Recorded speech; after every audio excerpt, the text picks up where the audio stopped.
Walking through the city, lights all aglow. Everybody's got a story to show. Wheels keep spinning, streets overflow. Hustle never stops, we're in the flow. Skylines high like our dreams in the air. Concrete jungle, we got flair. Rhythm of the night, we don't care. Underneath the stars we breathe rare. In this urban jungle we're alive. Heartbeats echo as we strive.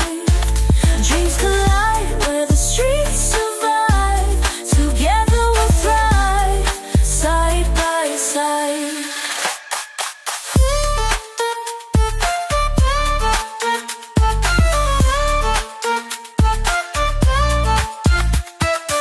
Echoes of the past linger near. Future calls, we face it with no fear. Every corner tells a tale so clear. In the city, we chase what we hold dear. Shadows and whispers blend in the night. City's pulse beats with all its might. Lost in the chaos, but it feels right. We rise above, reach new heights. In this urban jungle, we're alive. Heartbeats echo as we strive. Dreams collide where the streets survive. Together we'll thrive, side by side.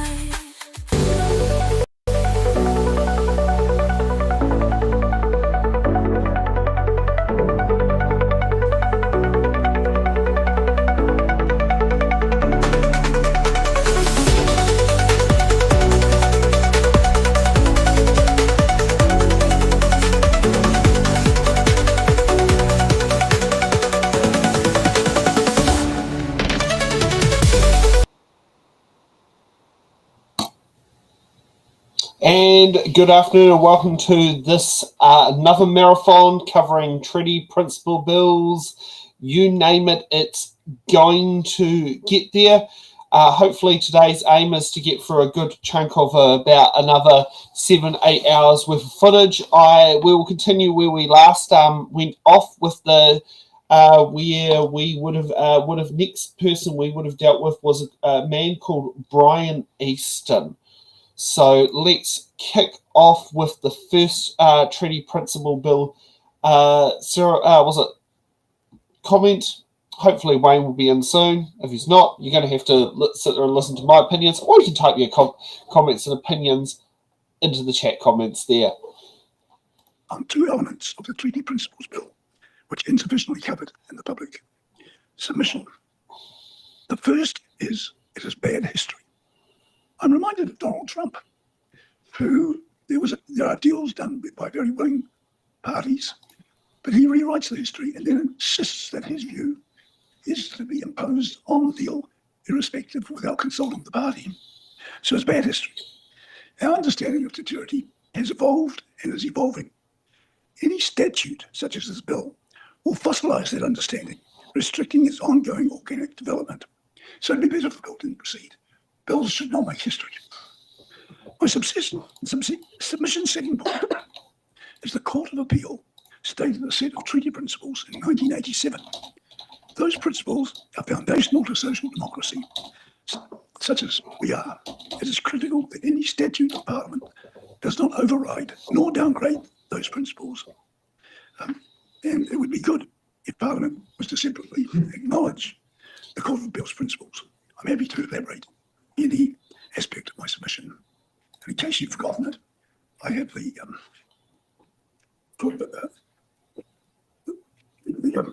submission. Thank you, Brian. We do have copies of the submission. I know, but I thought you might want to have the principles. Good. Okay, thank you for your opening submission. Thank you for being with us, given your recovery surgery. I'll hand over to the committee to ask some questions. Does anyone have any questions? We'll start with Todd Stevenson. Thank you. Thank you for being here. Just looking at your submission, I want to make sure I understand this.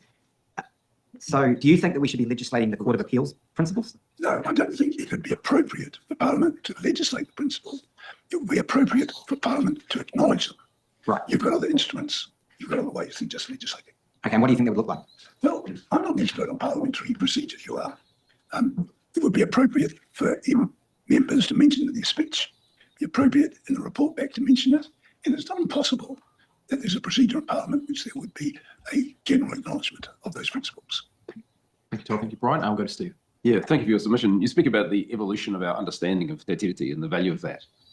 Do you think there's been some commentary on the fact that part of our democracy is the judicial interpretation of law and judicial assertions made about what various intentions are? And do you agree with the assertion of the likes of lawyer Natalie Coates that that is actually an important part of our democracy, the judicial participation in understanding the meaning of our constitutional foundation, but also interpreting laws? Yes, I think the rule of law is a fundamental part of democracy. And I think in my main submission, I comment that the courts themselves have evolved their account of what those principles are. Yeah. And I'm not uncomfortable with that. And if you don't particularly like a principle of the court, you're entitled to pass the bill. But on the whole, I wouldn't.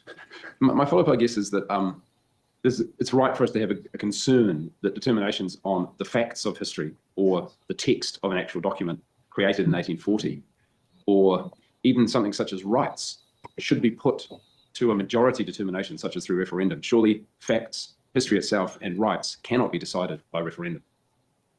To go back to my Donald Trump example, he got a majority of the votes. That doesn't make his facts correct. Thank you, Steve. And Brian, I just misunderstood what you were tabling. So we received that copy of your statement that you made today. So we'll table that as a supplementary submission. I just had a supplementary question in your answer to Mr. Abel. You said that if we didn't agree with the principles of the Court of Appeal, you do think it's within Parliament's prerogative to pass a law then to... Well, you're doing that on the foreshore, aren't you? Right. So I suppose what I'm asking... I don't rule it out. Yeah. And certainly on this particular matter, I would be appalled if you were to change the Court of Appeal rulings. Right. But you don't think it's out of the question? No, again, it doesn't. Thank you. Thank you, Todd. Any further questions for Brian Tuck? Kia ora, Brian. Tēnā koe your kōrero. Thank you for your submission. I've got a fairly simple one. You know, given we've got all these pieces in play, we've got the government, the judiciary, there's the Treaty of Waitangi, there's the government and Māori, and then the Parliament and all of that. But just simply, do you think it is an okay approach or a good approach for Parliament to be creating bills to move through the government system about the Treaty of Waitangi without having first spoken to their Treaty partner, i.e. Te Iwi Māori? Well, it depends on the circumstances. But this particular bill completely reinterprets the treaty. Certainly it's not what people on the treaty grounds thought. It's not what generally people have thought over the time. And so that one, no. On the other hand, I don't mind. It would depend on the circumstances. Kia ora. Thank you. Thank you, Brian. That appears to be all the questions. So we appreciate your time with us this afternoon and being with us today. Thank you. And I'd have to sit there and say, great to see Brian actually going all the way to Parliament to sit there and do that just after surgery. I mean, I found that particular submission quite informative. He definitely gave the committee a decent chance to actually ask questions and got a good variety of different questions across there. So, I mean, good on Brian for making that work. And I'd say one of the more positive submissions I've seen. Next up is E2. Should we say the union I used to be part of before it had its merger with the EMPU. So let's kick it off. We will now move to the next submission. This is from E2. And I think we're having a hybrid submission in person and online. So if the team in the room can come to the table. Just give Brian a chance. And if there are people online, is it online just in the person? Okay. Folks, welcome. Thank you for presenting before us today. We have you for 10 minutes. I'll hand over to you to start the presentation. Yeah, right.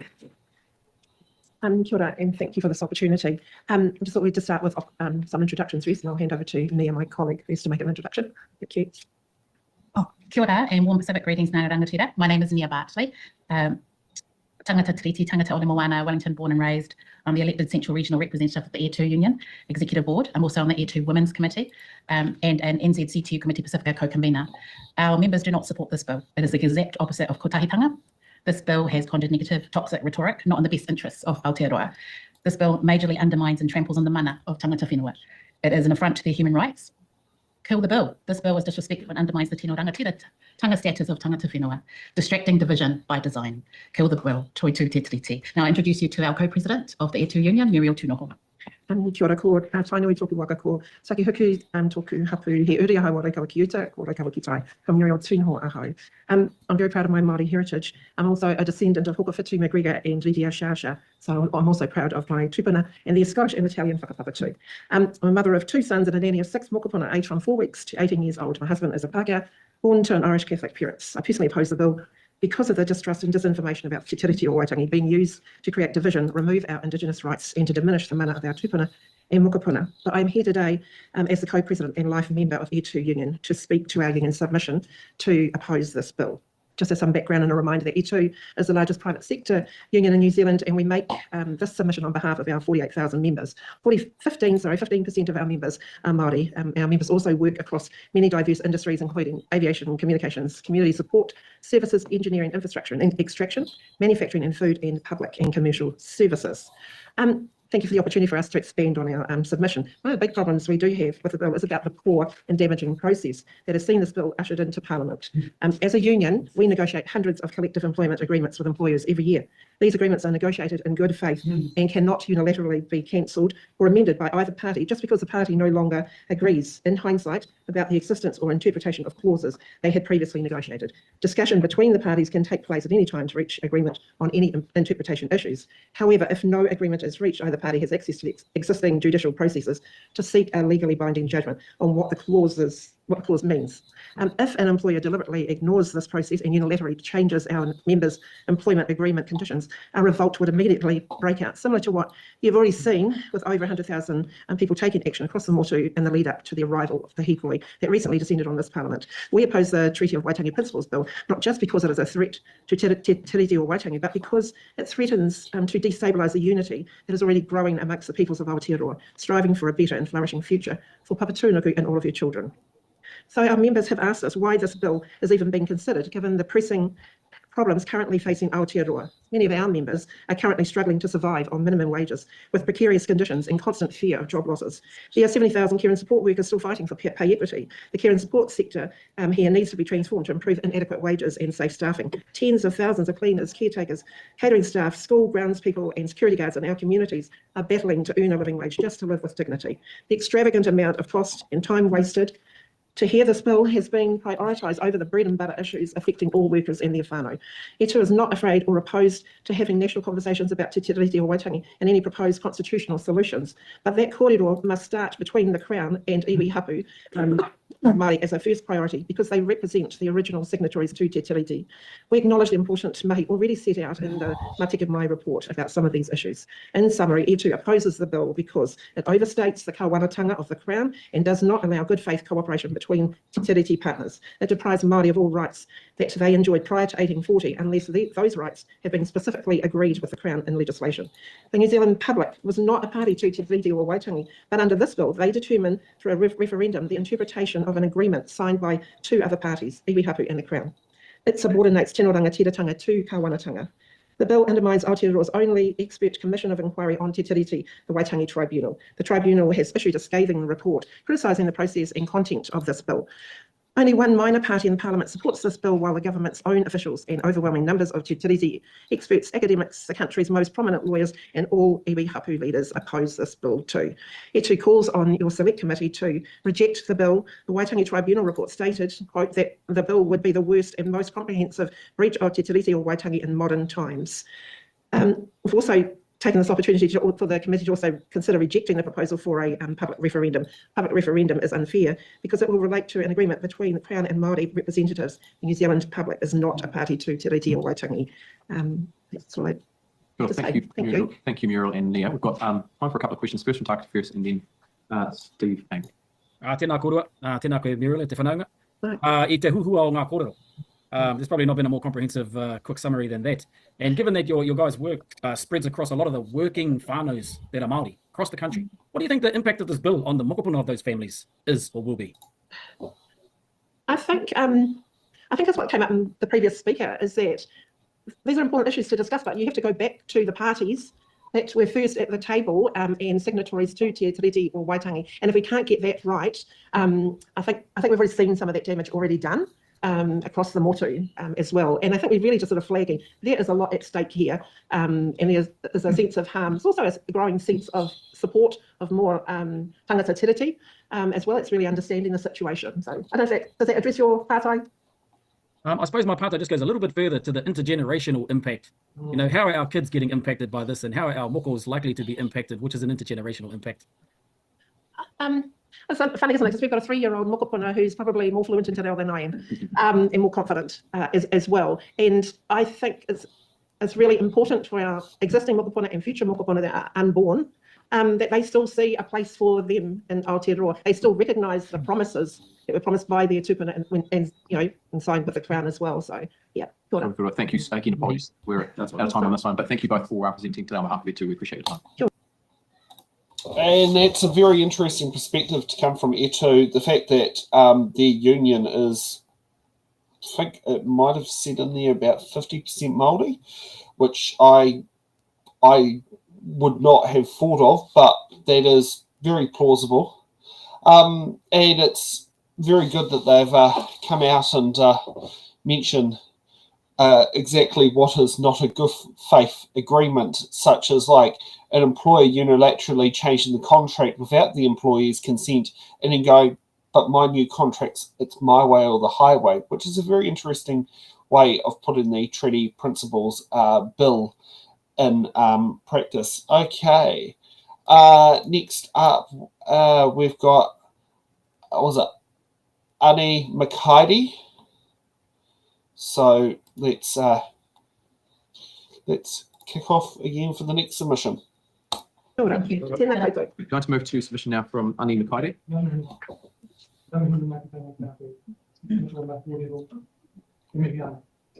Is Ani here?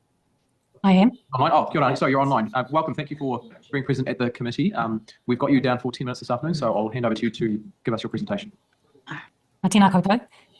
E kore rawa au e mihi ki tēnei kaupapa whakaheahea. Koe anō me mihi ka tika ki te hunga e whakakaukaha ana mo te Treaty of Waitangi te take. Ka mihi hoki tēnei uri o Ngāti Whare Raukawa kia koutou e whakarongo mai ana, nō reira tēnā tātou katoa. I am strongly opposed to this bill, and I take heart from the quality of the many excellent submissions that I've heard today opposing it. I take my submission as read, but I would like to add the following comments. For as long as the principles of the Treaty of Waitangi have been enshrined in legislation, the Crown has manipulated the concept to serve its own implacable sense of entitlement. The Crown has always sought to enforce an interpretation of the principles that gives effect to a watered-down version or watered-down interpretation of the English language document, the treaty, and an interpretation that turns the Māori language document, Te Treaty of Waitangi, on its head. This bill continues that pattern of behaviour. What sets it apart from earlier efforts, perhaps, is that this time the Crown can't even be bothered trying to mask its true intentions by hiding behind protestations of good faith. This time, the Crown is explicitly, indeed proudly, pursuing an interpretation of the principles that flies in the face of advice from anyone with relevant expertise, including its own officials.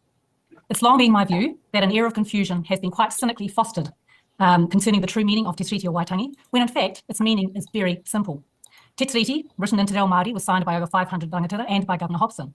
It reaffirmed the supreme political authority, Te Tino Rangatiratanga, of the rangatira, but delegated kāwanatanga to the Crown so that it could regulate the conduct of British citizens who were living here in Aotearoa. In effect, the rangatira were stipulating that the Crown take responsibility for its own people as a condition for being allowed to remain here. The English language treaty was signed by just 39 people, I suspect by accident more than by design. It stated, of course, that the rangatira ceded sovereignty to the Crown in return for a promise to uphold certain property rights, to accord them certain rights and privileges of British citizenships. Now, there's never been any suggestion that the implications of the term sovereignty were mentioned, let alone explained, to these 39 people. Now, it's plain that the Crown intended to acquire sovereignty in 1840. However, that intention was never communicated to any of the Māori signatories.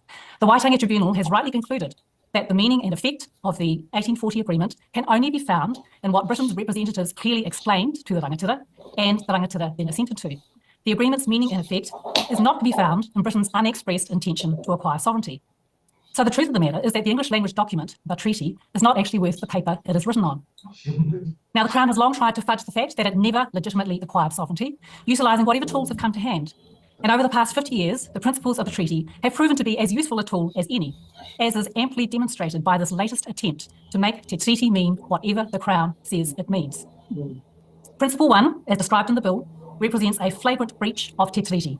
It unilaterally replaces the delegated authority granted to the Crown by rangatira in 1840 with a self-proclaimed supremacy. The Crown is giving itself a free hand to exercise sovereign authority unfettered by Te Treaty obligations. Principle 2 of the bill strips the heart out of Tino Rangatiratanga. It transforms Tino Rangatiratanga from the supreme political authority that it was and that it still is to a grudging acceptance of the shamefully paltry entitlements conceded as part of the so-called settlement of historical grievances. Principle 3, with its frankly facile promotion of equality as a concept, merely serves to lock in and accentuate the social, political and economic disparities brought about by 185 years of the Crown's abuse of kawanatanga. Now, the Crown has acquired the ability to behave with such reckless disregard for truth or decency, not because it's stronger or cleverer or because it's in any way superior to the rest of us. The Crown occupies its current position of privilege by virtue of the fact that it has lied, cheated and infected its way to dominance during the decades immediately following Te Treaty of Waitangi. Now, the precise detail of the process by which the Crown acquired dominance may vary from iwi to iwi, from rohe to rohe, but the general pattern remains depressingly constant. Despite the fervour with which the Crown has sought to control the national Te Treaty narrative, the principles of the treaty have played their part in shifting that narrative over the past 50 years. This is due in large part to the intellectual rigour and the courage displayed by members of the Waitangi Tribunal. Its report on this bill is a perfect example of this, and I commend that report to you. The Tribunal has worked hard to educate the nation, reaching beyond the Crown obduracy to influence public opinion. It's done this despite chronic under-resourcing and an endless succession of governments intent on ignoring or minimising its findings and recommendations wherever possible. However, whatever progress has been achieved since 1975 would be erased with the passage of this bill. This bill, to me, epitomises what I regard as lowest common denominator politics. It panders to the basest of colonial instincts. It incentivises those who have benefited from the immoral conduct of their forebears to support an interpretation of Te Treaty that guarantees the preservation of their ill-gotten gains at our expense. The Treaty of Waitangi Principles Bill seeks to cultivate greed, arrogance, ignorance and insecurity in order to achieve its goals. As I stated in my written submission, no person with a shred of integrity or intellect would wish to have any association with it. So I urge this committee to demonstrate a measure of integrity and intellect by relegating this bill to the dustbin of history where it rightly belongs. And importantly, as others have said, by reminding the Crown that its energies would be far better spent coming to terms with the urgent need for constitutional transformation, as so ably foreshadowed by Matake Mai Aotearoa, by the Paparahi o Te Raki Waitangi Tribunal, and by many others. Akanoi tēnā mo tēnei wā tēnā tātou katoa. Kia ora, Annie. Thank you for your submission. We've got time for a couple of questions. First from Steve Abel and then Marimino Kapkiniki. In terms of your reference, your very powerful submission and your candour is greatly appreciated. Is it cynical in your view to use this concept of equality while the underlying motive is to nullify Māori tino rangatiratanga? Absolutely. I listened with interest to Marilyn Waring's discussion of equality, and I thought she was bang on.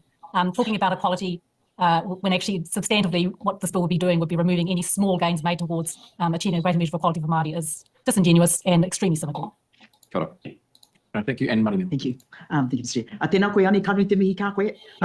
Te pai hoki o te rongo i wau whakaaro nui me te katoa tō kōrero tēnā koe. You made this statement cynically fostered, which of course there was a smile on some of our faces. And then my question therefore is, to what end do you think? Because that's just so well put, but to what end? Yes, the so-called confusion surrounding the meaning of Te Treaty, it's been deliberately fostered because even though the truth of what the treaty means is very simple, it's a very inconvenient truth for any person who is wedded to the colonial obsession with power. It's a very inconvenient truth, and so therefore they have to try and spin this whole kind of myth about it. Oh, it's so hard, and we have to take forever figuring out what it means. We all know what it means. It's clear as. Thank you. That's the 10 minutes allocated for your time today, so I just want to say publicly thank you for taking the time to be with us this afternoon. I've got to say, I love that submission there. It literally just basically hits the point of there.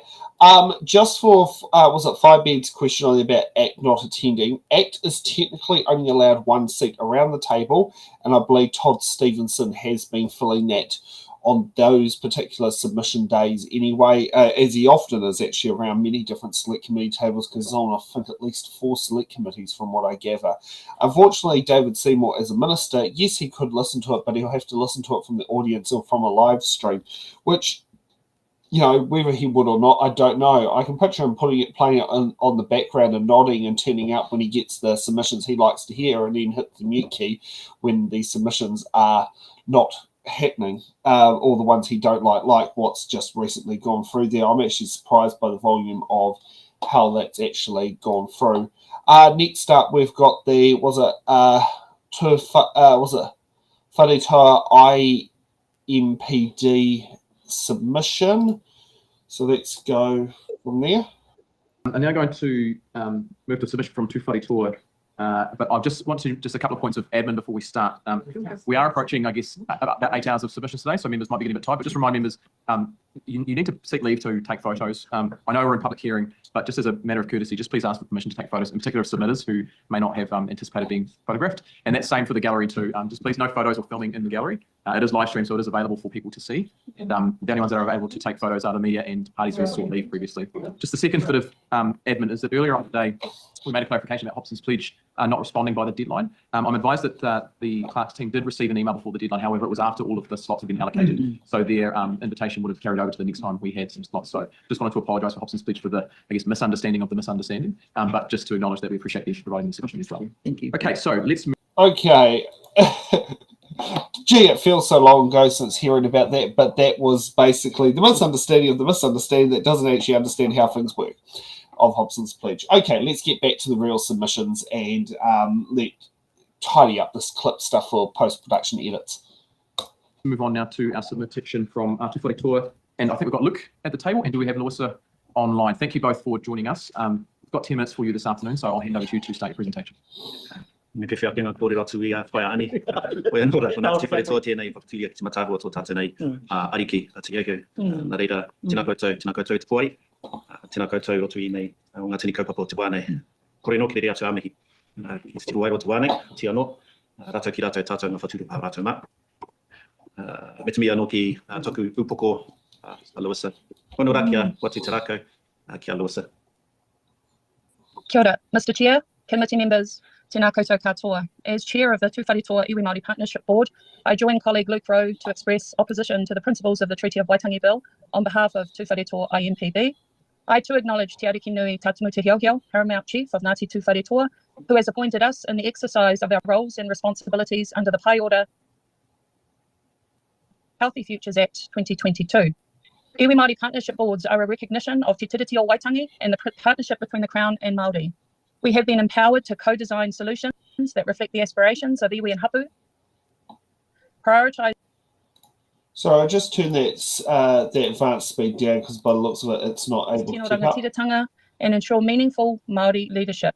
This approach honours Te Tiriti o Waitangi and provides a model for the Crown to follow in other areas of governance. This bill fails to honour the intent of Te Tiriti. It diminishes the mana and tino rangatiratanga of iwi and hapu and undermines the foundational relationship between Māori and the Crown. While it purports to clarify, it results in confusion and risks damaging trust and eroding the constitutional basis of Aotearoa New Zealand. The Cabinet Manual recognises Te Tiriti o Waitangi as a founding document of New Zealand's government, a principle articulated by the Right Honourable Sir Kenneth Keith in 1990 and upheld today. Any legislation undermining Te Tiriti disregards this constitutional commitment.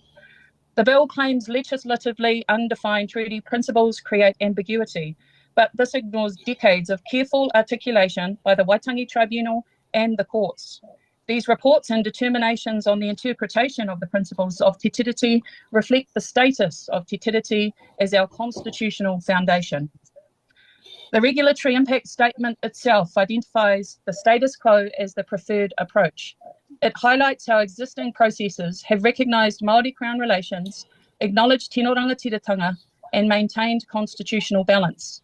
The rationale for the bill provides no evidence that legislating treaty principles would enhance these outcomes. Highlighting flaws in the process. Firstly, lack of consultation. The bill was developed without meaningful engagement with Māori as the Te Tiriti partner. This is a fundamental breach of articulated principles of Te Tiriti, particularly principles of partnership and participation. The Waitangi Tribunal has already found the bill discriminatory and inconsistent with Article 2 of Te Tiriti, citing significant prejudice to Māori rights. Secondly, there's a narrow focus on political commitments. The regulatory impact statement was driven by coalition commitments rather than a genuine intent to honour Te Tiriti. This narrow scope has resulted in misguided and limited analysis, insufficient testing of assumptions, and failure to explore broader constitutional impacts. The key risks of this bill. Firstly, undermining Māori Crown relations. By defining treaty principles in a way that ignores the status of Māori as Indigenous First Nations people, who entered a treaty that reflected that status to enable the establishment of the governance of Aotearoa is a distortion of the history of Aotearoa New Zealand. It undermines the significance of Te Tiriti o Waitangi and the purported partnership. Secondly, constitutional uncertainty. Rather than enhancing clarity, the bill undermines established jurisprudence and creates confusion. It threatens to destabilise Māori Crown relations by disregarding the interpretations that have evolved over time. And thirdly, ignoring tino rangatiratanga. The bill fails to recognise iwi and hapu as treaty partners and undermines existing mechanisms that provide Māori with a role in decision-making, such as the Pai Ora Act, which establishes iwi Māori partnership boards as te tiriti partners. IMPBs play a critical role in this framework, with responsibilities that extend beyond advisory functions to include assessing, monitoring, planning and delivering health services within their rohe. Their contributions are essential to achieving the objectives of the Act and fulfilling their role as te tiriti partners. Fundamentally, this bill seeks to rewrite the basis of Te Tiriti o Waitangi, excluding any recognition of Māori and tino rangatiratanga. In conclusion, this bill in its current form cannot proceed. It fails to uphold Te Tiriti o Waitangi, undermines Māori Crown relations and risks destabilising our constitutional framework. This bill must be rejected and a commitment made to processes that empower Māori to co-design legislative frameworks, ensuring the mana and tino rangatiratanga of iwi and hapu are upheld.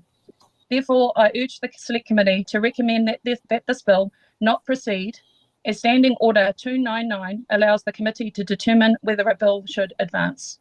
Ngā mihi nui kia koutou, and I'm very happy, as is Luke, to answer any questions. Kia ora, Luke. We've got time for questions. We'll start with Todd Stevenson, then Marimino Kapkingi. Hi, both. Thank you for being here in your submission. I just want to go to page 2 of your submission. You talk about investment in iwi and hapu-led initiatives. You're talking there about health and education, for example. We know that we spend about $6,000 per person in New Zealand on healthcare. And you're saying, there could be some clauses to kind of give this direct allocation and funding to these initiatives. So if we could introduce a way where someone could opt in to a hapu or iwi-led healthcare system using that $6,000, would you be in support of that? Opt-in, well, from an IMPB perspective, we have responsibilities under the Act, as I've talked about, that will eventually lead to us being strategic commissioners in our own right. Our mandate and our purview is to ensure that our tribal members have access to best practice medical treatment and prevention. So others opting into an iwi-led health service over time, we would welcome anybody to use our health service. And in fact, our ariki has been very clear that we serve all those who live within the jurisdiction of Ngāti Tuwharetoa iwi. So if you simply want to quantify it in monetary terms, what we're looking for is to embed ourselves within the health system, to take our rightful place and have a role and responsibility in maintaining the health and well-being not only of our tribal members, but anybody who calls the Tuwharerohe their home. Thanks, Todd. Thanks. What's that? Marimino, last question. It was a tēnā koe kaurua ko Luke, kāne te mihi. Amongst this, the rhetoric running at times, the words such as ancestry mustn't matter in this instance. Like, it's not a marker, whether it's at a political, constitutional, political context. So it can't matter. In an IMPB reality on the ground, how do you hear that? How do you relate to that kind of thinking? Well, from a tribal perspective, we don't relate at all, because whakapapa is everything. Whakapapa determines your identity through obviously our connection to our maunga, to our awa, to our rohe, and not only to ourselves as human beings, but obviously the health of our whenua. And because we have roles and responsibilities within that context, then anybody who lives within the iwi or tuwharetoa, we have a responsibility to ensure that their health and well-being is upheld. So our fight for our health and well-being as Ngāti Tuwharetoa, in fact, is a fight for the health and well-being of all those who call Ngāti Tuwharetoa home. Thank you, Lewisa. Thanks, folks. Luke, thank you both for being here this afternoon. We appreciate your time. Okay, it's quite interesting with Lewisa actually mentioning the particular standing order on that. And for Firebed, this is quite a weird roll of the number of not in favour so far. It's been an interesting point considering it was usually one in favour, one not in favour, backwards and forwards as it goes all the way down there. Anyone else who's watching, feel free to post comments what you think about what people are saying on there, because like the fact is, I mean, at the moment, I mean, Firebed's pretty much basically keeping things alive here, and keeping the feet on the fire for the politicians. So sit there and do that. Now, the next one we've already actually covered. It's about 3 weeks ago now. So we'll head straight to Common Grace Aotearoa to start off with their submission. I think this. Just a moment.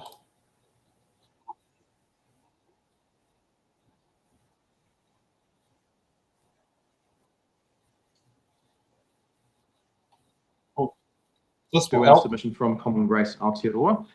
We've got Alex joining us online and at the table. I don't have your name, sorry, but if you can introduce yourself when we start, that'd be appreciated. You won't lose any time from this. Everyone will still get the full allocation from here. So thank you. We've got you for 10 minutes this afternoon. I'd invite you to begin your presentation. Tēnei te mihi kia koutou, e mihi ana ki o koutou mahi hirahira, he take nui rawa atu. Ki tau toku tonu tātou i ngā tikanga o te tiriti, ka tau te tika I runga I te rangi Māori me te kotahitanga. E te mihi, e te mihi, e te mihi.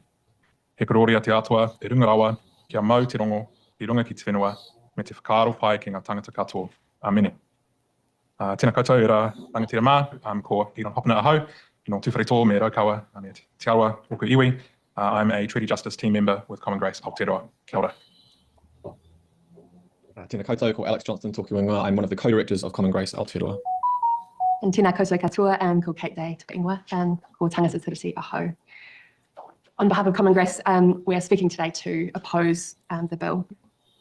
Common Grace Aotearoa is a movement of 3,000 followers of Jesus from all denominations across Aotearoa that speak up together for climate, economic and te tiriti justice. Our vision is to see a flourishing of all people and the earth by transforming unjust structures in society. We are an independent organisation, and so we don't speak on behalf of any church denomination. However, with broad connections into multiple church communities, we can give you a sense of the strength of feeling among the church in support of te tiriti and against the Treaty Principles Bill. We are the organisation that coordinated an open letter from church leaders stating they oppose the intent of the bill and appealing to all MPs not to let it get to select committee. At the time, 440 church leaders signed, including the most senior leaders of Catholic, Anglican, Methodist, Salvation Army and Pentecostal denominations. The number of signatories is now over 600 church leaders, which to our knowledge is the largest collective action or political statement by church leaders in recent history. The letter stated, "We affirm that Te Tiriti o Waitangi protects the tino rangatiratanga of Hapu and Iwi. The proposed bill is inconsistent with Te Tiriti o Waitangi in that it does not recognise the collective rights of Iwi Māori or guarantee their relationship with the Crown. It would undermine what Te Tiriti guarantees and what decades of law, jurisprudence and policy have sought to recognise." As Common Grace Aotearoa, last year we also ran an education program for church congregations about Te Tiriti that has been taken up by 280 churches. This momentum and appetite for education are something that we would describe as a movement of God's Spirit. So to follow on from what Kate said, why is there such a strong feeling from Christians on this issue? Well, Christians are the inheritors of the legacy of the missionaries involved in the drafting, promotion and signing of Te Tiriti o Waitangi, and so we acknowledge a duty of care for upholding the mana of Te Tiriti o Waitangi. Like many other Christians, we see Te Tiriti o Waitangi as a covenant, a sacred promise of relationship. It is not just a legal document between the Crown and Rangatira, although it certainly has important legal obligations that flow from it. Covenants in the Bible, like those between Noah and God or between Abraham and God, had characteristics of permanence, terms of mutual benefit, mutual responsibilities, and faithfulness to the relationship over the long term. Te Tiriti and the intent of the parties at the time embodied all, if not all of those characteristics. We believe God takes covenants seriously, and therefore as people seeking to follow God, we take seriously our role in honouring Te Tiriti and calling on the Crown to do so. Jesus said, "Let our yes be yes, and your no be no," and so our words and promises need to mean something. We want the partnership to thrive. The Treaty Principles Bill breaches that partnership. Te Tiriti is an embodiment of the partnership between tangata whenua and tangata tiriti, where those people are committed to ensuring the best for each other in respect, equality and kotahitanga. This partnership model is the foundation for a flourishing, peaceful life in New Zealand for all. It is a Kiwi constitutional expression of loving your neighbour as Jesus commands. We sense this is why we have seen so much support across the church for Te Tiriti o Waitangi. By contrast, this bill is being driven solely by the Crown, without input, consultation, support, or agreement from Te Iwi Māori. This is prejudicial and an abuse of power. The content of the bill further undermines the partnership between the Crown and tangata whenua and damages the social cohesion, peacefulness, and mutual respect that the existing partnership brings. Our written submission details further how this bill distorts the text of Te Tiriti, and we affirm the findings of the Waitangi Tribunal in this regard. And we submit that this bill has caused real harm, as many other submitters have noted. Now, shifting to our recommendations, Christian teaching gives us a very clear steer of what to do in circumstances of a severe breach of a promise like this. We repent, we say sorry, and we turn our behaviour around. So we recommend that this committee recommends this bill be dropped in its entirety. We recommend that the Crown apologise to Te Iwi Māori and take active steps to restore the harm that has been done to the treaty relationship. Thank you for your time and attention after this long day of hearing submissions. There is a big task ahead of you, and we pray that the love, the grace, and the peace of our Lord go with you through this process. And we look forward to your questions. You folks, we do have time for questions. I'll hand over to members to indicate if anyone's got any questions. Yeah. Paul. Kia ora. Thank you for that. Well, first one's a quick one. Alex, I really liked what you were saying before about the Christian values that could be applied to the way that we understand and apply covenants. You said mutual benefit, good faith, permanence. What were the other ones? Mutual benefits as well as mutual responsibilities, and a commitment to the relationship over the interest of the self. So those are some, I could recommend the research of Hamish and McLean in this regards in terms of the similarities between covenants in the Bible and the kawanata of Te Tiriti o Waitangi. Yeah, kia ora. Thank you, Alex. And I guess my other question for the whole group would be, aside from the points you've set out in your submission and spoken to today, are there, 600 church leaders, that's pretty massive. And obviously there'd be a diversity of reasons as to why they signed on to the open letter. And I wonder, are there any other things outside of this bill and the submission that you think drew people to supporting the open letter? Like one I'm thinking of is maybe the desire to avoid disharmony, or some other reasons why people might have been drawn to supporting your letter. Yeah, I mean, I think, like you say, there's a lot of reasons, but it is actually quite a bold statement for church leaders to make, given that the congregations are diverse, and yet here they are taking a stand, which is rare. So I think our words need to mean something. We have a history that ties us to the the humanitarian movement that called for there to be a treaty, and then the dissemination of it, as well as the translation, and all the good and bad that has come with that. But we have a role to play now, and I guess we feel that, so that's another reason, as well as seeing the harm, and seeing ahead to the harm that could be caused, and disharmony too. Thank you, Kate. We've got a question from Tax Affairs, possibly the last one. Kia ora koutou. Thank you for your submission. The churches have played a large role in colonisation, and they're still here, and they provide a lot of good, and all of those types of things. You guys are fairly young people, so I'm interested to hear. You guys, you don't all have to answer, but what's your aspiration for the treaty and the churches is going forward? Oh, that is such a good question. I mean, first off, we do just acknowledge the role of the church in many ways, and partnering sometimes in taking land and benefiting materially from the harms of colonisation, and that is something that we own as well, with our legacy as being part of the church. But that also gives us this responsibility to take opportunities to stand with Māori, as tangata tiriti today, and for the church, to restore the harm that we have been involved in. What's our vision? I mean, I guess, the church is representative of the breadth of New Zealand in terms of Māori and tangata whenua and tangata tiriti. I would hope that we would show that partnership within our own institutions, but also that we could play an active role in rectifying the harms of colonisation where they appear structurally, and moving towards far greater recognition of what Te Tiriti promised. Thank you. Thank you, Common Grace, for your submission and for your continued submission to the Justice Committee. We do appreciate it this evening. That certainly was a bit of an interesting submission. I'm usually one who don't believe church should actually get involved in there, but it's actually interesting where the church is going on how they say for things to be in there. It's definitely about the people. Now, Ray has jumped in earlier than planned after I've been running solo. Now, just want to check, which computer you're on? You're on your own or you're on Stacey's? This is my beautiful machine. You're on your one. Okay. I just hope you've logged in as administrator, but I'm not exactly sure. Yeah, Stace just told me to log in as it's in the ballot and set myself as Sweet. me. So, Okay, yeah, that means you can actually control everything like I can. Sweet. That's fine. No, I was a little bit worried on that one just because Wayne didn't end up making it earlier today. So thanks for coming in early. happy to. I said I would be here for the entire duration. I refused to get out of bed for about 18 hours there, but Oh, sometimes you need that. You work some very funny hours at times. You know, it's not easy working for TransDev and trying to make everything all work into place.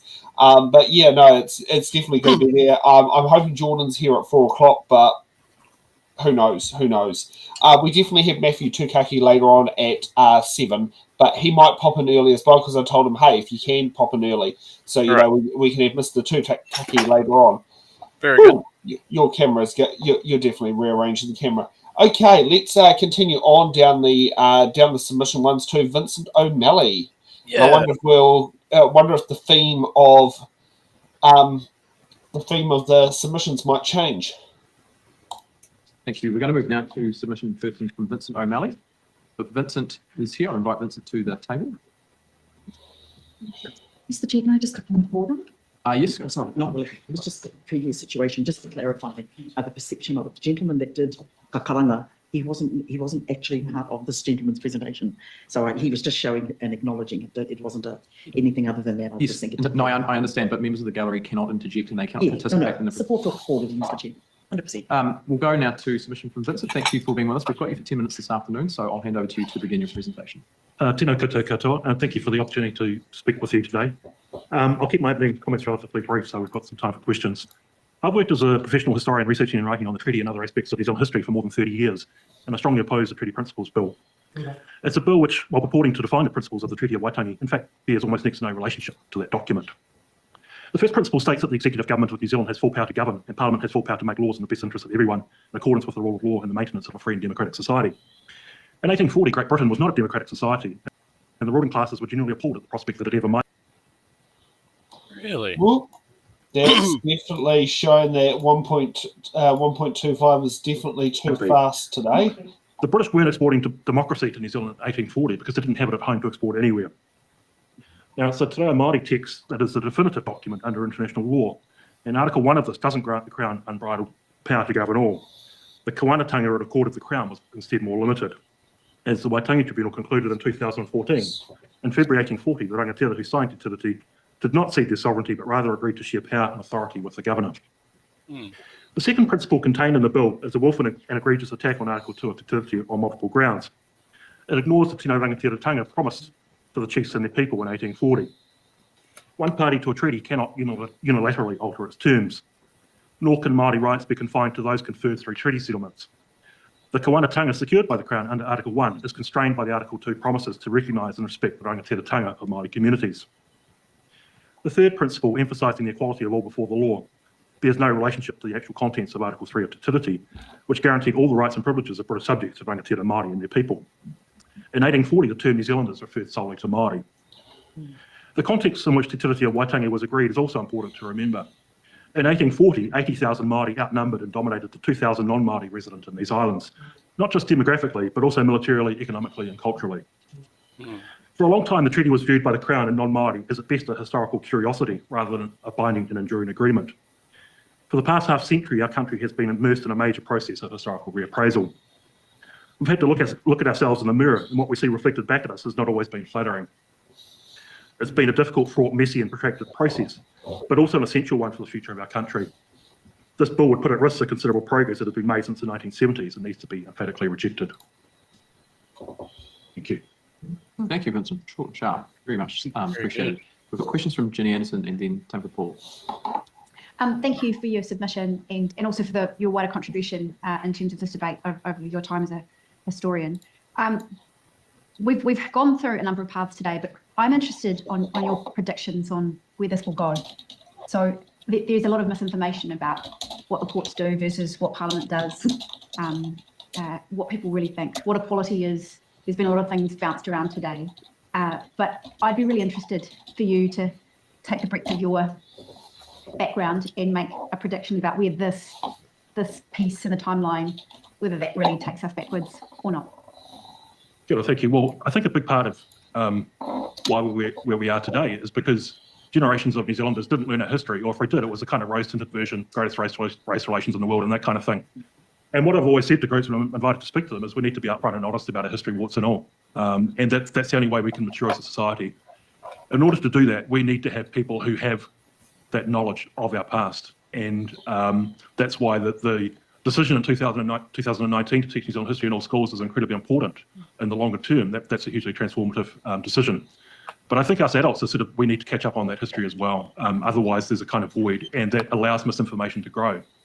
And, I hope that this bill is quickly put an end to, but that misinformation will linger as long as people don't have that ability to see through it, because they don't have that historical awareness and context. Yeah. We're going to go to Timothy, then Todd. Kia ora, Dr. O'Malley. Stoked to have you here because there has been some interesting recollections of history that have come to us today. And I wanted to bring up two just to get a response from you. One of them was Māori did not cede sovereignty because there was no sovereignty to cede from them, if you get what they're trying to say there. And then the other one was, actually, maybe let's start with that one and then I'll find the other one. What's your response to that? Well, in 1835, the United Tribes of New Zealand signed an agreement called Te Whakaputaga, the Declaration of Independence of the United Tribes of New Zealand. And in that document, they declared their authority and their sovereignty over the country, which used terms like the kingitanga and the Māori te whenua. And that document was recognised by the British Crown. And that's the reason why in 1839, when the British decided that they needed to intervene further in New Zealand, they said, well, we've already recognised Te Whakaputaga as the United Tribes is essentially a sovereign people. So the British acknowledged that at the time. So it's completely wrong today to say that wasn't the case. They did. Otherwise, there would have been no treaty. And the second one, sorry, real quick, was a KC said to us this morning that Māori were not a sovereign nation because we were warring. What would you say about that? Has he heard about the 100 Years' War in Europe? Or, Europe in the 19th century was not exactly a peaceful place. Sure, the British Empire was at war most years of the 19th century somewhere around the globe. Yeah, thank you. Good answer. Go to Todd. Really helpful. Really helpful. We're going to go Māori Middle Cup King. We had another submission this morning actually talking about the ratification of the treaty by the British Crown. You may not have tuned in for that, but this gentleman's contention was basically that the Crown, the Queen at the time, actually only ever ratified the English version. And basically his contention was that at the end of the day, the texts were actually so different that no agreement could actually be reached in practicality. Have you looked at this at all or got any thoughts on that? I didn't hear that particular submission, so I probably can't comment on it in too much detail. But I mean, this does go to the essence of the problem in that the British relied on this English so-called translation, which had no relationship to what Māori had signed up to in 1840. And Māori had entered into a relationship that they assumed was based on reciprocity and partnership and good faith and so on. And the Crown assumed that they had acquired sovereignty over the country. And those two versions of what had been entered into in 1840, it wasn't resolved in 1840. It took decades for the Crown to impose its authority over Māori communities, even into the early 20th century. It's been the raid on Mangapahatu in 1916 has been described as the last shots of the New Zealand Wars. So there's a long history here in terms of the disjunction between, as I say, the so-called English translation and what Māori actually agreed to in 1840. Thank you. Māori Middle Cup. Thank you, Mr. Chair. Tēnā koe, Dr. O'Malley. You said warts and all, and talking about this whole, the have to have that knowledge, or that there is a knowledge gap. I mean, you said there was a knowledge gap. In your mind, is it, could it be that simple? Is it that simple an issue that could actually be filled if we fill that knowledge gap? Because it seems so profound that it's that we find ourselves here simply because people just don't know. Can it be that simple? I think that's a huge part of it. I'm not saying the process of learning is going to be easy, because for some it's deeply uncomfortable. You're learning those stories about what your ancestors may have done in the past. But the thing I always say is the purpose of learning that history is not to make anybody feel guilty or ashamed about the actions of their ancestors. It's to ensure that we can carve out a path ahead for our future. We know where we'll come from. We need that. We need that grounding. We need that identity. And that can only come from being honest with ourselves, I think. Yeah. Thank you. Thank you, Dr. O'Malley. Thank you, folks. That's the time for submission this afternoon. We appreciate you being with us in person. That was insightful.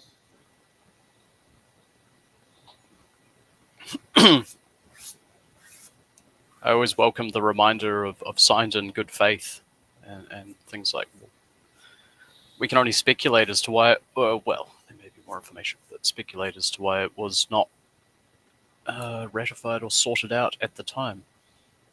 Well, it probably took, was it 12 months just to even sit there and have stuff go backwards and forwards. Like, I wouldn't be surprised during the 1840s when we had the Governor General, when they sent off their reports to Queen Victoria, it would have still been like 3, 4, 5 months before Queen Victoria actually received them. That by the time she was getting them, there would have been like, there would have been 3 or 4 reports behind. And I mean, I do know that's a convention with the Governor General, is that they do tend to make frequent contact with the Crown, or the Crown holder, I should say. Usually, it's officially now by writing, it's once every 3 months. But I mean, to be honest, telecommunications have changed. I wouldn't be surprised. I do know during COVID, Queen Elizabeth II actually rang how many world leaders around the world to sit there and ask them how they're going and what they do. Like, whoa, heck. Like, and that was not normal for the Queen to personally ring heads of state and get the time differences all lined up and all that sort of stuff. But, that's... Well, the people's leading up to this event at Waitangi, they'd already gone through enough translation to say, well, so who is your leader, or do you represent your people? Can you speak on behalf of your people? Who am I agreeing with? And there would have been some understanding of the people there at the time that we will reconvene if necessary. Yeah, and I mean, this is something that one of my social studies teachers mentioned at college. I actually remember he said by the time they went around the country to get the signatures from the different iwi, he said the time it took to do that, they could have actually sailed to England. Oh, okay.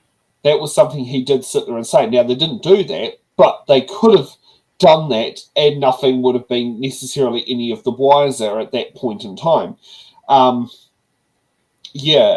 was... but, I mean, at least he was the honest one who used to actually sit there and say, when he had the ones about the New Zealand land wars with Waitra, and that's actually where his ancestors came from, which is the same place where Stacey's ancestors on a Māori side come from as well.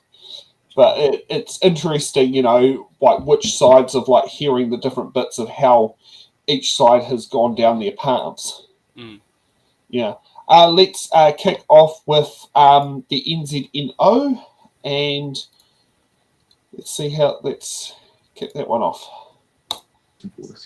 So we now would like to invite New Zealand Nurses Association to the table. And I'm not sure, we don't have the name of the minister. If you could just introduce yourself. I'll ask you to start soon, so I can't. James, I've got a question. But thank you. Thank you for being with us. We've got you for 10 minutes this afternoon, so I'll hand over to you to start your presentation. Sorry, I couldn't hear your name from down here. Kia ora koutou katoa, ko waio tuakine, ko maunga haruru, ko taki timi te waka, ko Ngāti Kahanunu te iwi, ko Ngāti Tū te hapu, ko Keri Nuku toko ingoa, he kai whakahaere tōpūtanga tāpo he kai te aki o Aotearoa, and I'm joined today with our Chief Executive, Paul Golter, for the New Zealand Nurses Organisation. I'd like to start that NZNO requested to be heard in person on the Treaty Principles Bill because we have grave concerns this proposed legislation will worsen Māori health outcomes. This legislation plays with Māori lives. It says it's okay not to give attention to the need to fix the health system that is killing our people. Tangata whenua are not the enemy. They are not a threat to this country. Here are some facts. They die faster and in bigger numbers than non-Māori. Māori don't live as long as non-Māori. Māori don't earn as much money as non-Māori. Māori are less likely to own their own homes. As Aotearoa's largest professional union in health, we represent more than 60,000 nurses, midwives, students and healthcare assistants, including more than 4,000 kaimahi Māori. As you would have read from our submission, Māori nurses are on the front line of the inequities in the health sector, where Māori are more likely to suffer from preventable illnesses, comorbidities and shorter lifespans. Te Treaty provides a foundation to fix the serious and dire health problems faced by Māori, something I'll expand on further. We acknowledge the pre-existing rights of Māori as tangata whenua, and Te Treaty of Waitangi as the founding document in Aotearoa, New Zealand. The legal precedents. The Crown has never met its obligations under Te Treaty within the health system, and its failure to work in a meaningful partnership with and deliver equitable health outcomes for Māori. Despite health strategies that have been equity-based aspirations, system, design, funding models and service delivery are not equity in their results. This bill legitimises those breaches rather than readdressing the injustices and ensuring Te Tiriti is honoured in the design, delivery and monitoring of health services. It arrests and reverses all progress made to improve Māori access to culturally safe care and improve major and persistent and equitable health outcomes with other New Zealanders. This bill's reference to everyone being entitled without discrimination to the equal enjoyment of the same fundamental rights fails to account for the systemic racial discrimination against Māori within the health system and the existing role of Te Treaty of Waitangi in achieving equitable health outcomes for Māori. This is also in contradiction with the intent of Te Treaty, which recognises the collective and holistic rights of iwi and hapu and the Crown's obligation to actively protect them. The bill is contrary to the Pai Ora Act. The bill represents the government breaching its own policy and objectives of the health sector.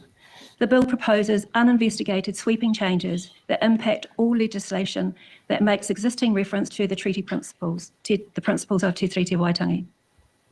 The Pai Ora Act sets a legal imperative for the Crown to actively protect and improve Māori health and wellbeing and address the disparities.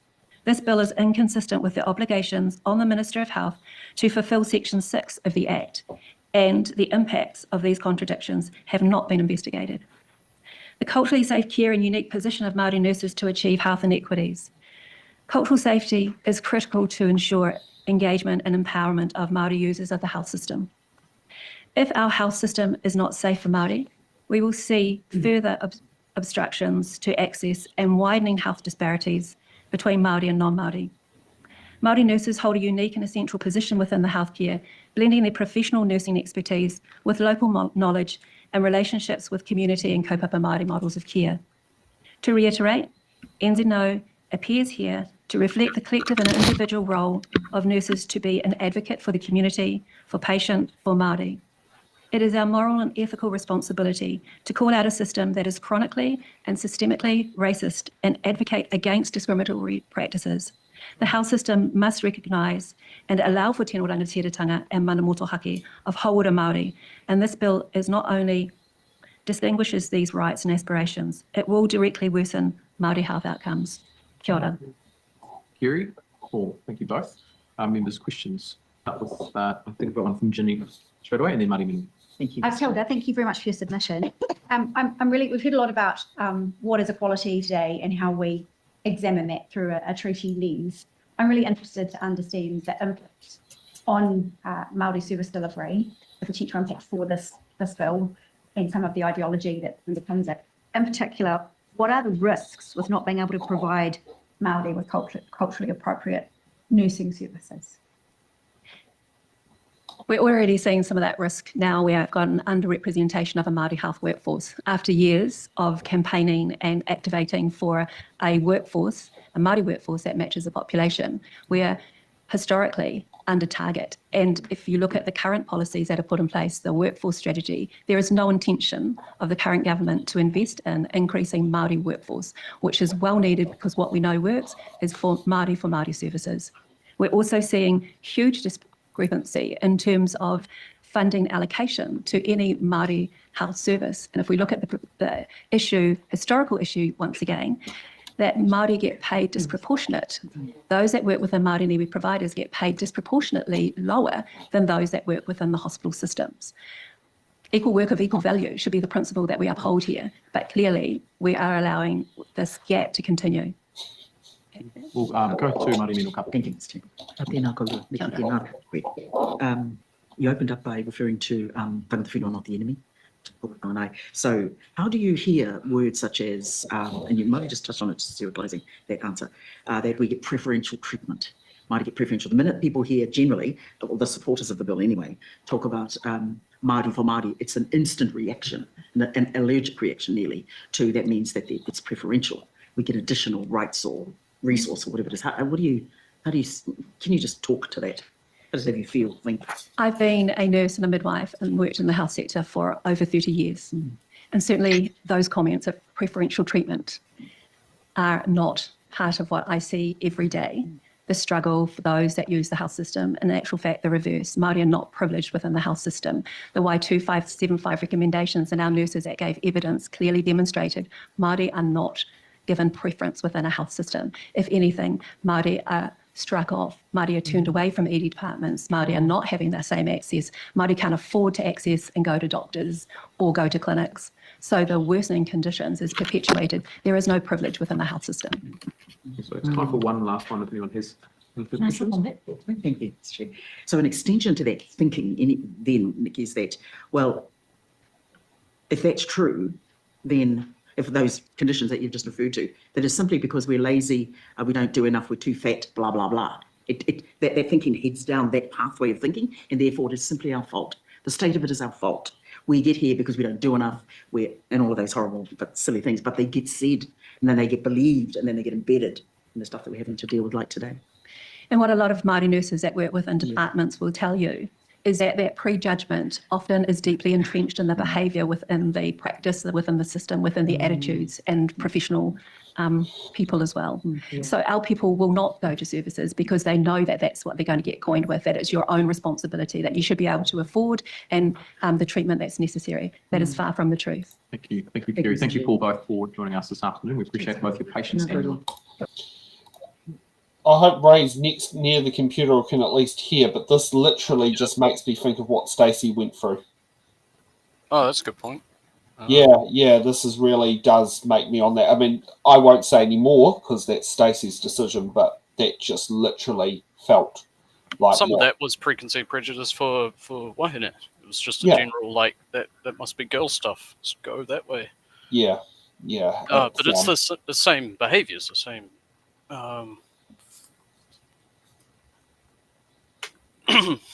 Recycled ignorance.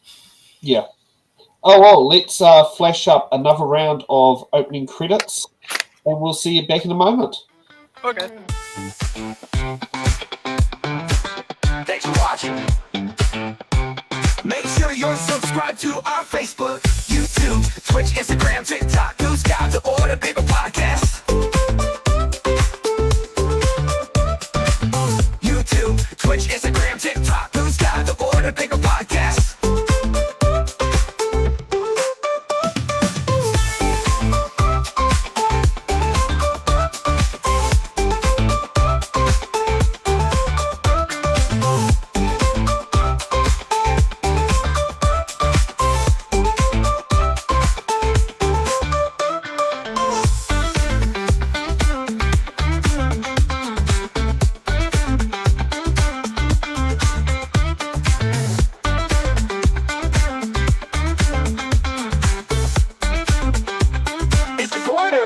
Podcast.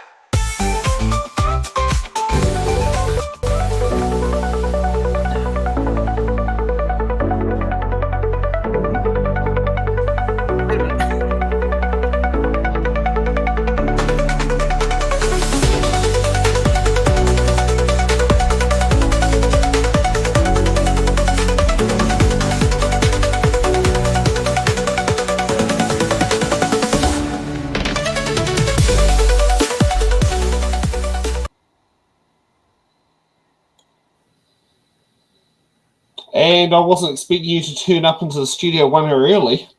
Neither was I. I was more just waiting for when you guys switch out hosts. Well, that's about an hour's time, but we can always say hello and ask how you're going. How am I going? Yeah, good question. I have wrecked my back, and how am I going? I'm high on painkillers right now. You're gonna get some pretty interesting commentary out of me. I mean, hell, I'm even hooked up to an ice machine. Wow. So So tell us. So would you be? Are you comfortable telling us, the viewers, how it works? Does that basically numb the pain? Yeah, it's cryotherapy. Cryotherapy is really good for reducing inflammation. It's basically a machine with a pump in it, and I like to chuck an ice bottle in it, and it just runs for like hours and hours and hours and hours. I bought it ages ago when I had multiple surgeries done on my leg because I was hit by a van about 10 years ago and smashed up my leg and all that fun stuff.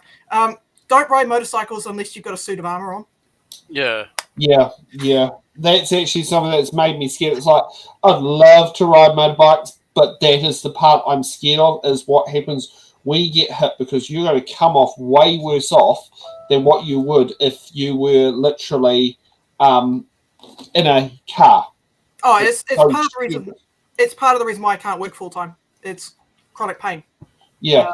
So yeah, I've always. But the good thing is that now I'm my own pharmacy. I've got so many drugs and so many machines.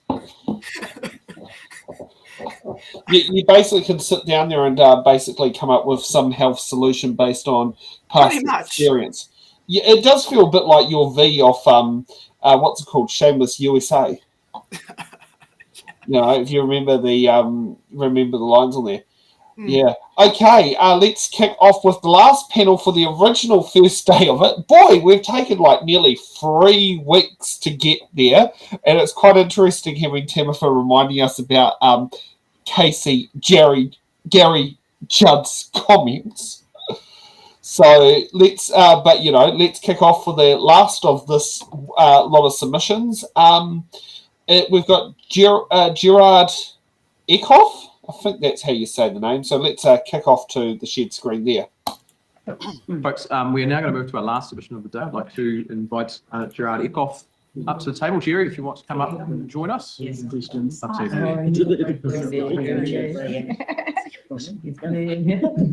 Save us some time in that day, really. Smart. Jerry, thank you for joining us. I invite you to take a seat if you'd like. Sorry, Chairman, with noise, my cochlea picks up everything. Oh, okay. It's much easier when it's quiet. Yeah, so what I'll do is I'll just ask for some quiet in the room, and then I'll invite Jerry to take a seat. Okay. If I may, I'd like to stand for a moment. Committee, I just wish to acknowledge with some real regret the passing of Dame Tariana Turiu. Oh, wow. I can't recall ever speaking with Dame Tariana when I was in Parliament all those years ago, 20 odd years ago. Not one conversation. But I think we took turns at smiling at each other as we passed down the corridors. And from what I understand, that was very much the way Tariana was, or Dame Tariana, excuse me if I'm not addressing her correctly. I admired her a lot, and she's one of my very special politicians of this last couple of decades, I guess. Yeah, perhaps I should. I'm unsure, and I think this is it's important to me anyway. I'm unsure if it is remembered that Dame Tariana once gave her parliamentary questions to ministers to the ACT Party. I was there at the time. Caused a little bit of a furore, I must say, but she did. And she was obviously unable to attend on that particular occasion. So she gave her question to ACT, which was asked and answered. I've always taken that decision of Dame Tariana as a real mark of respect. Maybe trust somewhere, but I thought that was pretty special of Dame Tariana, and I thank her, if I possibly could, to this day. There's another issue I'd like to go back 32 years, and I know it's pretty unusual, but I went to a very large meeting in Dunedin. It was to do with the Greenstone Valley, and it was to do with Ngāi Tahu and settlements. Doug Graham was the minister. I don't, to this day, know why I went. It was 2.5 hours of travel there and then back again, of course, 5 hours. I spoke at the very end of the meeting after everybody else had said, under no circumstances do you give that land to Ngāi Tahu. It's a fishing river, it's this, that, and the next thing, and it's important for recreationists. Something possessed me to get up and make a wee speech. And as I recall correctly, I was the only one that got a round of applause all night. I asked the minister to give that land to Ngāi Tahu, 56,000 hectares, I think, big patch. And I'm pleased to say he did. So sadly, it was the most effective speech I've ever given in my life, I think. But to the matter in hand, and I realise I'm probably wasting some time here, but my first question is, where does it end? This question about the treaty and the principles and stuff. My understanding was there are 3 principles to the treaty, and now I hear people like Winston Peters say, well, they're not treaties. So are they treaty? Are they principles? Are they clauses? Are they articles? Or is it some kind of covenant? And I think it's not unreasonable for the party or anybody to ask, what is the truth of the matter? What does it actually mean? Because I don't really know the difference between a covenant and an article, or an article of association. Is that what it is? I don't know. But we need to determine these things. But how do we do that if we don't debate these issues fairly and openly and properly and without the acrimony that is so characterised this debate so far? I think clarity is good. I've read Sir Aparimanata. If he is wrong about the treaty, what was it that he said is wrong? I've never heard anybody tell me what it was that is wrong. So again, we need to have discussion about these things so we can get to some sensible conclusion. But I would say that this matter is rightly for the legislature, you people, to the Parliament to manage. It is not for the judiciary. Just recently, 40-odd King's Councils issued a preemptive strike, as I would call it, against the bill by describing it as evil. And that we, the public, and I took this personally, as having my ignorance exploited by the bill. This was from 40 King's Councils. So what faith am I now, as an ordinary citizen, of course, meant to have in the judiciary, that has actually happened? So I was absolutely delighted to read that 500 Maori leaders, I think that is the right expression, contacted the monarch. And in doing so, they immediately invoked the Privy Council. The monarch cannot get involved in any of these things without being advised by the Privy Council. That is essential. To me, the Privy Council is the finest of the finest, the best of the best. And for some extraordinary reason, we got rid of them years ago. We need them back. And if this suggestion, and I'm sure others must have made this, I think the role that they played, because they will have articles, documents, all the information that has occurred from, well, since the time the Crown was involved, I guess from the 1820s or right through to the signing of the treaty, they will be privy to all this massive amount of information. But most importantly, they're independent. They are totally independent of this country and can make decisions or give advice, I should say, not make decisions, but give advice to our country. And I think that is something that we desperately need, given the division that we are seeing. I'm wondering whether I'm seeing a division here in this select committee. No. There shouldn't be. But I'm seeing the opposition on one side and perhaps the government on the other. Chairman, I'm not an authority in any way, shape or form about these things, but that should not be. It should not be. Because we, the people, actually look to this select committee for unanimity to work together to find solutions. This is not about the LAC party. It's not about National, New Zealand First, Greens or Labour. It's not about them. This select committee is not about them. It is about you folk working together, because you are people of repute. You are people of character. And if you have to say to your parties, various parties, look, we've got to find solutions to this, I would expect you to do so. I deeply lament, as I said earlier, these preemptive strikes. And I'm even sorry, very sorry, that the Prime Minister seems to be commenting on these matters for whatever reason. I keep thinking this thing, conflict of interest. Where is all this sitting? Where does that sit? Because I'm told on the regional councils you can't have a conflict of interest if you sit in judgment. Where is the conflict of interest here? I think it could be massive. And that's why I think the Privy Council could help us out enormously. Finally, well, it's not finally, I've got a lot here.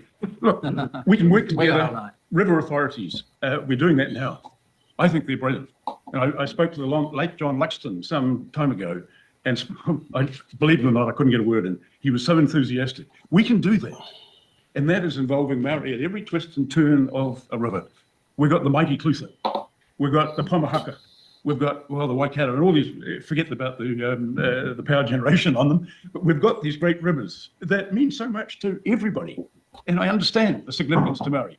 So I would really encourage the Select Committee to think long and hard about starting down that track of evolving together, sitting around tables and working. And it's not about the colour of your skin or your ethnicity or anything like that. It's about what you can contribute to our society to make it a bit better. I don't want to ever, and I don't want, well, I was hoping maybe my grandchildren might have been able to come today, but I don't want to have them looking back in anger at what is happening. And I think so many people I'm from way out in the south, and perhaps it's different down there. But I don't want to have my grandchildren looking back over their shoulders all the time at what is going on in this country, and the expectation that I have is that the bill was here, put in place to start the discussions, have a standing committee or something. Look, 20 many years ago since I've been here, and I'm not even beginning to try and suggest things, but other than the Privy Council, I think would be of enormous value if it's possible, and if it's not possible, make it possible. You can do anything you like. Thank you. Thank you. Probably a very fitting way to end up. We are over time now. It's okay, because you're only heading into our time and no other submitters, so it's actually fine. But I will wrap it up there and just thank you for it is a very nice way to end the day. I think you make a good point about the seating arrangements, perhaps alphabetical. I started to think it wasn't worth it sitting here all day. But thank you, Jerry. Thank you. I appreciate the offer to speak. But that concludes the oral hearings. I can't tell if he's for or against or what, but he's basically saying we could do it a better way. Now, for those who are wondering, Jerry Eckhoff is a former ACT MP who is from a farming background based in Otago, and I actually like the fact that he mentions things about conflicts of interest and that sort of stuff in there, and how basically if you've got a conflict of interest when it comes to local government, you pretty much basically have to voluntarily opt out. Yeah, I don't know what Jerry was on about either. So I don't know why Conservatives keep treating Ngāta as like the Pope of Māori conservatism. But, you know, Ngāta was not correct about what he said about the treaty. Māori did not cede sovereignty. That has been made abundantly clear by people who work with the tribunal, who are academics or scholars who have studied the treaty. That is their career, that is their job. Okay? Ngāta is as important of an individual as he was not a scholar when it came to Te Tiriti, he was a politician. Yeah. Well, he was a politician for a very long time as well. Mm-hmm. Yeah. I mean, it wasn't until World War II till he got knocked out of his seat. Yeah, I mean, and ironically, I think it was for protecting Māori rights as well that he was knocked out for. But yeah. I'm not sure. I'm not sure actually why he was exactly knocked out of Eastern Māori. I'd have to look that up, but yeah, I'm just reading the tribunal report, and you know, the tribunal has pretty much stated that the tribunal summarised the agreement in Te Tiriti as follows: that the rangatira agreed to share power and authority with Britain, that rangatira consented to the treaty on the basis that they and the governor would be equals, they would have different roles and different spheres of influence. Rangatira agreed to enter in land transactions with the Crown. Rangatira appear to have agreed that the Crown would protect them from foreign threats. So, yeah, it's pretty clear. Okay, shall we move on to the next day of sitting submissions, Thursday, the 30th of January. Yeah, I need to keep notes. There's one. Oh, it's Stacey's run sheet that she did from ages ago that I'm following off at the moment. There's a new one, but it probably won't kick in until when Laura takes the reins. Nice. I mean, like, I should take notes during listening to the submissions so that I know. Yeah. Youth Law Aotearoa, Darren Atkinson, General Manager. Let's kick it off. So we're now live for the hearings into the principle of the Treaty of Waitangi Bill. I welcome everyone. Our submission this morning is from Darren Atkinson on behalf of Youth Law Aotearoa. Darren's joining us online. And so just before I start with Darren, I'll just seek leave of the committee for Te Pāti Māori staff to take pictures and videos throughout the hearings. So that's fine with that. Until he gets on it, will Labour be here? I'll just take that as leave sort. I'll do that also for I'll do a general leave request for all parties staff, so we don't do it throughout the day. But if anyone else in the public would just great notes for video from them. Okay, so Darren, thank you for that. Thank you for being with us. Welcome to the Justice Committee. We've got you for 10 minutes this morning, so I'll hand over to you to begin your presentation. Thank you very much. Can you hear me okay? Excellent. So yeah, you'll see from our submission that there really are two main objections to the bill. The first objection relates to the bill's connection to the legal needs of rangatahi Māori. Our job as a community law centre is to reduce legal harm in the community and reduce the number of legal issues and target resources as efficiently as possible. Being young and being Māori is one of the key indicators of legal harm in the community, and young Māori make up 63% of the most vulnerable group of young people in the community who will experience high legal needs. The types of issues that they face are connected to socio-economic disadvantage, which is itself connected to the impact of colonisation. The legal issues that young Māori face include such things as unlawful exclusion from school, barriers to housing, and barriers to accessing social security. So pretty fundamental rights and benefits that young people should be able to access. Now, we believe this bill will reduce access to justice for young Māori, essentially by limiting the jurisdiction of the court to consider the impact of colonisation and te tiriti breaches, etc. So that's our first objection. The second objection really goes to the constitutional nature, I guess, of te tiriti o Waitangi. In my lifetime, the relationship between Māori and the Crown has changed immensely. Tangata whenua have and continue to make great strides in throwing off the burden of colonisation. And while there is a long way to go, in my reckoning, the future for tangata whenua appears extremely bright, and this is something that we should be celebrating. We're not surprised that this bill, I guess, has come up. It's really, we're not surprised by the pushback, I guess, to the advances that tangata whenua has made. But we think it's a fundamental breach of the treaty and a really simplistic response to what is a really complex problem, which is the relationship between tangata whenua and the Crown in a constitutional and liberal democracy. Our view is that young people deserve better from our parliamentarians than what they've got through this bill, and the fact that it's even made it to this stage of the House processes. Young people deserve a proper conversation about the place of te tiriti o Waitangi in our democracy. We've heard the word race used in relation to these issues. We think young people do deserve a conversation about race in Aotearoa, but it needs to be one that faces with courage and honesty the impact of colonisation on Indigenous communities. And this bill is not a conversation about the place of te tiriti in our community, in our constitution, and it's not an honest conversation about race and other issues around colonisation. We understand it's complex, working te tiriti into our constitution. It raises issues about sovereignty of parliament. We have heard in the commentary about this that it is uncertain, not knowing what the treaty means and how it fits. But that's what relationships are like. And young people deserve a government who will lead a conversation about these things and continue the work of its predecessors, which were those who convened the 2011 Constitutional Advisory Panel. That's the sort of process which should be used to look at constitutional change and to look at how te tiriti fits within our constitution. We've seen a lot of confusion and scaremongering about te tiriti and how it fits, but this is not a novel concept. And we see businesses, sports team boards, families, those are all examples within the community where power is shared, there's co-governance happening, there's complex governance arrangements at play, and we make it work. Our view is that we just haven't been very good at actually explaining what's going on in relation to te tiriti o Waitangi and bringing people along on that journey. I think we need a different metaphor. We're all familiar with the nuclear family, where two parents work together for the best interest of their children, and every child flourishes. That is a metaphor, I think, that could work for our conversations about te tiriti and how it fits within our constitution. Our view is that this bill is not an attempt by Parliament to address these complex issues.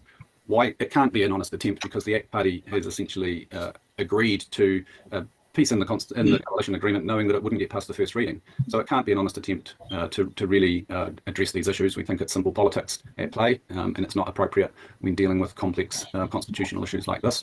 Our view is that as parliamentarians and as select committee members, your job is to go back to the executive and the party whips and tell them that we want something better. And that's what we think young people are entitled to. Kia ora, it's our submissions.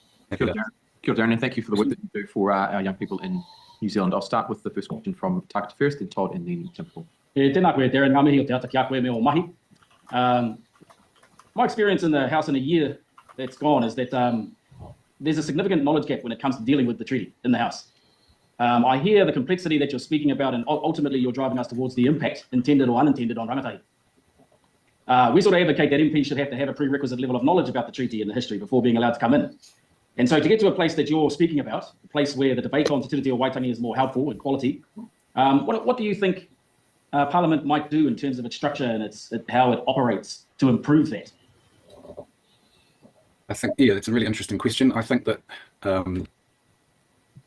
mean, there's certain things that any workplace should be doing. I think given our constitution at the moment, you don't need that knowledge to become an MP, but certainly, your job as an MP primarily as a parliamentarian is to write good laws. And so I think parliamentarians need the tools to write good laws. I'm a lawyer. I've worked in the front line of community law centres for 20 years. We see day in, day out the impact of bad laws. So I think there's definitely, I mean, I think that at the very least, you know, there's an answer to your question which is quite narrow in scope, which is the job, you know, it's essentially an employment kind of issue. But in terms of the constitutional issues, like I think that this is a conversation that we need to have. I'm Pakeha, I am scratching the surface in my knowledge of te tiriti and how it fits within Māoridom. It's not for me to say, I think, what sort of training is required. I think it's a conversation we need to have together and come up with the answers to your question collectively. I think that's the promise that we made when we formed the partnership that we did 100 and however many years ago it is. Thanks, Darren. We'll go to Todd Stevenson and then Tampa. Thank you, Darren, and thank you for making your submission. In your remarks, you mentioned that the treaty leads us to complex governance arrangements and co-governance. I'm paraphrasing, but you mentioned those things. Yeah. So is it your submission then that the treaty does deliver different rights based on ancestry? No, not at all. Okay, thank you. Thank you. Tampa. Fellow Darren, nice to see you again. Everyone, I saw Darren yesterday submitting on the Burkamp Bill, another bad one, another bad law. What do you mean in plain language when you say in your submission, increase the probability that rangatahi Māori will experience increased legal harm? Can you just explain to the people what you mean by legal harm? It's quite complex, but yeah, lack of accountability is an issue for young people. So young people are very unlikely to make complaints in a legal context. So for example, if they are unlawfully excluded from school, they just don't challenge those decisions. And what that means is that essentially that the unlawfulness, the structures around how young people access justice leads to harm, as do bad laws themselves. Does that make sense? Yeah. No, thank you, Darren, and perfect timing. Thank you for your submissions. Thank you for the opportunity. Spending your time with us. We're going to move to our submission now from Te Hungaroa Māori o Aotearoa. And Okay. Love Stacey's comment here. The interesting concept of treating it like a nuclear family.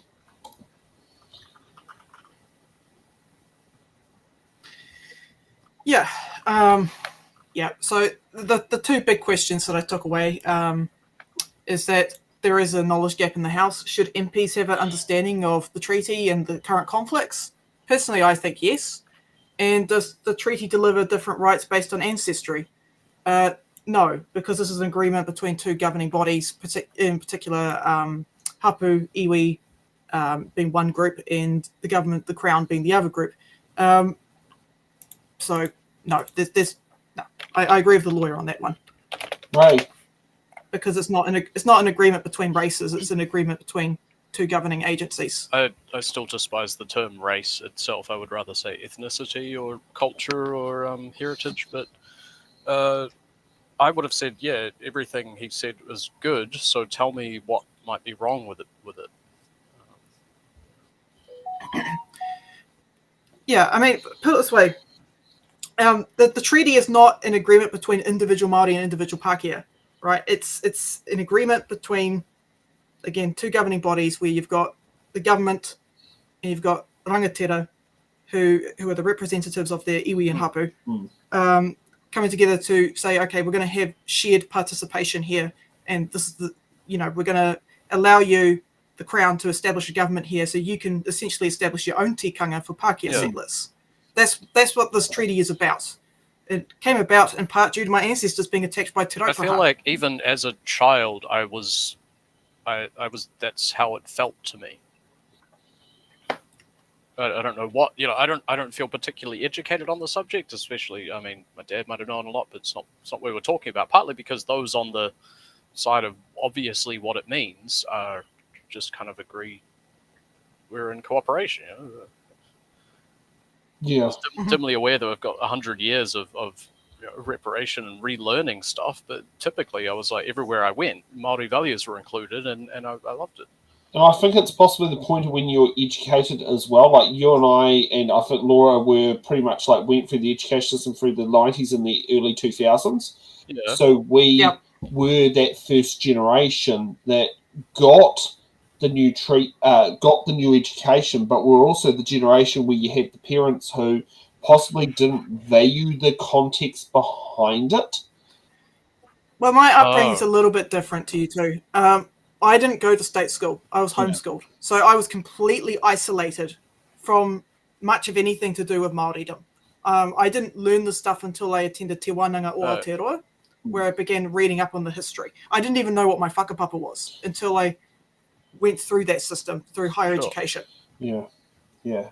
And it's interesting the part about Māori tend to not question it when they are done wrong by. And that is something that, as anyone knows that grinds my gears here, is wins, because that is so common that you can the group of people who typically are wronged, a government department that does that is like Work and Income or Oranga Tamariki, where they don't follow procedures because they're not used to being challenged. And then when they get challenged, it becomes the belittling of but I'm in the wrong, but I'm going to belittle you as if I'm right approach, which doesn't really fix the problem because a wrong is still a wrong. Okay, let's move on to, Te Hangaroa, Roa Māori Aotearoa submission. Just a moment. There we are. Welcome, Ty. You've got 10 minutes with us this morning, so I'll hand over to you to start your presentation. Tuatahi tēnei rā te mihi atu ki a koutou, te komiti e whiriwhiri nei tēnei take I tēnei wā. Good morning to the committee. My name is Tai Ahu. I'm from Waikato Tainui in Ngāti Kahu. I'm currently a lawyer that works for a small law firm called Fire Legal on a range of Māori legal issues, including te tiriti.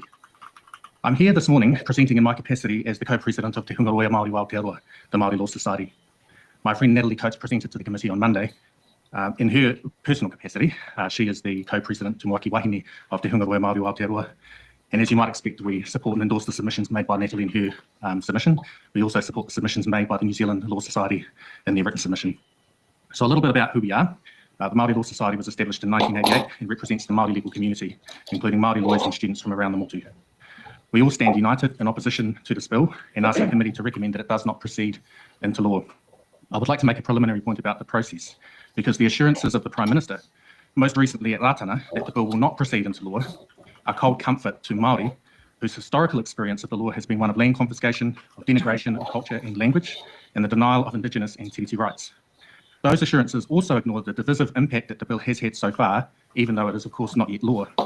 In many ways, the damage is being done right now as we speak. The bill has already exacerbated institutional distrust by Māori towards the machinery of government. It has already fostered cynicism in our political system and in the lawmaking process. And most importantly for Te Hungaroa Māori, it's already caused many Māori to become sceptical of the law itself, a law that for the past 50 years or so has strived to come up with a way to try to restore, recognise and protect tiriti rights, not take them away. I think it is important firstly for the committee to ask itself, what will the practical effect of the bill be? In Te Hungaroa Māori submission, whānau need to know that the effect of this bill is not just theoretical. The full reach of the bill is impossible to tell at this point in time, but it will have real-world consequences. I don't think that it will override long-standing case law that recognises te tiriti as an aid to statutory interpretation, such as the Huakina case, Barton Prescott, Trans-Tasman Resource Limited and Taranaki Whanganui Conservation Board, to name a few of those cases. The treaty will still be legally relevant where it is referred to in statutes, but the problem is the bill will strip te tiriti of much of its substantive content and its legal meaning, in particular the recognition that iwi hold and exercise te tino rangatiratanga.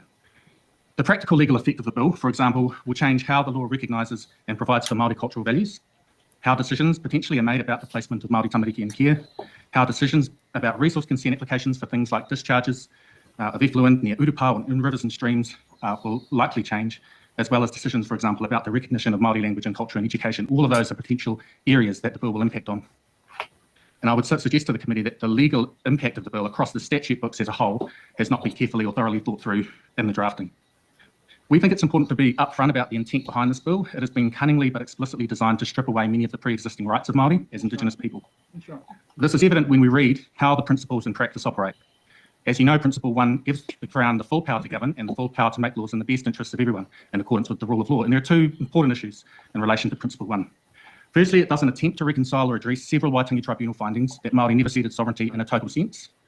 Also, Principle 1 fails to recognise that since 1840, the Crown's power has never been unbridled. Cases as early as 1847 in Aaron Simmons through to the 2003 Lands case and beyond have recognised that the Crown's right to govern is constrained by its pre-existing duties it owes to others.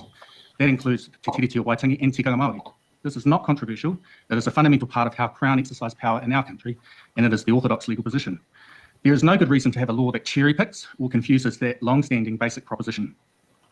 Secondly, Principle 1 assumes that recognising distinct pre-existing treaty rights somehow detracts from the rule of law, somehow takes away from the idea that we are all equal before the law. This differentiation is false. Our law has always sought to accommodate differences for different groups of people, where those differences are justified and recognised in the law. There is no such thing as some colourblind utopia in our law. Principle 2 of the bill relegates Māori rights and interests to those negotiated in treaty settlements, where those differ from the rights of the ordinary citizenry. It strips out the recognition of tino rangatiratanga, and as other submitters have stated, treaty settlements have never reflected the totality of Māori rights and interests under the treaty. They were never negotiated in that context, and this principle uses historic treaty settlements in a way that was never intended, to confine, limit and codify the current and future application of te tiriti. Principle 3, that all New Zealanders are equal before the law and that everyone has the same fundamental rights. Now that principle ignores many parts of Māori society who face barriers to equality which others do not. And many of those barriers were actually of the Crown's making, which means that Māori do not always have a level playing field when we're talking about other New Zealanders. Equitable treatment, we think, is required to ensure that those outcomes can be more substantively equal. Now, the final point I want to make before opening up for questions is that Te Hunguroi Māori is not opposed to a national conversation about te tiriti, but our point is that forcing Māori to participate defensively in a constrained select committee process and under the threatening shadow of a bill that strikes at the heart of the treaty is not a national conversation. It is very damaging to the relationship between Māori and the Crown, and we need to do better. Well done. We've got 2 questions lined up. First from Duncan Webb and then from Tim Paul, and then Trail Hubert. Could I be quick? Look, I want to ask you a big picture question, and that's in terms of the treaty's impact. To what extent do you think the treaty and the partnership it creates is important to ensure that Te Ao Māori tikanga and customary law is actually taken into account by our courts and our parliament when we approach kind of law making and law doing? Well, I would say that the treaty has been a really important linchpin for the Crown. It legitimises the exercise of that Crown power. That's the first point I'd make. But it has been an important pathway to ensure that things like Māori health, Māori language, Māori culture are included and factored into the lawmaking process and as part of our law. As I said, I don't think that this will render the treaty irrelevant, but it has a very powerful chilling effect in the development of policy, and it has substantive legal effect that strips away from that original intent. Thank you, Tamitha, and then Rowley for time. Morena, one of the big comments that people in support of this bill have been making is around the judiciary, and they've been saying that the unelected judges is the main thing that a lot of them have been saying. Could you speak to the judiciary, how important it is, that separation of powers, and talk to us and talk to the public about why that's so critical? Absolutely. I think the judiciary, many of whom have really taken an unfair rap, and certainly in the past 5 years or so, where I think a lot of criticism has been unjustified. They are an important branch of the government. They are there to ensure that there is a balance of power across the whole exercise of government. So I think that we have to be able to trust the judiciary and to be able to ensure that they are considering the case before them in light of the law that exists currently.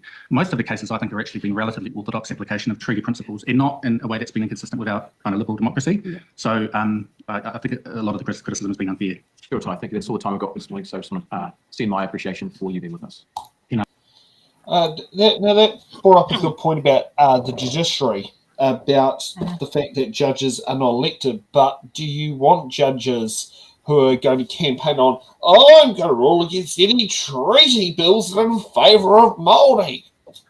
No, because judges are not politicians. Their job's to interpret the law, not to write it. Yeah. You don't vote for a judge. That brings partiality into it. And by the way, people go, oh, unelected judges, they're woke. Where were the unelected judges when the Crown violated their treaty agreements? Oh, that wasn't woke then because it was in the agreement of those who sit there and call it woke now. Yeah, it's like, come on. It's just so stupid. It's dumb. How's the Live Plus? It's live additionally. Live additionally. But yeah, I mean, it's like Luxon has really, he is so fucking out of touch in more ways than one. But so far, this bill has costed the taxpayer over $6 million and it's going nowhere. It's a dead bill. Why are we still spending money on it? Just kill it. Some of the private members' bills were more detailed than this one. Like, the part that got me was like the fact like it was one page. And I've seen some members' bills that are a lot more than one page. For something that, for a government bill, I thought it would have been a bit more detailed considering other bills that have gone through are like, what do you call it, a good number of pages long. I mean, more people marched against this bill than they did vote for the ACT Party. Like, the ACT Party got votes and support than opposition to this bill. I think that's all you need to know to fucking kill it. Yes, yeah. Like, I'm all for well-considered regulation and all that, but at what point do you just ignore that more people marched to this for? Oh, I mean, if you put David Seymour, he would sit there and say that they sat down there when they got to Whitmore Street. They were sat there and chucked on a shuttle bus, taken back to the back in Courtney Place to start the march again. You know, that's the sort of stuff that they'll, you know, would be, you know, I would expect to be told. But I mean, you'd probably say the same thing happened on the Auckland Harbour Bridge as well, considering, you know, it was estimated 50,000 people walked over the Auckland Harbour Bridge. It was some quite a significant figure, even though I do believe there might have been that group of people who joined the Hikoi just to say they walked over the Harbour Bridge, considering, I know at the Newtown Residents Association meeting, Rona said, if I was in Auckland, I have a mobility scooter, I would have gone over the Harbour Bridge just to have that experience. You know, it wasn't just about like, you know, so yeah, I mean, who knows? But yeah, David Seymour will say you'll have people who want it for that experience, not because of the Hikoi, even though it was kind of... How the fuck does he know? Has he gone out there and taken stats? No, it's vibes. Come on. Vibes, yeah. Yeah, vibes. I mean, imagine if this bill was in effect when Uhumato was being debated over. You know, when Labour was doing their thing, granting it back to Māori, it would be sold to Fletchers. It would have been completely given to Fletchers, and Fletchers would have made a huge ton of bank off of it. Yeah. And that's what's happened in the past as well with Māori. Yeah. And so, and the most important question here, well, I think to be the most important question here is, how does this bill benefit Pākehā?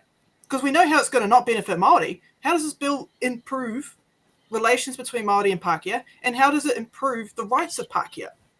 I don't know. I asked my dad, he's Pākehā, he doesn't know. I have the idea. The note I took was, it's not that I didn't have time to read the bill in full. I cannot navigate my strong emotions about it.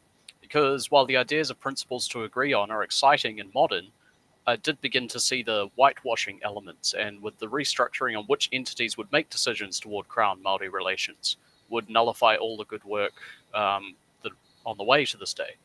So I think for all of those who don't want to engage in the debate or admit that their ancestors or you know that they live in a place that has unaddressed issues. So that's how it would serve the general populace that don't want to see Māori on street signs. Yeah. Right. Okay. Let's get to the next submission. This submission is from Adanesh Chowdhury. I think that's his said name. I'll probably say it wrong, but who knows? Now, we move to a submission online from Ananesh Chowdhury. Kia ora, morena. We've got you for 10 minutes this morning, so I'll hand over to you for your presentation. Thank you. Kia ora, morena, tēnā koutou, tēnā koutou, tēnā koutou katoa. My name is Ananesh Chowdhury. I'm professor of economics at the University of Auckland. My views are my own and not those of my employer. Thank you very much for giving me this opportunity to speak this morning. By way of background, I was born in India and did my undergraduate studies there. I studied further and then taught in the United States for many years. I'm a citizen of New Zealand and have called this place home for more than 2 decades. I have 2 daughters, 19 and 16, who were born here. I support the treaty principles bill introduced by ACT. I believe the debate around this bill is fundamentally important if New Zealand is to remain a multi-ethnic and multicultural nation. I acknowledge the discrepancies between the Maori and English versions of Te Treaty of Waitangi.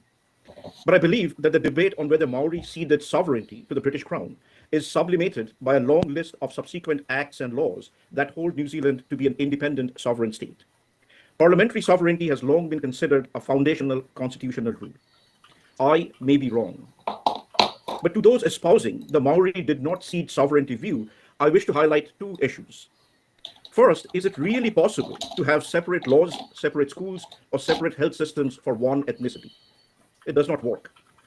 I think a lot of people are of the view, what is wrong with the status quo? Why rock the boat? But the problem is that the demands for separate treatment tend to expand and encompass more and more areas of social interaction. A liberal democracy cannot survive unless everyone is treated equally, subject to the same laws. I have just returned home from an extended visit to India, the country where I was born. I actually got back yesterday. I'm seriously jet lagged because it's 1 a.m. for me right now. But I felt compelled to speak here today This is especially because if you want to see the pernicious effects of different policies for different groups, then India's experience provides a cautionary tale. India has one rule for one set of religions and another for other religions. Some states are treated differently from others. There are extensive reservations in education and jobs based on ethnicity. The result is outright hostility between groups. This often prevents mutually beneficial exchanges between them. It has led to the demise of parties with broad national appeal and seen the rise of numerous small issue-based political parties that cater to the demands of specific interest groups. There are other examples in other countries. In all such cases, these divisions are seriously detrimental to social and economic progress. I'm afraid that we in New Zealand may be headed down this path of ethnic tension and hostility. The second issue I wish to highlight is this. According to the 2023 census, as much as a quarter of our population identify as neither Pakeha nor Maori. The 1987 Court of Appeals decision essentially envisioned the treaty as a partnership between Maori and Pakeha, or the Crown. But if you accept this bicultural view of New Zealand's citizenship, that the treaty indeed establishes a partnership between two out of many ethnic groups residing in the country, then what does this imply for the quarter of the population that is neither Pakeha nor Maori? What loyalty or kinship can this quarter of the population, full-fledged Kiwis like my daughters, feel to a country where their very existence seems to be an afterthought? Are they destined to be second-tier citizens governed by an uneasy alliance between the Pakeha and the Maori? If the basic argument is about equity, then why are these people being excluded? Why race? Why not need? We have a choice. We can choose to remain a liberal democracy where everyone counts, or we can become an ethnocentric nation based on identity politics and driven by ethnic tensions. Because make no mistake, the current path where particular ethnicities are granted partnership status can only lead to the eventual appearance of more ethnic parties fighting it out for a seat at the table, as has happened in other parts of the world. Thank you very much. I'm going to stop here. I'm happy to answer questions if there's time. Thank you, Anish. We've got three questions to start. Todd Stevenson, then Tim Paul, then Dr. Pierce. Thank you, Anish, for your submission. And I think you represent the view of many who would like to have this conversation. In fact, even some of the people who are submitting against this bill have said it's time we have this conversation. What is the effect, and obviously you're an immigrant and come from an immigrant community, what do you think the effect is if we don't actually get some definition around what the treaty means in modern New Zealand for our society and as you said, the rights for everyone? Well, obviously, that's a broad question. And I don't know the exact answer, but it seems to me that there is no other option other than to have a liberal democracy where the same rules apply to everyone. Because if we go down this path of different rules for different people, there is really no ending to it. Because people are people. Once we get used to these separate rights, separate rules, it is very difficult to give up on those or to change track and go back. So the current process to me really completely ignores this quarter of the population that has been here for a very long time, that are citizens, but don't seem to have a seat at the table. So Anish, we'll go to Tim Paul, then Dr. Pierce. Morena and Anish. So you talked about your first point was about separate schools and separate systems, and I understand the point that you're making. So why is it okay to not have schools based on what you're talking about, but it is all good to have charter schools, which separates people who can afford to send their kids to charter schools and people who cannot send their kids to charter schools? What's the difference between the current status quo, where we have two different types of schools for different economic classes of people? Why is that okay? And then schools like Kura Kaupapa and mainstream schools is not okay? But I did not say that. I have not addressed this issue of charter schools versus regular schools. You did. You said separate schools. Sorry, I understand, but I'm simply talking about schools based on separate ethnicities. Again, it's what's the difference between ethnicity and class? Why is one okay and not the other? There is a very fundamental difference. Sorry. What we're going to do is I'll just pause your time for a second so that we can conduct the hearings with a relative amount of order and time. People get their questions. Subs will have to come through the chair because we do have people lining up questions, and if we have members yelling out subs constantly and engaging with the submitter, they use up other people's time. So I'll let you finish, Anish, and then I'm going to go to Dr. Ferris.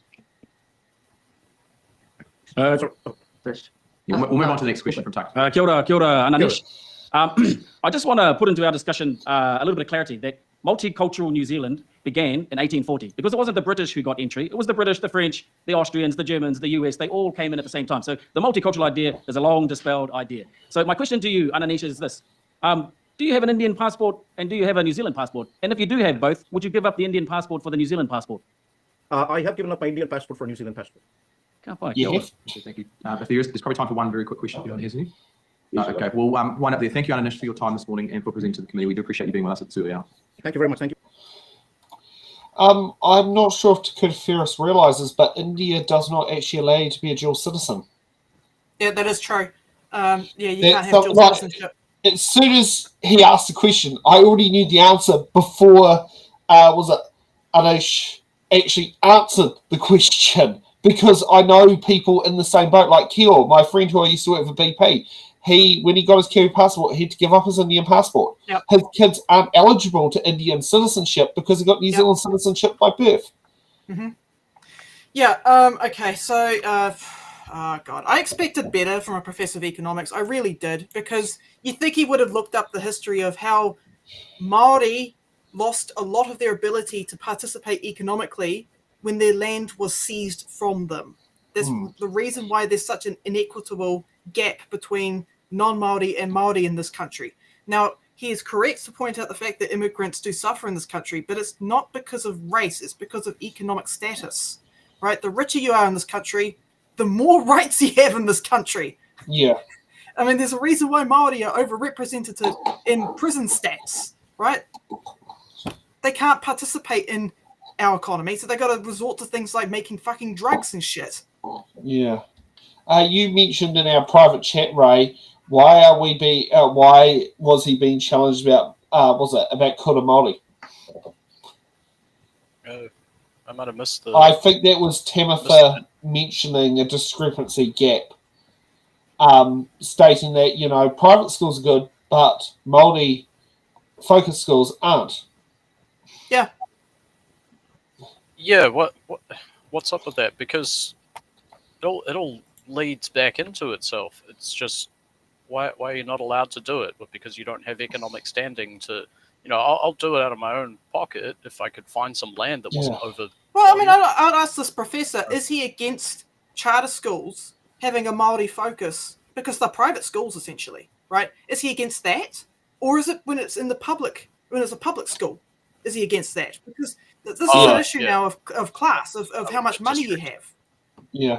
And, I mean, I hate to say it, and but this is an attitude I have encountered, not just from this gentleman, but from some people who come over from India, because they have the caste system, right? So everything's broken up by class, and it's and race is tied into that, and they've got multiple different ethnic groups and different languages in India. They've got a whole host of their own indigenous problems over there. Yeah.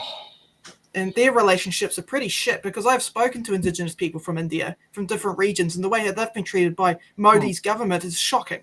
Oh, and also, put in division, how they basically sat down there and caused a complete rip-up of Punjab as a great example of it.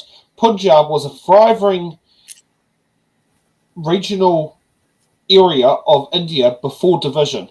And then when the division went through, which basically ran the border right through of West Pakistan, as it was then known as modern-day Pakistan, and India went right through the middle of the whole area, and it just basically decimated the division.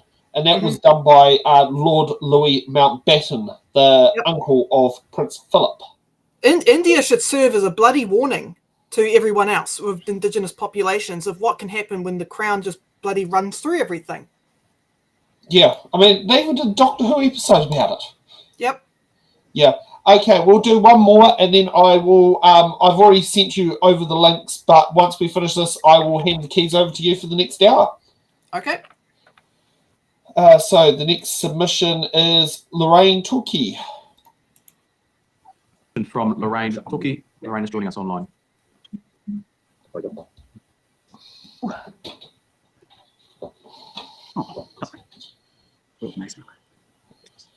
Kia ora, Lorraine. Welcome to the committee this morning. We have you for 10 minutes for your presentation, so I'll invite you to start your presentation. Kia ora koutou. Ko Lorraine Toki ahau, he hui ahau no Ngā Puhi. My name is Lorraine Toki and I whakapapa Ngā Puhi. I'd like my submission taken as read. Just on ceding sovereignty, Ngā Puhi did not cede sovereignty to the Crown when our tupuna signed Te Treaty of Waitangi.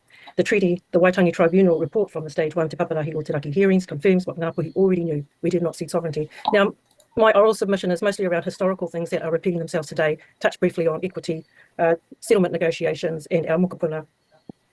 Patuane said, "It is only in the time of my great-great-grandchildren that the dreams I have for my people will start to come to fruition.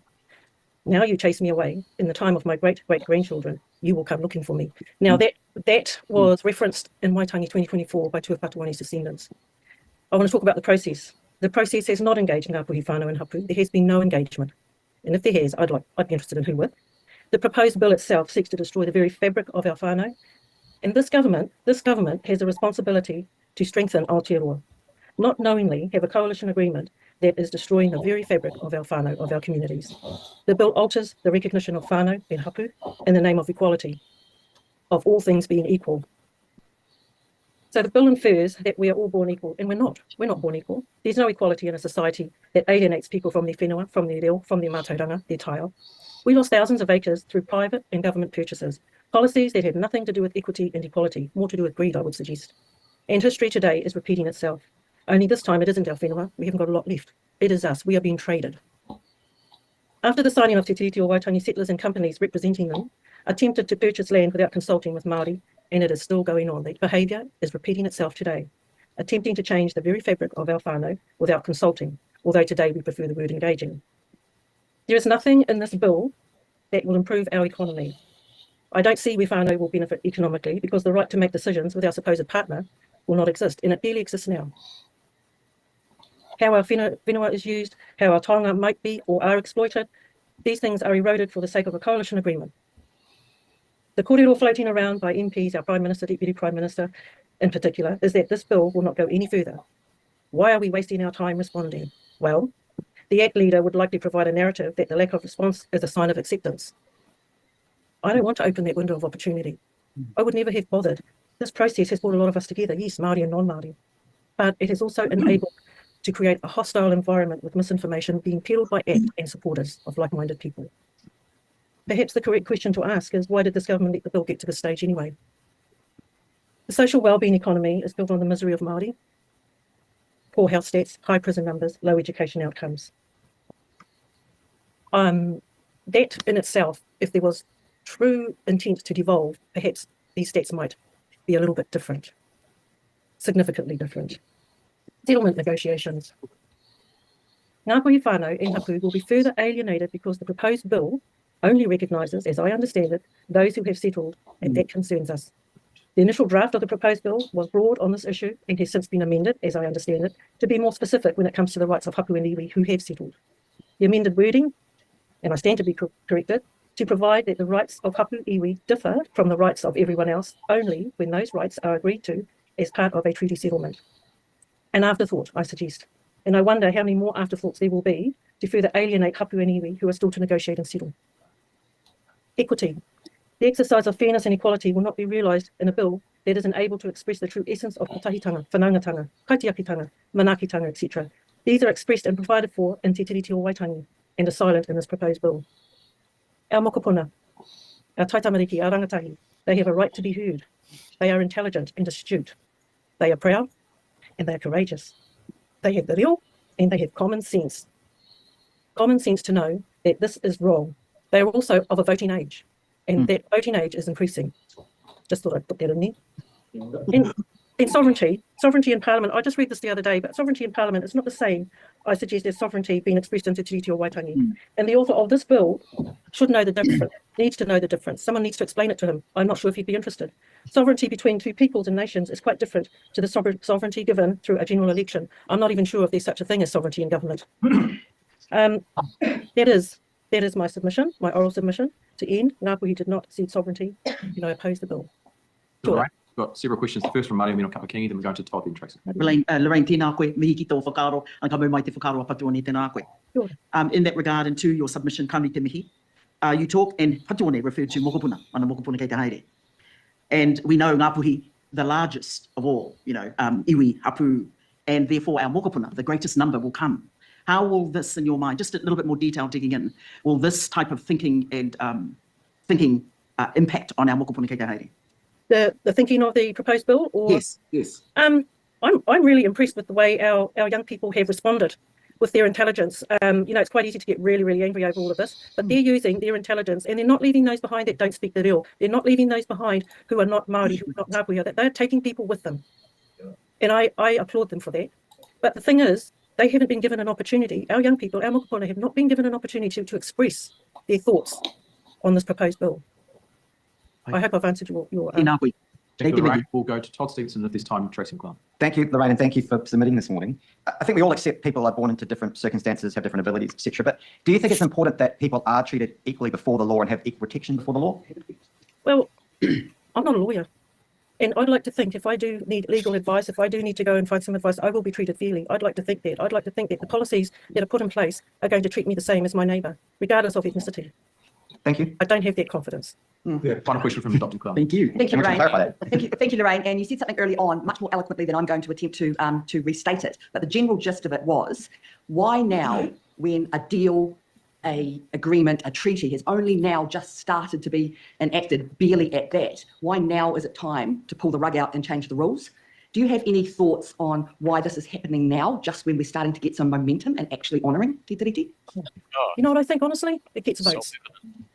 No. Thank you, Lorraine. Honestly. No, that's Really? a very succinct answer, and thankfully, won't end the time. So appreciate you being with us. Tēnā koe mā. Kia ora, ka pai.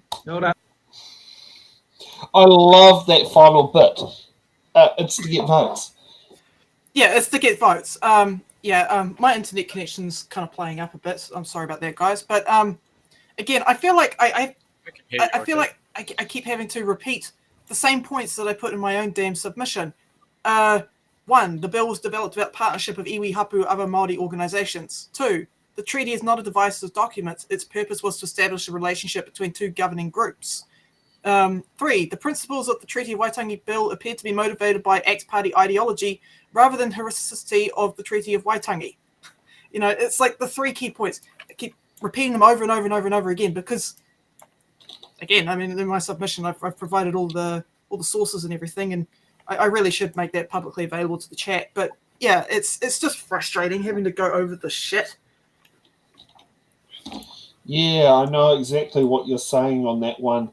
Okay, let's kick it off, and we will. I've just sent you the link of where I am. That should take you to exactly where you should be going to, and I'll see you guys back at 7 o'clock and have fun running the show, Laura. Thanks, sir. Oh boy! Hard-hitting questions where no candidate can butt in or dodge the question. Because every candidate has to answer the hard-hitting questions. Hard-hitting questions. Hard-hitting questions.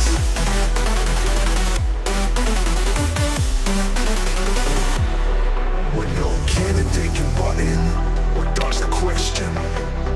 Because every candidate has to answer the hard-hitting questions. Hard-hitting questions. Hard-hitting questions. Hard-hitting questions. Hard-hitting questions. When no candidate can butt in or dodge the question. Because every candidate has to answer the hard-hitting questions. Hard-hitting questions. Hard-hitting questions. Hard-hitting questions.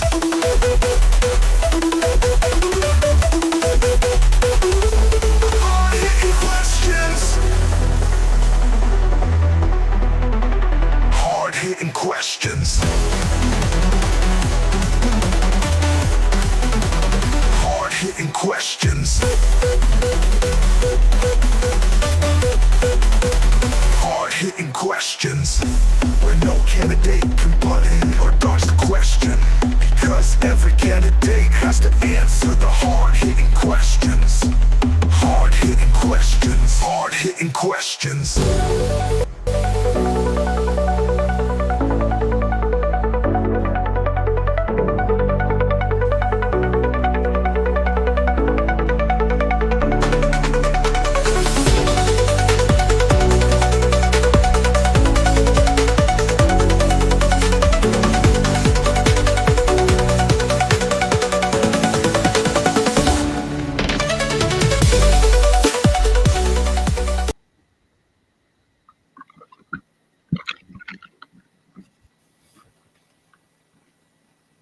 Hey, and Why now? and we're back, ladies and Sorry, gentlemen. up you. Welcome to the show. I'm your host Laura, and I'm joined today by panelist Ray Ching. How are you doing, Ray?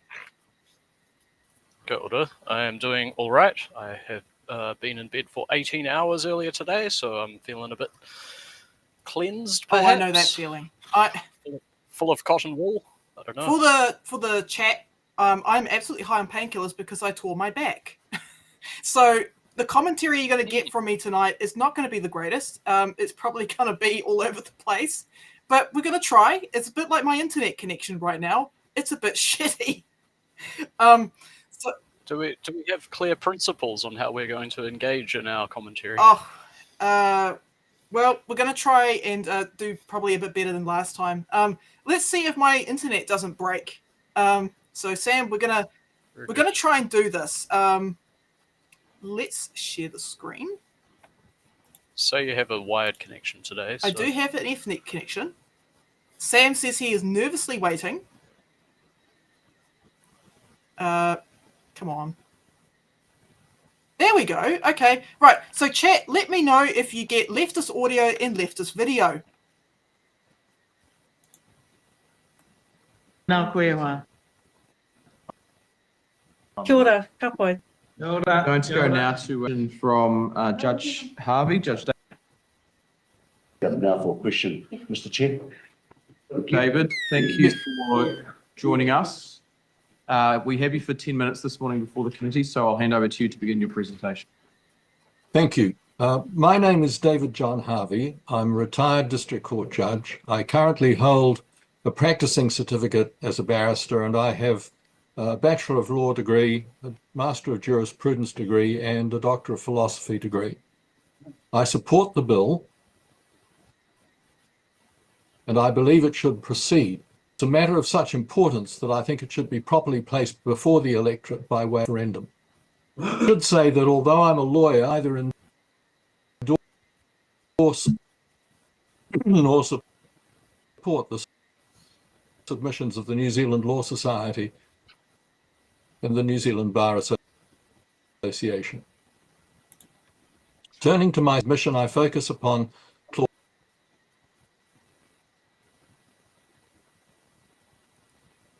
Oh, it's dropping audio. be called We can set it up here as well. I just a need to be liberal reminded what democracy. it was. Principle 2 secures property rights and by implication incorporates My internet is playing up big time. So I think Stacey's going to help out here. So hopefully we can have less cringe audio and video.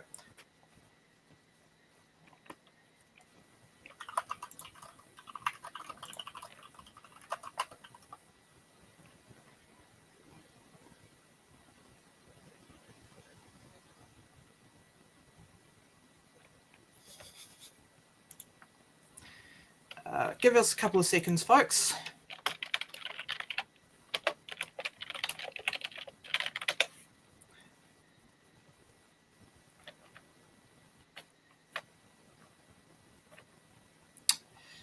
Yep, this is what I didn't want to happen. Fucking internet connection, Eka Tahuna, man.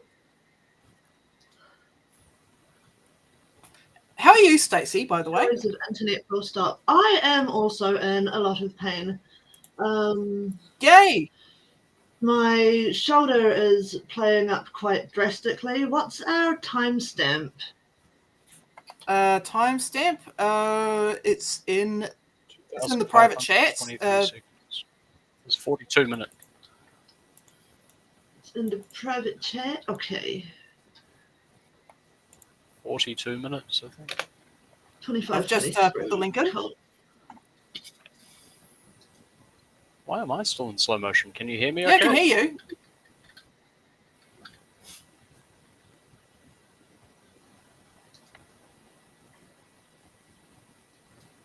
Oh, no, that's too far back. I'm This is just riveting commentary. organising my life. Yep. So while Stacey's organising her life, what does the chat think about the submissions so far? Are they cringe? Are they good? I haven't actually watched these submissions beforehand. Any submissions that you liked, guys, or didn't like?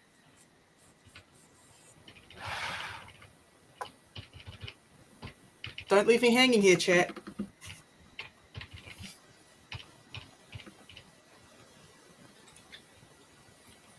Okay, it looks like I'm talking to myself. Okay, everyone knows that dead air is bad. And my cat just farted.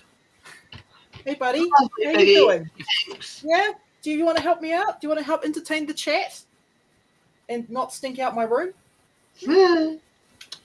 Look, here's the stinky boy, everyone. Stinky boy. Mr. Monster. Hey, Biggie, what do you think?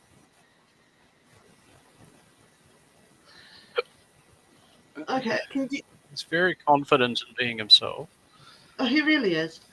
Right, I'm going to duck out, but I will backdoor the video for you. Okay, thank you very much, Stacey. Ciao.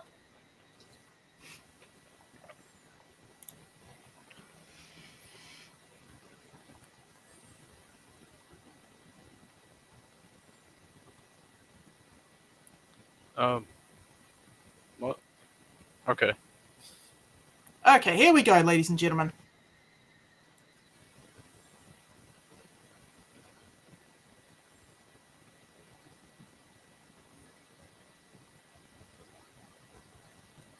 So I'll hand over to you to begin your presentation. Thank you. My name is David John Harvey. I'm a retired district court judge. I currently hold a practicing certificate as a barrister, and I have a Bachelor of Law degree, a Master of Jurisprudence degree, and a Doctor of Philosophy degree. I support the bill, and I believe it should proceed. It's a matter of such importance that I think it should be properly placed before the electorate by way of a referendum. I should say that although I'm a lawyer, I neither endorse nor support the submissions of the New Zealand Law Society and the New Zealand Bar Association. Turning to my submission, I focus upon Clause 6 of the bill, although it's critical to note that the bill does not in fact rewrite or amend the treaty itself. That is made clear in Clause 9. The committee, of course, will be aware of the principles that are contained in Clause 6. Principle 1 confirms the governmental structure of New Zealand in terms of what could be called a liberal democracy. Principle 2 secures property rights and by implication incorporates the concept of rangatiratanga, because that was a right that Māori enjoyed when the treaty was signed. Principle 3 provides for equality before the law and the equal enjoyment of fundamental human rights. The entablature of the United States Supreme Court building has the phrase equal justice before the law. That is what Principle 3 is all about. The courts, government and Waitangi Tribunal have developed a number of principles which it is argued will be excluded by the bill. I argue to the contrary. If we look at Principle 1, we have the power to govern New Zealand in the best interests of everyone. This incorporates the principle that the Crown has the right to govern. Edmund Burke considered that society is an enterprise that promotes the interests of all parties, and that partnership depends upon respecting those interests. The government, therefore, is a partnership between the people and the state, and thus the principle of partnership is necessarily preserved. As part of a partnership principle, there are a number of collateral elements. The active protection principle is inextricably linked to that of partnership. Given that Māori are a constituent part of everyone, the active protection principle ensures the protection of their interest. Implicit in any partnership is the principle of good faith dealing. If a government excludes good faith, it loses legitimacy and will fail. When there is a breakdown in a partnership relationship and wrongful acts are done by one partner to another, there is a right to recompense and adjustment, and thus that principle is present. The recompense principle is also recognised and given effect in Principle 2 of the bill. Thus, in my argument, the existing principles of partnership, active protection, equity and fair dealing, and remedies for wrongs are included in Principles 1 and 2 of the bill. I have approached the problem in the way that I have in an effort, I hope, to dial down the rhetoric and emphasise reason. And I am at your disposal if I can be of further assistance. Thank you, Judge Harvey. We've got a couple of questions. First one from Willie Jackson and then Laura Te Kiwi-Birb. Kia ora, Judge. Kia ora, Judge. Judge, you're out of sync with the best legal minds in this country. That you'll be aware of that. The King's Council, the creme de la creme of legal minds in this country, who have come out unanimously against this bill. You're out of sync with the creme de la creme of political leaders in this country, like Sir Geoffrey Palmer, Sir Doug Graham, Chris Finlayson. I just can't reconcile this, Judge, given your background and your status. Where does this put you in terms of the legal fraternity? Because the legal fraternity seems almost unanimously against this bill. Firstly, Mr. Jackson, not all King's Counsel are of one mind on this particular point. Point two, Mr. Finlayson made some interesting suggestions in his submission, as I recall. I wonder if he's looked at his watch lately, because in fact, we have daylight saving, which is a way in which time gets changed by parliamentary action. So the suggestion of parliamentary supremacy that he sort of disposes of so rapidly doesn't stand. It may well be that there are differences of opinion, Mr. Jackson. That's what living in a democracy is all about. I have approached this from the point of view of reason. Other people have approached it from the point of view of rhetoric and buzzwords. That's their privilege, of course. We live in a democracy. They have freedom of expression. It bothers me not one whit if I am out of sync with other people, or as you put it. I doubt that I am, but you're entitled to your opinion, as I am to mine. Absolutely, Judge. Yeah. From William, then we'll go to Yeah, absolutely, Judge. I would concur with that. Would you agree that this is an attack on the Māori tino rangatiratanga? That has been the constant criticism here. Do you agree with that? No, I do not. And if you read my submission, you will find it. Thank you. Lauri, and then Todd, and then Duncan. Morena, Judge. Thank you for your submission, firstly. And just to pick up on some of the stuff you talked about before I get to my question, especially around the equal rights for all in America. As we know, the civil rights movements didn't just come out of thin air and out of reason, to pull a rhetoric like that, where civil rights was only established in 1954 to 1968, I think does them an injustice. Māori are 30% of the people proceeded against by police, 45% of the people convicted, and 52% of the people in prison. And after that presentation, I understand why. Now, as a judge, do you respect the rule of law and 30 to 40 years of jurisprudence by the Supreme Court, by the Privy Council, by the High Court, by the Waitangi Tribunal, who have ruled in favour of Māori when it comes to treaty rights? Do I respect the rule of law? Of course I do. But the point that you make is an interesting one, because if you read my submission and if you understand it, you will note that the principles that I have referred to are those that have been devised by the courts and by the Waitangi Tribunal. So there is no difficulty whatsoever in the incorporation of that jurisprudence into the submission that I have made. And I have said that those particular principles fold into this particular bill that is before the Select Committee at this time. So of course I accept the rule of law. It would be completely alien to my nature to feel otherwise. If that's the case, then why would we have the need for this bill? Because it's time that this sort of thing should be clarified. I think that there has been a lot of confusion about the way in which the principles of the treaty work. It is a matter which concerns every New Zealander and therefore should be put before every New Zealander. Thank you. And that is why I support it. Thank you, Judge. We're going to go to Todd, and then Duncan, and then Tamaki. Thank you, David. Thank you for your submission. And I've got to say, I think it was very interesting the way that you've been able to incorporate the current principles of the treaty as it's understood into this proposed bill. But my question, I think it follows on actually just from what you said. I mean, you see this as a totally legitimate discussion for Parliament to be able to have and then in the future to go to a referendum of the New Zealand people. Yes, absolutely. Todd, Duncan, and then Tim. Good, Judge. Look, I'm just interested to draw on some of your experience in the district court, where I have no doubt that you had a long line of defendants in front of you. I sat in South Auckland, Dr. Webb. Yeah, so in light of that, you would have seen the disproportionate representation of Māori in our criminal justice system, and I'm sure you would have seen cultural reports. How do you reconcile that with the suggestion that we should be narrowing down the scope of the treaty? I'm not suggesting for one moment that we should be narrowing down the scope of the treaty. I refer you to Clause 9, which keeps the treaty in place. Furthermore, I refer you to the way in which I've developed my argument, which is that the principles that have been developed by the courts should be incorporated. The problem that we have, in my view, with the greatest of respect, Dr. Webb, is a political one. And it flows from the fact that successive parliaments, both Labour and National, have failed to grasp the fact that the changes that are needed to get rid of this terrible disproportion, and it is a terrible disproportion, of appearances in court, is not a 3-year problem. It's a multi-generational one. It's going to take 25 years to solve, and it requires a concerted effort on the part of everybody to Thank deal you. with it. Thank you, Judge Harvey. So I'm sorry to interrupt, but that's the end of the time this morning. We appreciate you coming online and joining us earlier this morning. Thank you for your time. Thank you. Right, members, just before we go to the next submission, I just want to make 3 very quick points. If members can keep their questions succinct, if we can get more questions in from other members, there are.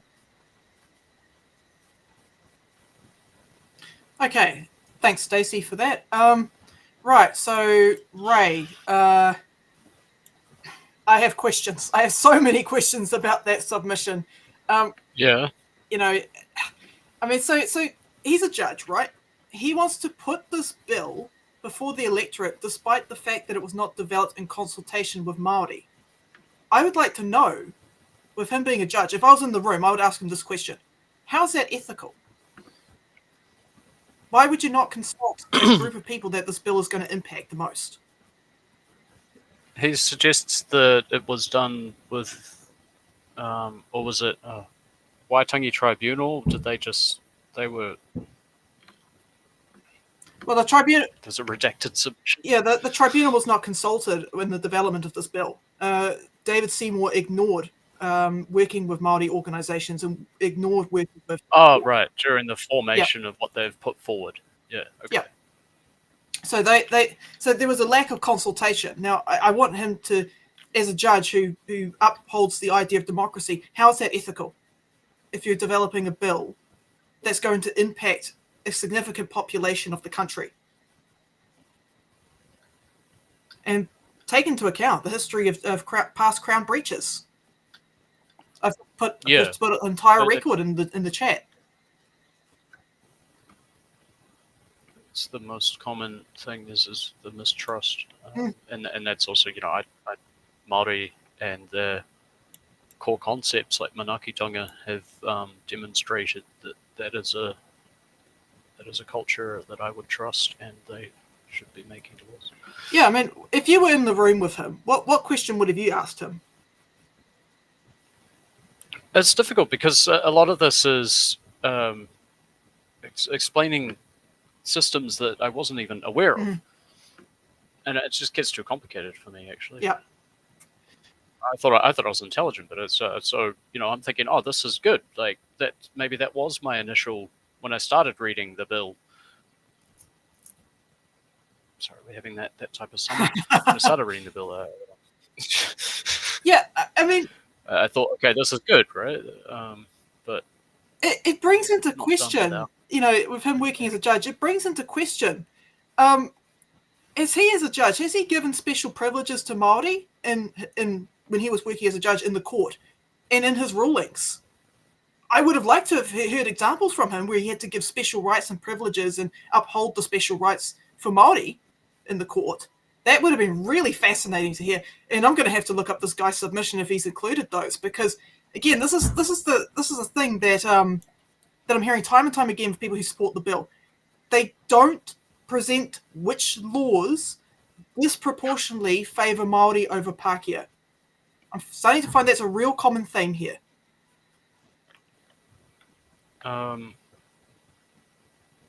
What is it actually changing as well? Is he saying Clause 9 refers to this, and it's not? We're not actually removing the legitimacy of Te Tiriti. What is the bill actually changing? Well, the bill, what it effectively does is I shouldn't ask. It changes the government's obligations when it comes to upholding Te Tiriti. So they're basically reinterpreting how it can be upheld. So it's moving away from the 3P. It's already a conservative interpretation of Te Tiriti that was developed by the tribunal back in the 1970s.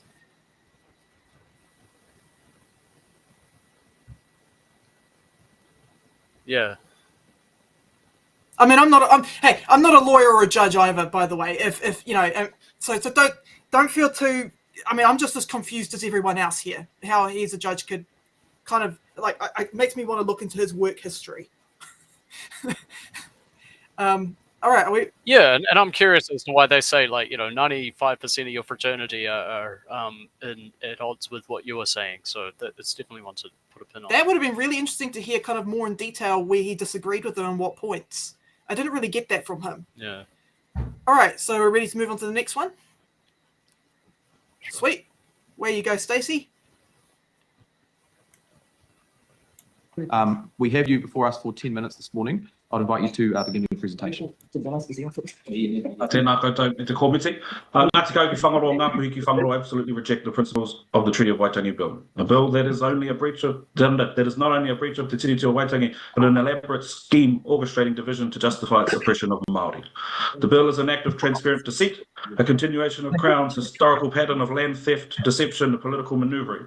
We see the game being played here: divide Māori and Pākehā, fuel racial tension, and use that manufactured conflict as justification to erase Māori rights. We refuse to stand idle. Whangaroa refuses to stand idle while history repeats itself. The Crown strategy has never changed. It erodes Māori rights incrementally under the pretense of legal reform. The Treaty of Waitangi was supposed to guarantee Māori tino rangatiratanga, absolute authority over our own affairs, yet the Treaty Principles Bill strips those guarantees away, replacing them with vague, political, convenient principles designed to benefit only the Crown. The Waitangi Tribunal's Ngā Mātāpono, the principles, clearly states the bill severely breaches the treaty, undermining its constitutional role. It dismantles the enforceable rights of Māori, leaving them subject to the Crown's whim. We have seen this strategy before, and Whangaroa Hapu have suffered deeply because of it. The first theft, pre-treaty land transactions. In 1833, William Parrott and William Spickman claimed ownership of 100 acres of Whangaroa land in exchange for a double-barreled shotgun. The beginning of Pākehā trickery, manipulating rangatira into transactions that were later used to justify large-scale land theft. The second theft, the Native Land Court. Established under British law, the Native Land Court was a weapon of mass disposition. Whangaroa Hapu were forced into individual land ownership, making it easier for the Crown to divide and conquer. In 1866, for example, Ngāti Uru lands at Te Rā Kaurere were taken through Crown grants issued under dubious legal claims. The third theft, continued Crown deception. The Crown exploited Māori willingness to engage in trade to further entrench its power. The economic capacity of Whangaroa was deliberately undermined by controlling trade routes and limiting Māori access to commercial opportunities. This is the same blueprint being used today. The Treaty Principles Bill is not new. It is the latest chapter in a long history of orchestrated Whangaroa and Māori subjugation. We refuse to let this cycle continue. The Crown's erasure of Hakaputanga. Before the Treaty of Waitangi, our tupuna already declared their sovereignty through He Hakaputanga o Ngā Rangatira o New Tereni in 1835. The Treaty Principles deliberately ignores He Hakaputanga because acknowledging it would mean that admitting that Māori sovereignty was never ceded. Whangaroa was a key site of Māori resistance and self-determination. Hongi Hika in the defence of Māori sovereignty. Hongi Hika, one of the most formidable rangatira of Whangaroa and Aotearoa, understood the dangers of Pākehā colonial encroachment. His military campaigns were not acts of aggression but strategic defences of Māori authority. Hakaputanga and Whangaroa leadership, Whangaroa Rangatira, were active participants in Hakamenenga o Ngā Hapu, the Confederation of United Tribes. The collective leadership was an assertion of Māori independence and self-governance, directly contradicting any claim that Māori consented to British rule. Early petitions against land theft, as early as 1839, Whangaroa Rangatira such as Hemi Tupe were writing to the Crown to prevent their district stretching from a Tauri to Whangaroa from being taken. Yet, despite these explicit statements, land continued to be stolen under false premise that Māori were willingly selling it. The Treaty Principles Bill is a continuation of this erasure. By removing Te Tiriti's legal weight, the Crown is attempting to rewrite history, pretending that Māori's sovereignty never existed. Whangaroa refuses to allow our ancestors' sacrifices to be erased. We demand that the committee immediately withdraw the Treaty Principles Bill. This is a political ploy designed to remove Māori rights. It must not be allowed to proceed. We demand that the committee formally recognise Hakaputanga, and the sovereignty declared in 1835 must be acknowledged and upheld. We demand that the committee cease the Crown's strategy of deceit and division, that the government stop using racial conflict as a tool to justify the continued dismantling of Māori rights. The Treaty Principles Bill is an insult. Is an insult to Māori, a disgrace to Aotearoa, and a violation of fundamental human rights. To this subcommittee, I say this: history will judge you. You have a choice. Uphold the truth of Te Tiriti o Waitangi, or be remembered for supporting a colonial coup against Māori sovereignty and the continued subjugation of Hapu Rangatiratanga. Ngāti Kau ki Whangaroa and Ngāti Kau ki Whangaroa, Ngāpuhi ki Whangaroa reject this bill outright. We will not be silenced. Withdraw the bill now. Tēnā koutou. We've got a question from Māori Mino Kapking and then Todd Stevenson. Tēnā koe Rāniera, me mihi ki tō pani. Raniera, so the Prime Minister declared yet again at Ratana he will vote this down, him and his team.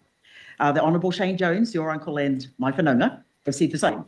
E te koronehana, we will vote this down, it will not go further. Whangaroa, we need 252 homes across the whole of our area. The resource that's used for this exercise, which could well be used in Whangaroa, what do you say to that? I understand through figures that have been put out and statistics that have been put out that should all 300,000 submissions be read, it would take one public servant 19 years at a cost of about, as you say, $4 million. That's resources that could be utilised in a health sector that's been stripped, in an education sector that's been stripped, in the housing sector, as you say, that Whangaroa could well do with, that Te Taitoke Whanui could well do with the support and the resourcing to house our people on lands that have been alienated from for many a generation.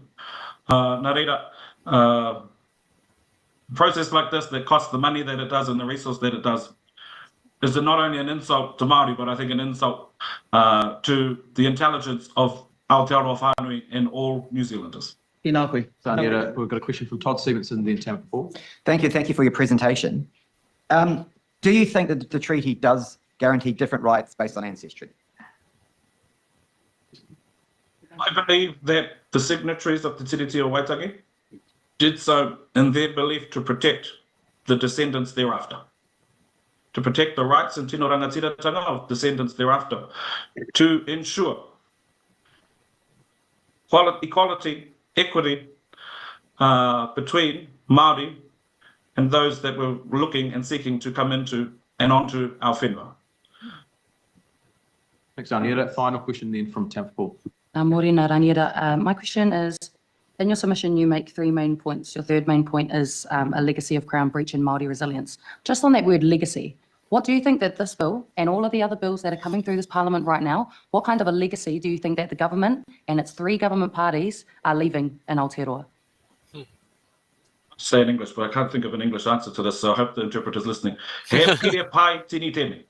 Ka rongo tēnei pai tini e te katoa. Ka ngaua te reo Māori, ka ngaua ngā tikanga Māori, aini ka ngaua noki te āhuaranga o te noho take ki tō tātou ake nei whenua.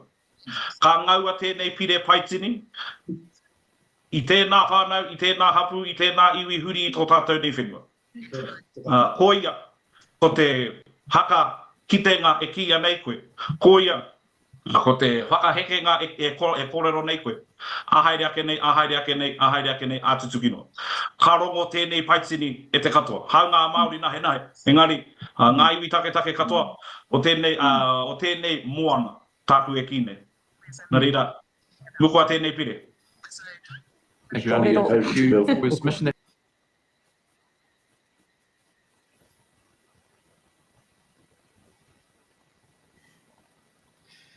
So, Ray, I got a question for you. What would you do with $6 million?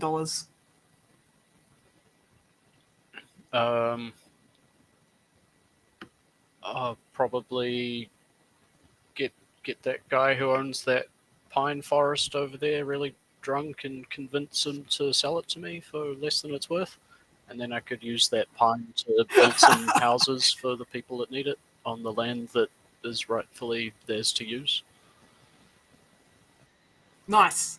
I know what I would do with it. I would put that towards compensation for all the jobs that were cut by this government. Yeah. So here's your pay package. This is how much we owe you.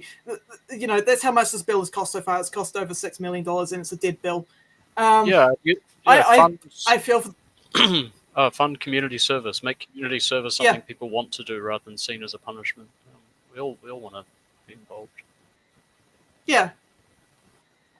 I find it really weird, though. Do you find this question weird as well? The question that Todd Stevenson keeps asking everyone that's against the bill.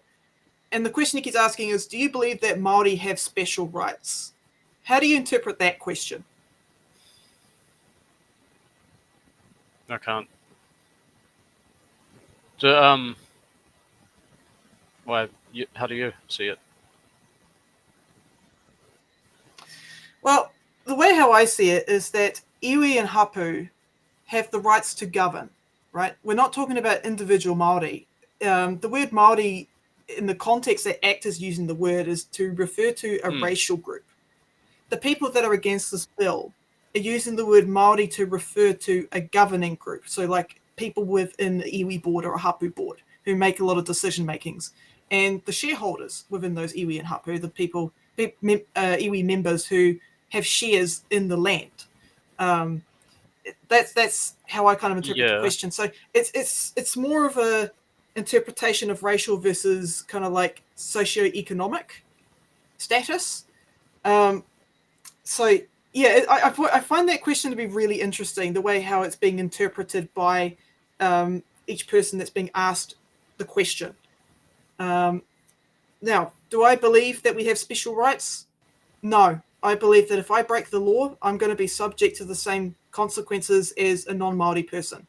I believe that iwi and hapu boards have a right to govern their own assets. Yeah. As the Crown has the right to govern their own assets. But yeah, I find it a very interesting question. Did you have any more thoughts on that submission? Oh, can you translate some of that last answer? Or what did you feel strongest in it? Could I translate what he said in Te Reo Māori? Yeah, because they're just saying what do you see for the Crown's legacy in these? Unfortunately, no. I can't give an accurate translation. That's right. I'm not fluent in Te Reo Māori. I couldn't give an accurate translation, but I understood the rest of what he was arguing about in terms of Crown breaches. Because again, I've put the link in the chat, guys, of all the record of the breaches, including what happened. A really shitty thing that happened in 1964, the Native Reserve Act. So everyone looked at. And there was another in the 1920s.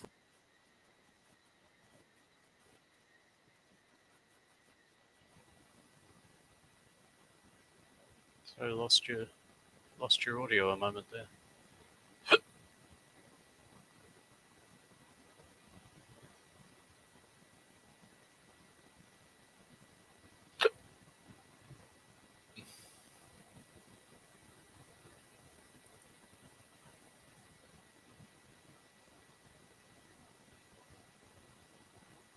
Thanks. I'll invite you to begin your presentation.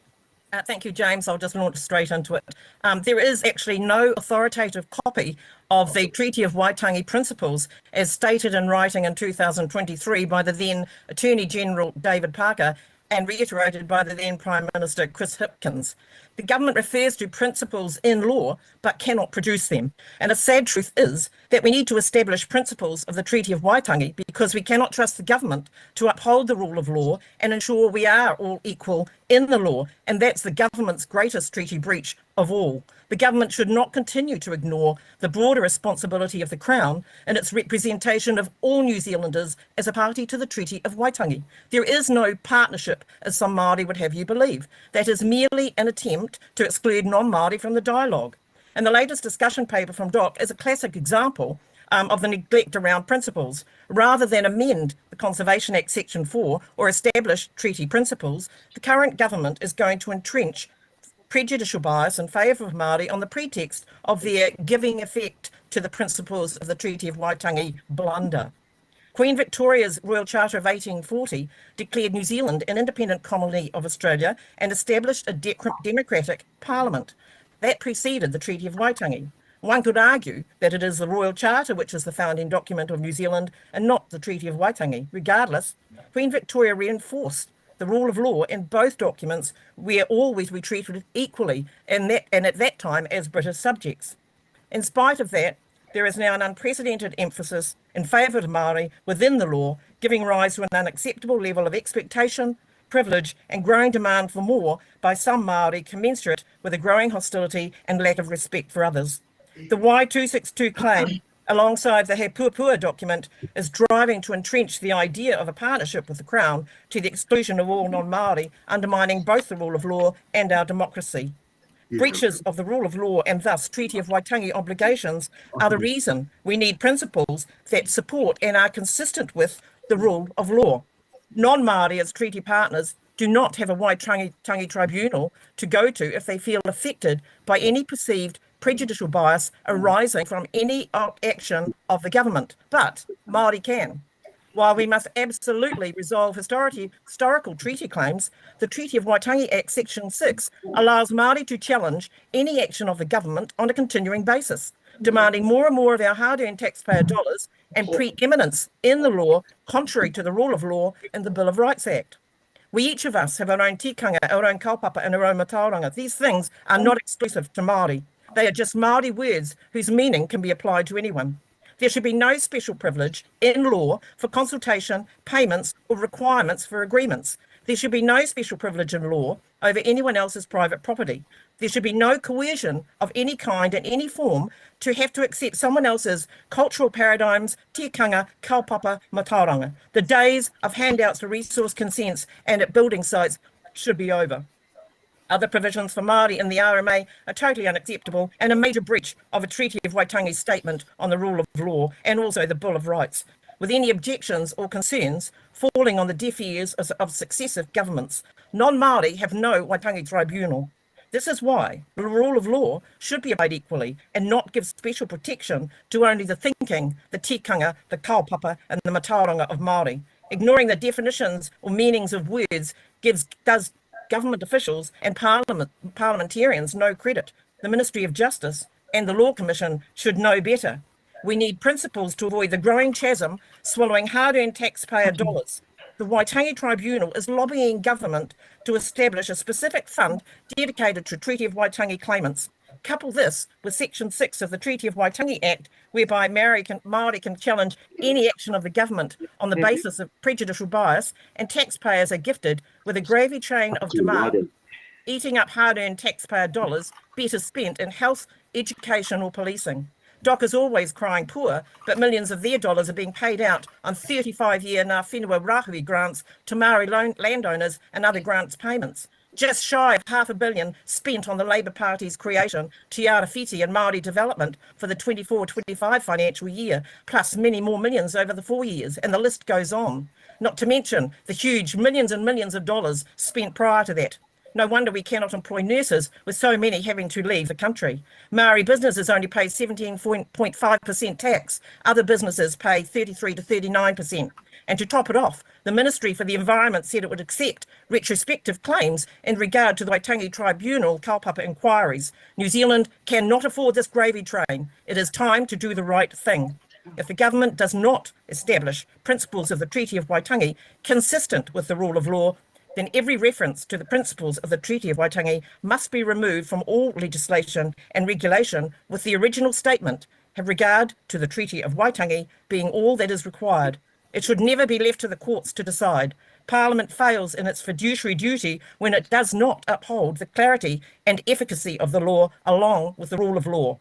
Parliament must delete Section 6, 1, 2, 3 and 4 of the Treaty of Waitangi Act and introduce a sunset clause for the conclusion of historic claims and thus the Waitangi Tribunal, or allow non-Māori to make a claim against breaches of the treaty by the Crown. And where a treaty settlement condition affects a constitutional, governance or Bill of Rights matter, a referendum must be held at the election following enactment of the settlement, by which the public can vote to uphold or vote down that provision. I support the referendum and principles of the bill. Thanks, Sandra. We've got 3 questions lined up. First from Todd Stevenson, then some for Paul, and then Christian. Hi, Sandra, and thank you for your submission. There was a lot in that. I suppose just to come back to one of your earlier points, Too much. it seems to me, and you gave a lot of examples, but it seems to me because the principles of the treaty haven't been defined, and you mentioned actually former Attorney General and the Leader of the Opposition making similar comments, there is no authoritative copy of the principles. Is it your submission that that's what's led to a lot of the issues you've raised? It's just this uncertainty? It's not uncertainty. The government cannot produce any principles of the Treaty of Waitangi. I have asked for them in writing. I have been given a written response back from David Parker and Chris Hipkins. They cannot produce them. So if you're going to write a reference to principles in law, you should be able to produce them. That's a requirement, a basic fundamental requirement of the clarity and efficacy of the law, which the government has consistently failed to honour. And without those principles, you're going to start getting the sort of disgruntlement or in an unequalness within the law that's currently happening, and it's getting worse. And Thank we you. can't afford it. People don't understand the amount of money being spent here. Thanks, Sandra. We'll go to Tamika Paul, probably last. Kia ora, ata Māori, Sandra. My question is, your submission just now and this one in writing is all about Māori, and I just wanted to ask, what qualifies you to speak about Māori? Do you have an area or a qualification or a lived experience to speak about white people? My own life experience gives me the right to actually speak about any matter or subject that I so choose to. So it's your life and experience. I do it with all respect. It's your privilege. Checks out. Thank you. Thank you, Sandra. I'd like to extend the committee's appreciation for you being An apology from my colleagues. and appreciate your time. We are Don't going to apologise to me. You got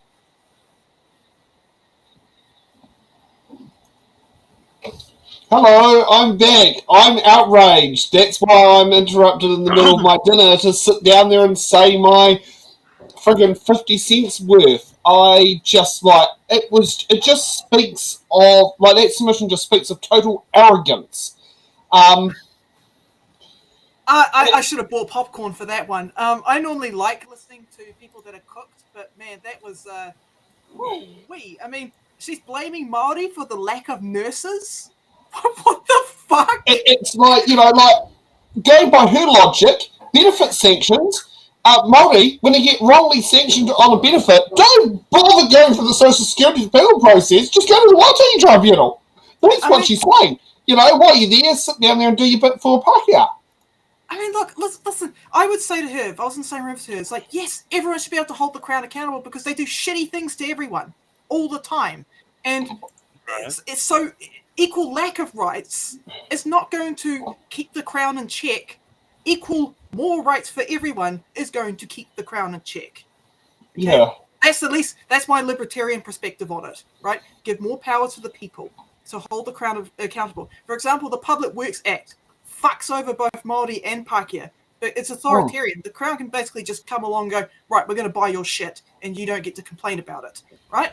They nearly went to do that with Greater Wellington Regional Council, went to do it over Centreport. Yeah. So New Zealand Railways were going to use that act to acquire Greater Wellington Regional Council's land, which is effectively one government agency or one government SOE to another local government SOE. It's like, I just don't understand how people come to this position going, we need less rights and we should be equal in having less rights, instead of saying, hey, as Pākehā, we also want to be able to hold the Crown accountable and we would like to have similar property rights to Māori without fucking over Māori and justifying that the Crown should be able to keep and take Māori land and profit off of it, right? Yes, I agree as a Māori person. We should be able to hold the Crown accountable. Yeah. I was not expecting to walk home into that going on while I was away. So yes, I have. For those who are wondering, I have got my dumplings. Nice. So just there, and I'll let you continue running the show, and I'll get back to enjoying my dumplings. Okay. Again, what also baffles me, this is another person who says that Māori have special rights without citing what the special right is. Like, she talks about the RMA, right? Māori, like Pākehā, should have the right to be able to control the assets they own. They should be able to have a say on development. That is democratic in nature. And she's complaining, Māori have that, but we don't have that, therefore we've got to take that away from Māori. No, we should be able to give Pākehā the ability to also hold the Crown accountable and take them to court.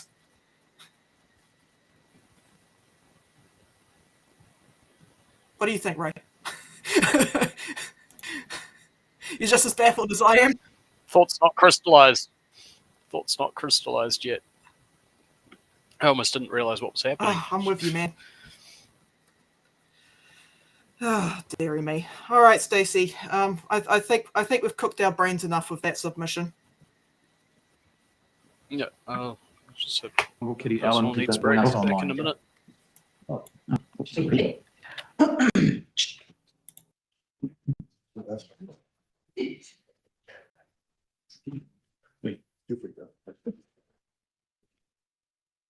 Kia ora, Kitty. Good morning. It's really nice to see you. Thank you for being with the committee. You know how this project works. I'll hand over to you for the 10 minutes to provide us with your presentation. So you're on mute, mate. It's like my uncles remind me they're on mute. Tēnā koe James o tira kia koutou ngā me mō tēnei komiti. He uri tēnei o Ngāti Rangi Nui, Ngāti Rangi Tūwhare Toa Te Raroa Hoki. My name is Kitty Allen and I'm opposed to this bill because it is a simple abomination. It seeks to erase Māori from our own history books and in our own lands. This is not just about erasing 50 years of treaty jurisprudence that has evolved since 1975. This is a bill that is about scrubbing us from history. This bill highlights the constitutional crisis. Waitangi is a fundamental tenet of our constitution and is the fibre of our nation that weaves us together. But this bill is a result of coalition negotiations. This bill is a representation that up for grabs in coalition negotiations are the core components of our constitutional arrangements. This is an unjustifiable decision by those seeking power to enable the unwinding of the constitutional status of Te Tiriti through this bill and in this manner. Our constitution underpinnings should not be considered that cheap by those vying for power. Further, the bill erodes and undermines every undertaking made between the Crown and Hapu and Iwi. Right from the promises made in 1840 to the more recent promises made by the Crown to Hapu and Iwi through the treaty settlement process. Despite poor attempts to preempt judicial inquiries out the wazoo into treaty settlements, this bill will simply open them up. It will simultaneously breach whilst purporting to protect settlements in the same breath. Every single treaty settlement contains an apology by the Crown to Hapu and Iwi for the wrongdoings of the past and an undertaking to work together to forge a treaty-based partnership moving forward. The mere action of allowing this bill to come into this House is a breach of those promises. Now, the Crown may wish to wash its hands of Te Tiriti because of the treaty settlements process, but the settlement process was not a precursor to the eradication of Te Tiriti or Waitangi from our constitutional framework. Now, there are two ways to mobilise people in politics: provide a vision based on hope or create an environment of fear. This bill is a populist bill that strikes at the heart of fear. This bill is intended to incite the fear that Māori gain from Te Tiriti in ways that other New Zealanders don't. But that is a simple lie. It denies the history of our nation. It denies the fact that everyone has a place in this country because of Te Tiriti or Waitangi. And no one loses because we are a nation that honours our history. There have been sustained calls from proponents of the bill that there needs to be a conversation about what the treaty principles are. The reality is that this has been a sustained conversation about Te Tiriti since 1840, and an independent commission of inquiry was established in 1975 specifically to inquire into what Te Tiriti means in a contemporary context.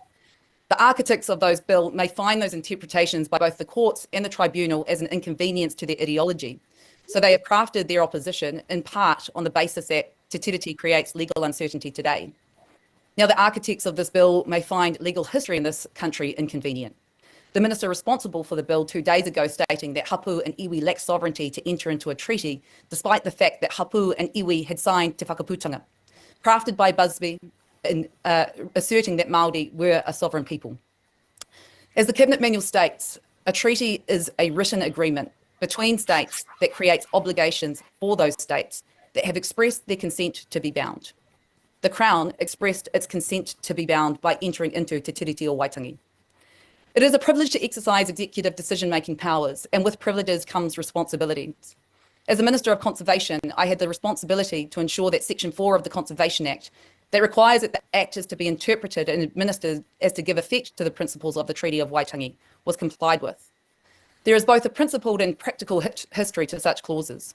The Department of Conservation administers 1/3 of the landmass in Aotearoa, and, for example, this comprises lands that were taken by raupatu, illegal land confiscation. It includes the administration of taonga, birds, trees, fisheries, kōiwi such as whale bones, and much more. Māori, Hapu and Iwi were guaranteed te tino rangatiratanga o ō rātou whenua, o rātou kāinga, me o rātou taonga katoa. The English text guaranteed the full, exclusive and undisturbed possession of their lands and estates, forests and fisheries. The Crown has accepted that raupatu was a breach of Te Tiriti or Waitangi, lands that were taken wrongfully and, to date, are yet to be returned.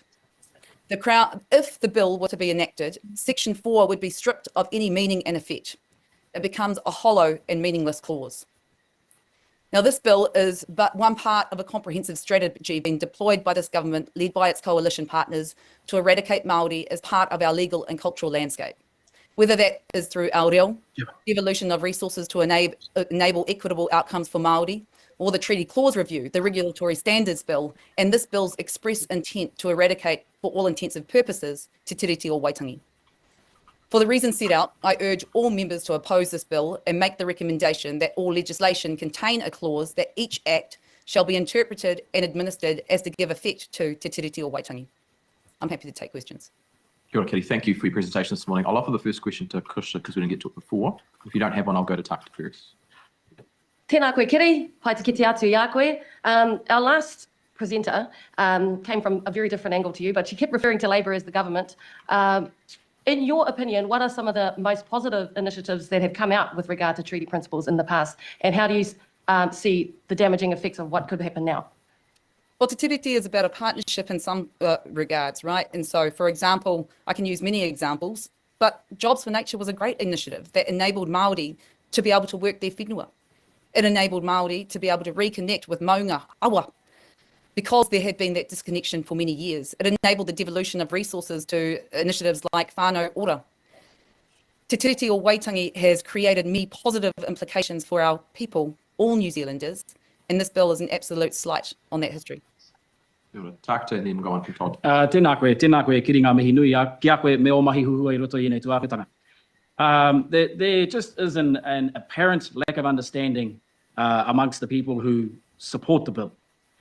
You and I will know that it's called a treaty. It's the Treaty of Waitangi, not the Contract of Waitangi, because treaties are the things that bind sovereign nations. So the sovereignty of Te Iwi Māori shouldn't be in question. But it seems to still be the case. And so the treaty is entirely constitutional in nature. So what in your opinion, what sort of jeopardy does this bill present to the erasing of Te Tiriti o Waitangi I'm talking about? What sort of jeopardy does that present to the constitutional rights of all New Zealanders to be in New Zealand? Te Tiriti o Waitangi, as I said, is a part of the fibre of our nation that weaves us together. Now, to enact this bill would eradicate the undertakings and the promises that our forebearers made to each other. It undermines and unwinds the constitutional status by dint of a coalition-agreed bill. These protections afforded to our constitution simply cannot be unwound because of political posturing. Kia ora. Very quick question, yes. Thank you for presenting, Todd Stevenson here. Just at the end of your submission, you said legislation going forward should use the term give effect to treaty. So are you saying that should be different from the principles of the treaty? I just want to see if you actually a distinction. I'm saying that each bill should give effect to Te Tiriti o Waitangi. So not just the principles? Te Tiriti o Waitangi. Yeah. Okay, thank you. Just want to check that.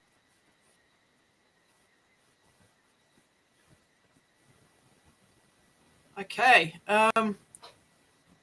Right. So one thing I think I need to address here is actually how much I appreciate Todd Stevenson being there. I know that sounds weird, the statement, because technically he's an ex-party member, but I've noticed that he is a bit different from the other ex-party members in the way how he engages with people, and I do appreciate that. Now, about the 3 Ps, participation, protection, and partnership. Those are universal concepts that can apply to. It doesn't just apply to Māori. It's not just exclusive to Māori. It applies to multiple different types of groups here in New Zealand. That's democracy for you. Now, one thing we need to be aware of, especially for people that that are in favour of this bill, need to be aware that the Luxon government, as Citizen Gold has pointed out, is looking to make a buck out of New Zealand's natural assets. And if they are willing to give special favour to corporations so they can utilise assets that originally belonged to Māori, do not think for 1 second that if you are a Pākehā, you are going to be immune from that. The government will screw over everyone if it means they can make a buck off you, if it means that they can sell assets that you have access to, right? So don't kid yourself there. That no one is immune to being screwed over by the Crown in favour of corporate interest. Okay. So yeah, there are multiple inequities that the Crown's actions have resulted in. I mean, I posted an entire list of Crown breaches in the chat. I can do it again if people want to see it again. But yes, in my personal opinion, this bill is to distract from a much scarier, bigger bill called the Regulatory Standards Bill. That's the bill that the ACT Party's tried to pass now, I think 3 times or 2 times. But yeah, it's pretty scary, and I advise people to look into that bill because that's the big actual dragon here. It's not this bill. This bill, David Seymour, he must have known when he was writing this up that it was cooked to begin with. But the Regulatory Standards Bill, that's the big scary one. That's going to fuck over everyone. Any thoughts, Ray?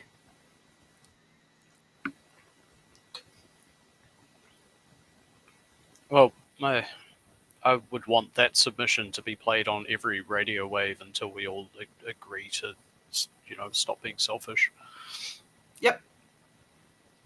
So there's a lot of work and money has gone into this, and yeah, with a few simple changes, it would legitimize that. And, you're right, Regulatory Standards Bill. That's the big one. I read some of that, and it's fucking terrifying. Stacey was explaining some of what it means, and I just started crying. It's that's the bill that's going to screw everyone over. It doesn't matter what ethnicity you are. Yeah, and this is where I wish there was an easy way to trust my governments, because on the surface it's meant to be with all people of the land in question considered. And instead it is somehow privatized, and it's a game, and they're elected to play the game. Many of the people that do elect them agree with the game they're playing as well. And it's this now. It's the fact that in our lifetime we have to suffer heat waves and droughts. It reminds me of what SpaceX is doing. I don't know if you're familiar with SpaceX down in Texas and in Florida, but they pretty much have control over who can access the local beaches. I don't want that for New Zealand. How often have Māori come out and said, no, you can't use the beach because you're Pākehā? I've never seen that happen before. I've never read about that, but I know that corporations do that shit all the time, and we can look at America, for example. Yeah, they probably would. It's like you're our people, and you agreed to that, so you're not allowed on the beach either. It is a bit too far. It's not looking ahead, and yeah. All right. I think that's the first hour of us streaming together up. I think Sam wanted to do a title screen or something. So Sam, if you're there, or Stacey, feel free to go ahead and do that.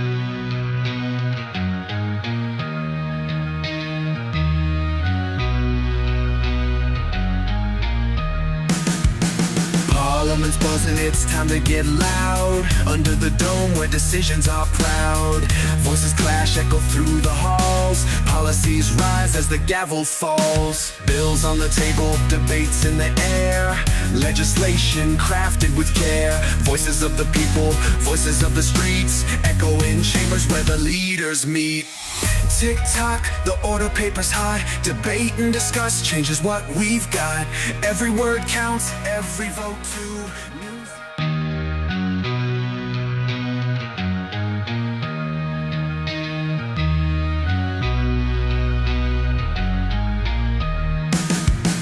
Parliament's buzzing, it's time to get loud. Under the dome where decisions are proud.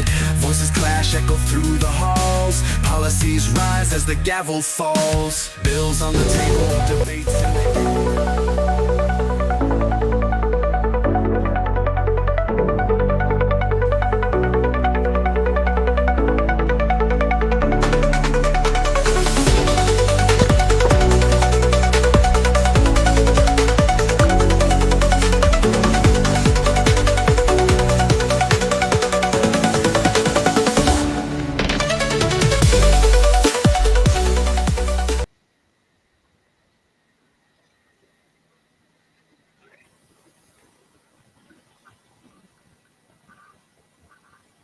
And we are back, ladies and gentlemen. Welcome back to the show. I'm Laura, and I'm here today with panelist Ray. How are you doing, Ray? Welcome. Hello and welcome. I'm doing okay. Glorious Sunday. And we're here today. We're doing the mega marathon for the Treaty Principles Bill. And Biggie has come to join us as well. Hey, buddy, you got anything to say? No thoughts? I also You have a kitten. Kitteny cat, come on. Puss, puss. Meow. Oh, look at that. You got a big orange boy. This is Tigger. Hey, look at that, Biggie. Tigger squeaks unless he wants to yell. My cat doesn't meow. I think he might be a bit broken.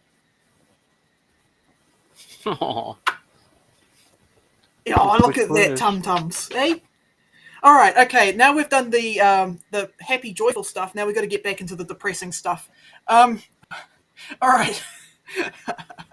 Okay, Stacey. If you want to hook us up with the first submission for this hour. Tigger, do you trust us to govern in your absence of meaningful debate? Submission person. John, good morning. Thank you for being here. We have you for 10 minutes this morning, so I'll invite you to begin your presentation. Thank you, Mr. Chairman. Excuse me. And good morning to committee members. I'm an economist, a chartered accountant, and a businessman. I take it that my submission has been read. This is a supplement to that in the light of subsequent events. My career spans two phases. The first is some 32 years with a Shell group of companies around New Zealand, the UK, Southeast Asia, and the Philippines. When I retired from Shell, I came back to New Zealand and have had a number of directorships in private companies, listed companies, two listed companies, an SOE, which I'll return to. I've been involved in a local authority audit committee. I've been chairman of Hei Huarahi Tamariki, Araporo, of that trust. And the experience I've had over some 40 years informs this presentation and my submission, complements it. After in anticipation of retirement, I actually went to the University of Sydney and obtained a PhD in business finance. Now, since delivering my submission, the government has announced New Zealand is now open for business, for growth, and for overseas investment and finance. And that is after slipping to 33rd out of 37 in the Economist's country ranking last year. So my submission in support of this bill, and most importantly, in the general policy statement supporting the bill, which is its preamble, is therefore an added dimension. It is the chance to eliminate sovereign risk arising from our legislation or mitigating it. My submission, I refer to in paragraph 4, some of the considerations that people try to mitigate sovereign risk, as well as conditions that are applicable. And I think that the importance of sovereign risk is actually a very important issue and should not be underestimated. I could elaborate, if you wish, on 3 areas of my personal experience where sovereign risk has been an issue. The first was in the Maori joint venture agreements, where the Crown changed its opinion on a certain matter, and I can explain what happened, but that was a clear breach of the Maori agreements. The second one was the breakup of the Malaysia Federation, when Mahathir unilaterally declared his Bumiputra policy, and which basically denied access to business for Indians and Peranakan Chinese, and that caused the breakup, partly caused the breakup of the Federation, and Singapore and Brunei left the Federation. After the Marcos era, I was invited to go to the Philippines to try and bring back international financing agencies, banks, in support of our refinery project, which was some $665 million US.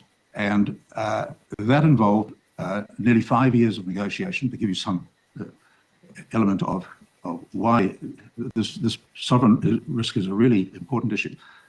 It involved bringing back a consortia of 6 different banking arrangements, involvement with UK law, with US law, with Filipino law, and considering in paragraph 4 the arbitration opportunities that presented in Malaya, in London, in New York, and in Australia. So that's where I'm coming from. On my return here, I was invited virtually immediately to join the SOE development group. Now, that was where a group of us were invited to present in 3 months a business plan and project to take over some of ECNZ's assets that they no longer wanted. And in the 3 months, we produced a business plan and a viable basis to form what became Contact Energy. I was an inaugural director.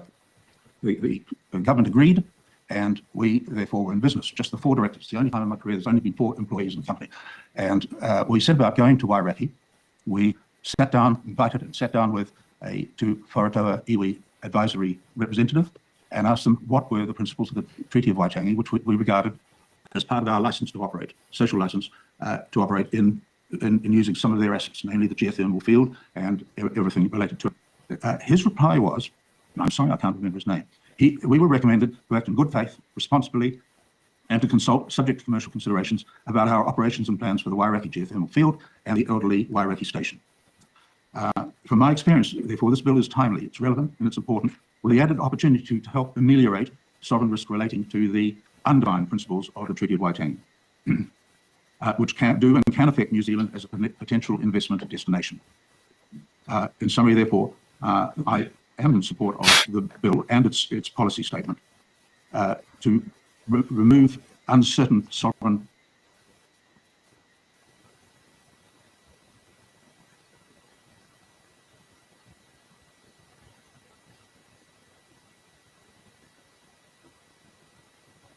risk criteria. Did he die? From What happened? Oh, there we go. potential investment. The referendum, if approved, would provide additional legislative certainty for investors, for citizens of New Zealand, and the business community.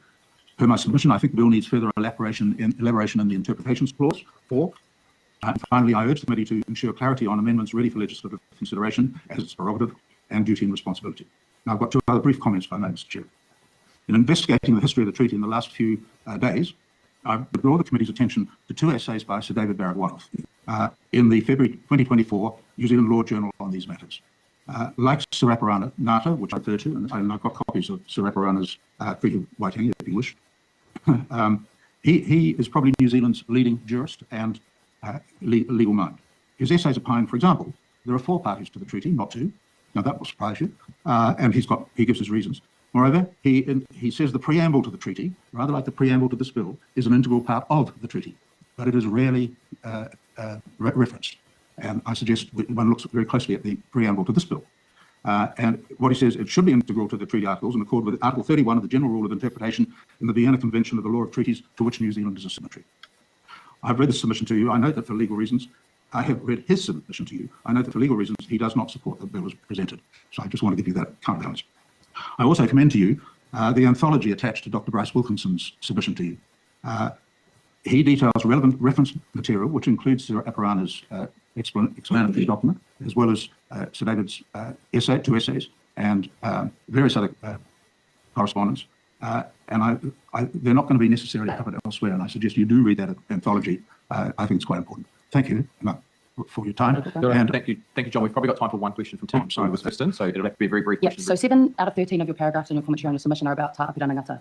You said he's one of the greatest, you said he's Māoridom's greatest leaders. Which other Māori leaders have you researched to inform your view on this Well, I bill? haven't researched, but Sir Peter Buck, Sir Maori Pamari, Any contemporary ones? Sorry, that's enough time for this one. Sorry, John, we're out of time, so that's the 10 minutes concluded. Holy cow. Tabitha wants to debate with everyone, and I'm all for it. Yeah, so he said he worked in Southeast Asia, and he's an economist and an accountant, and he worked with Shell. He would probably be very intimately aware of the lack of rights that Indigenous people have in places like Malaysia. In fact, I've just put in the chat a paper that everyone can read. It is quite an eye-opener. The rights of Indigenous peoples in Southeast Asia, recent advances and current challenges. They don't have any advantages. They have a lot of current challenges. So I kind of screwed that up. But yes, so in Malaysia, they don't have a treaty like we do. The Indigenous people there don't really have a way to hold corporations accountable. They don't have a way to hold the government accountable. The government can essentially just bowl in there and go, right, this belongs to corporations now. So, yeah, it's just, and he's saying, sovereignty of Māori, that's a problem. Yeah, of course it's a problem. Duh. We don't want you mining shit. Not without our consent. That's where the concept of partnership comes in. That's democracy. Actually, I've just grabbed a quote from J.R.R. Tolkien. Oh, yeah. You must understand, young hobbit, it takes a long time to say anything in Old Entish, and we never say anything unless it is worth taking a long time to say. And a lot of this inconvenience that we're experiencing is the drive here, because it's inconvenient to meet with the peoples, engage with the it's inconvenient to engage in a fair and socially acceptable way. Yeah. I wish I knew more about what's happening in Southeast Asia, but I do know this much. Indigenous people are poor, and they get screwed over by their governments quite frequently. In places, if you look at places like East Timor, Malaysia, in particular. Yeah,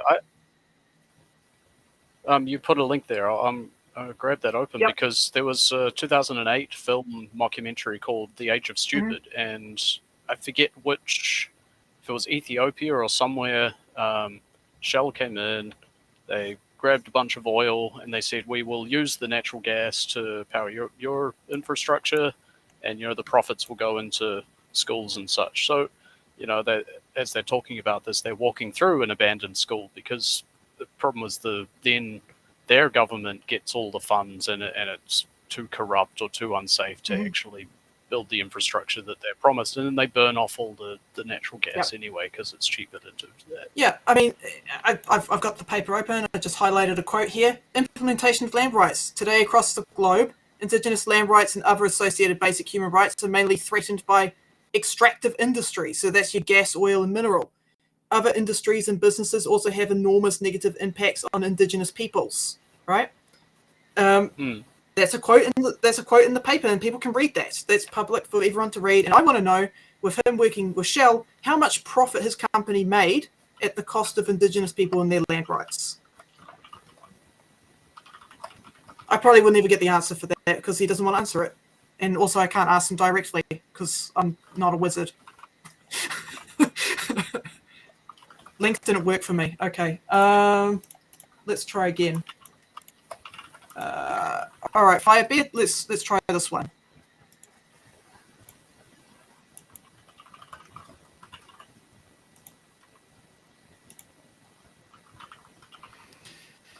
Give that a crack, Firebeard, and see if that one works for you.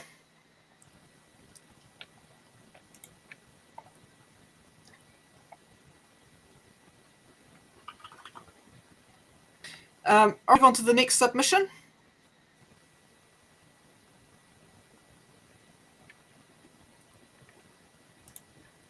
If you'd like to join us at the table, sub in for one of your colleagues or run the parliament, but that's how the process is today.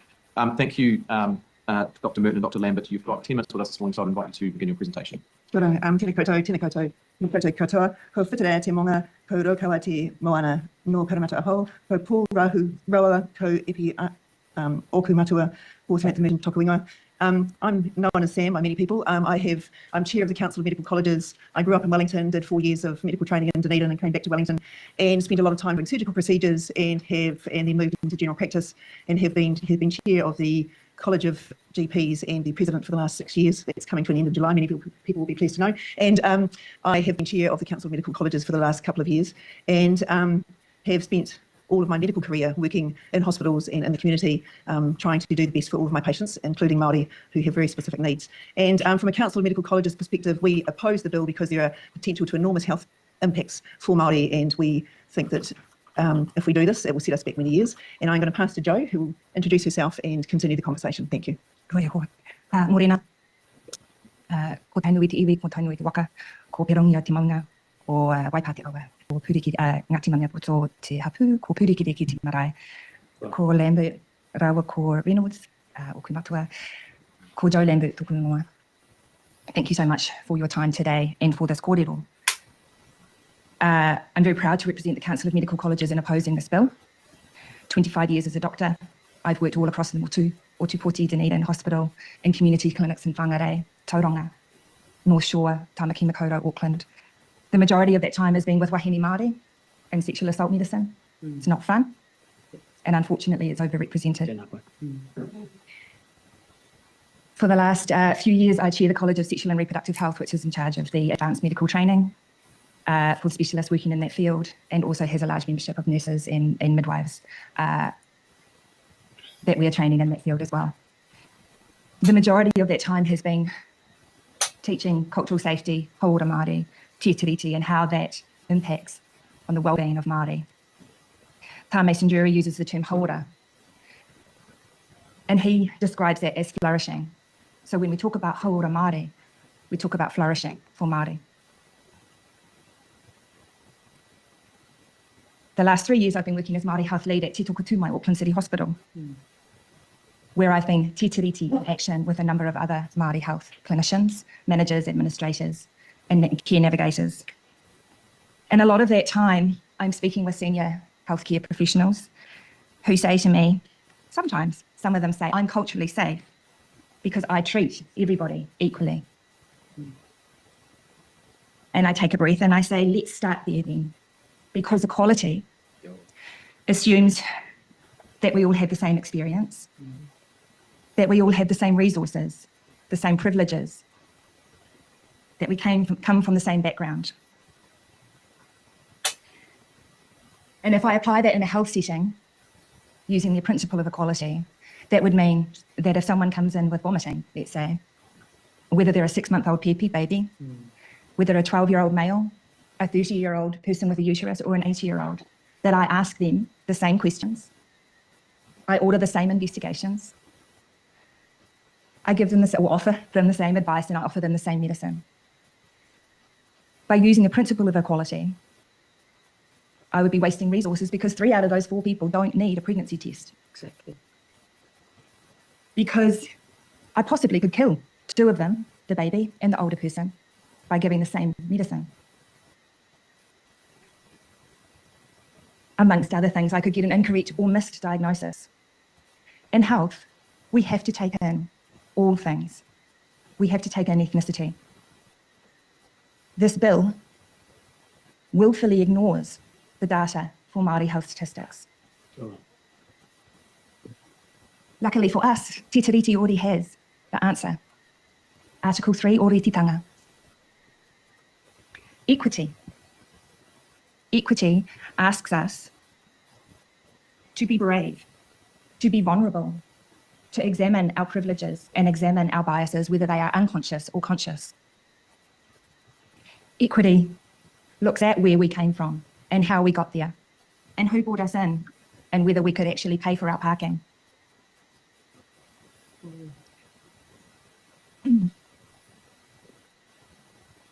The Council of Medical Colleges has spent the last few years a lot partnering with Te Ora Māori Medical Association and supported by the Medical Council of New Zealand, bringing us closer together. We've done transformative action for culturally safe care, asking our 9,000 members to understand and use Te Tiriti in their everyday clinical practice.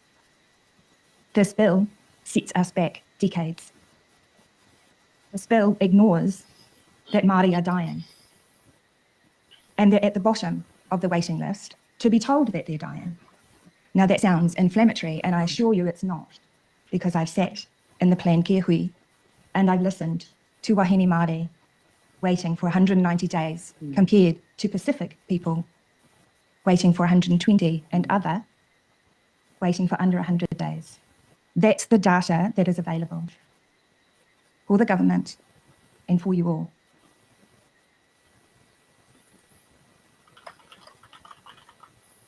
I enjoyed Kitty's speech because she connected us back to whenua. And in health, in our advanced medical training, and in our undergraduate medical training, we talk about te whare tapawha. And the whenua is the whare, the house of health.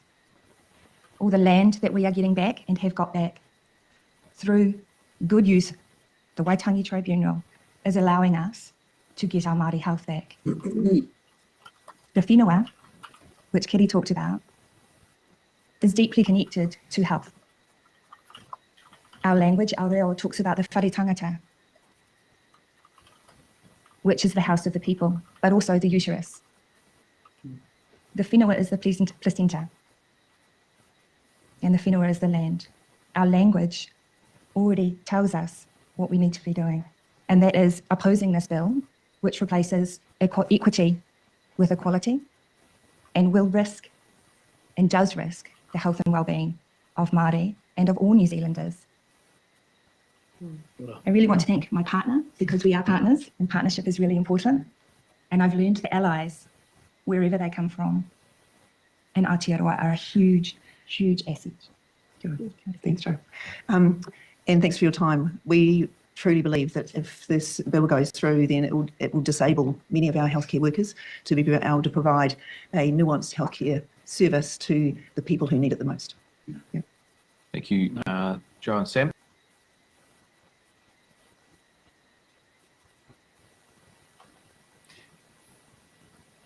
Okay, yeah, we love our lesbian queens around here. That was actually quite a wholesome submission. But I just want to share an image. Now, hopefully this will not break my internet, but I just want to show people the difference between inequity and inequality. Right, can everyone see this? What's the matter? It's the same distance. Well, they have an equal distance that they've got to get through, but one person has got more obstacles in the way, okay? So they have an equal distance, but the inequities are there's all this shit in the way, okay? Well, if I wanted to interpret this picture in relation to Māori, we could go, each one of these obstacles is a treaty breach that has impacted Māori in a socio-economic sense. And we could look at this guy as a settler who's come over, whom the government took land from this person and gave it to this person. This person is unaware. This person is probably not familiar with, is probably not aware of how they got the land and all that stuff, but they've got less barriers to get over, right? They've still got issues in their life. We're not undermining that. We're not ignoring that. But this person has more stuff that they've got to get through. And yeah, so I just wanted to share that to give a visual example of what equity and equality looks like. So let me just stop screen sharing. Okay, there we go. I like the other one, which was to see over the fence. We all have the same box to stand on, and that was equality. But equity would be allowing the people of different heights to all be able to see over. Yeah, that's also a really good image. And back when I was an ACT supporter, I didn't understand the difference between equality and equity until I began working in a blue-collar job. And then I saw it for myself, the difference between equality and equity. But yeah, I mean, I thought that was a really good submission because she highlighted it. This is about equity and equality, and that there is a key difference between the two. And different groups require different things. Like, it's not just Māori people, but you've also got the disabled community. You've also got people who might be dealing with things like autoimmune disorders, or, you know, like, or the LGBTQ plus community who might be more victim to people like Destiny Church acting like idiots, you know, all that stuff, right? The concept of partnership is still there, and participation and protection, the 3 Ps. It's a universal concept. It's not just exclusive to Māori.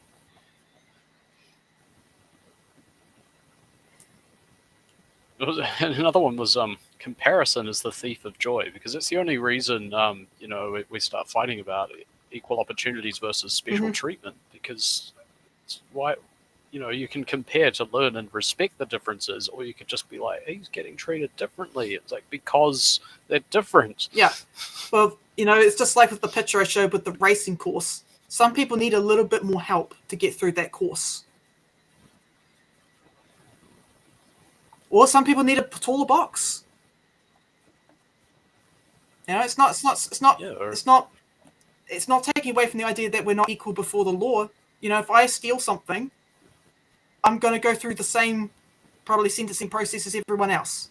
I'm not special because I'm Māori. The law is already there. You know, I don't get a special, I don't get less prison time or anything like that because I happen to be part Māori. It doesn't work like that.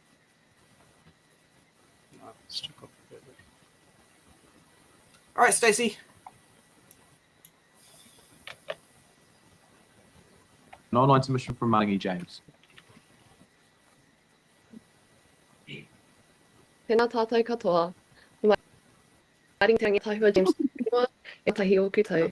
Huri tēnei no Te Aroa Whānui, no Tūhoi, no Tainui Waka, anō hoki. Kua whana ke au i raru i te korowai aroha o taku hapuri o te kautu, o taku iwi o ngā tua kauhe, anō hoki. Nā taua wai marie nui ko mātou ko aku whanaunga te whakatinanatanga o ngā wawata nui o tō mātou kainga. Tēnei te whare tapu o te amohau, tahi o ngā uri rangatira e whitawhita tonu ana i ngā whakareanga o kiwi te amohau. Ko tētahi o ngā tino mā tāpono kua noho hei tuapapa i wainga ia mātou ko taku whānau, ko tēnei mea te ngākau aroha me te ngākau whakaute ki te tangata, aha kua kōwai, aha kua nōhea. He take i tai mai ai tātou i te rangi nei, te tuapapa o taua ngākau aroha o tira o taua whakaro nui ki ngā tāngata katoa. Ko te tiriti o Waitangi tērā. Nā te tiriti o Waitangi i kotahi ai o tira i haingatia ai tātou ki ngā whenua taurikura o Aotearoa. E mihi ana ki a tātou ko tai mai i runga i te karanga o te kaupapa, heoi kaore au te mihi ki te kaupapa. E te minita David Seymour, e te hunga Hobson's Pledge, e ai ki tēnei pire, koinei te whakatinanatanga a ngā kōrero a Hobson i aia e hariru ana i ngā hunga i hainei te tiriti o Waitangi. Ana e tika ana te kōrero a Hobson, he iwi tahi tātou. Engari he iwi tahi tātou ki runga i ngā whenua Māori. No reira whakarohia tērā i a koutou e whakatairanga ana i enei whakaro, mana kore, whakaute kore, ki ngā ki taurangi o tēnei whanaungatanga. Pērā ki ngā tau 1979, e hikoi tonu ana ngā mokopuna i ngā hikoi a ngā kaumātua. A, e kore tēnei ahi e weto. Ka tahu ki roto i ngā whakareanga Māori haere nei tēnā. Ka ora tonu mātou, ake, ake, ake. Ka huri ki te reo o te iwi whānako whenua, kia marama ai te katoa. As one of the few rangatahi presenting to this bill, I want to acknowledge the fact that I'm presenting today. Out of 300,000 submissions, I feel incredibly fortunate to be one of the few chosen to speak. While I can only speak for myself and my kaupapa, I hope that what I have to share resonates not just with this committee, but with the many people watching and listening across Aotearoa. I've been watching the submissions this week. Some have been sharp, insightful, and grounded in truth, not just legal truth, but the kind you feel in your bones when you know something is right. I've listened to people who have spent decades studying, teaching, and fighting for this kaupapa, and I've been reminded that mātauranga doesn't just sit in universities or archives, it lives in our people and our stories and the way we continue to stand when we shouldn't have to. Te Kanawa Wilson, one of the only other rangatahi chosen to present, didn't just talk about te tiriti, he talked about what it means to live it, and that's something no law, no policy, no bill can take away. And then, of course, there have been the other submissions. Some have read less like arguments and more like Facebook comment sections brought to life, the wild assumptions, the bold rewriting of history, and the refusal to engage with what te tiriti actually represents. It's all there.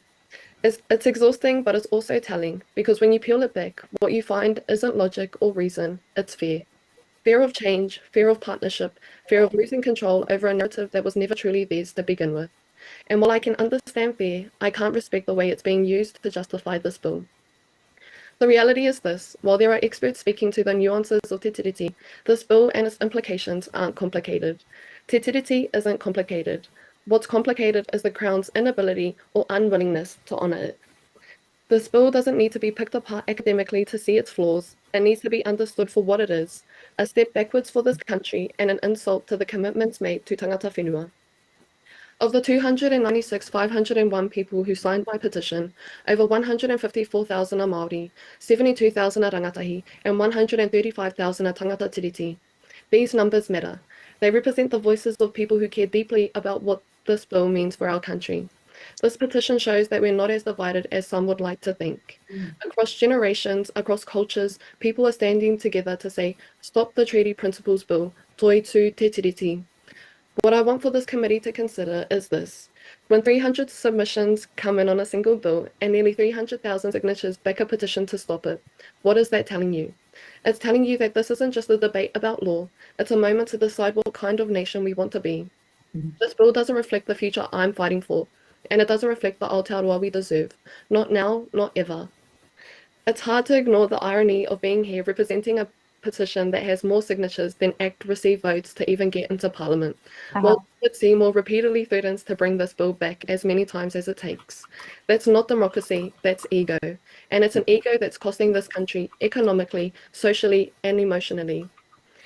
As a final wrap-up, I want to leave this committee and Parliament with a reminder that this bill doesn't exist in a vacuum. Every moment spent debating and re-debating this bill is another moment of taxpayer money being wasted on a fight that should never have started. We hear so much from this government about economic priorities, about fiscal responsibilities, and about focusing on things that matter. Yet here we are, pouring resources into a bill that does nothing to grow this country, nothing to unite us, and everything to divide us. So to this committee, to this Parliament, this bill needs to end here. Not next year, not in another government cycle, not as some political stunt to be dragged out again and again. It ends here. We are not moving, we are not backing down, and we are not going anywhere. Te tiriti isn't just history, it's our future. And no matter how many times this bill comes back, our answer will always be the same. Toi tu te tiriti.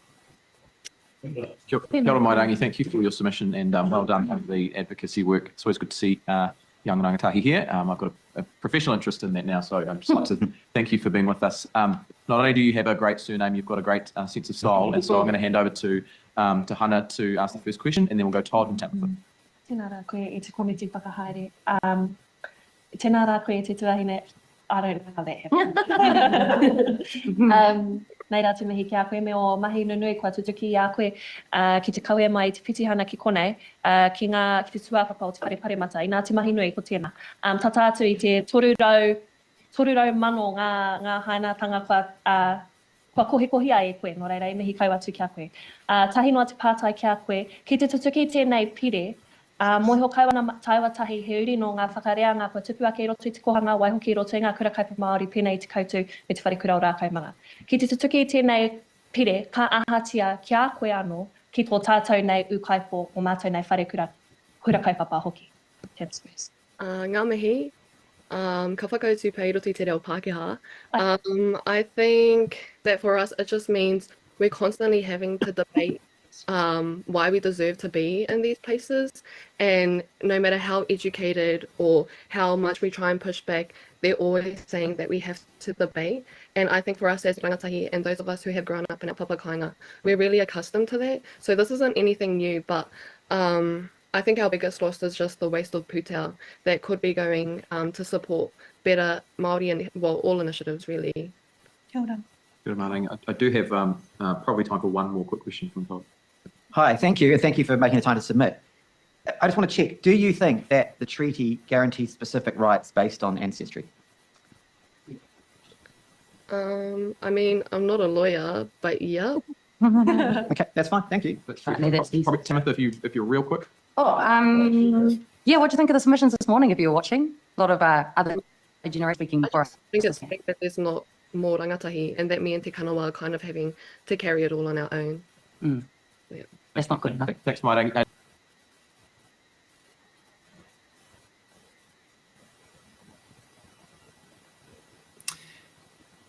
It's kind of interesting how Todd is asking each submitter, when they've stated that they're not a lawyer, whether or not they think that the treaty gives Māori special rights. I think that's a bit cheeky of him to actually ask that question, because these are citizens. They're not lawyers. They're not academics. These are just regular Joes that are coming up and sharing their opinion. So I don't know why he's doing that.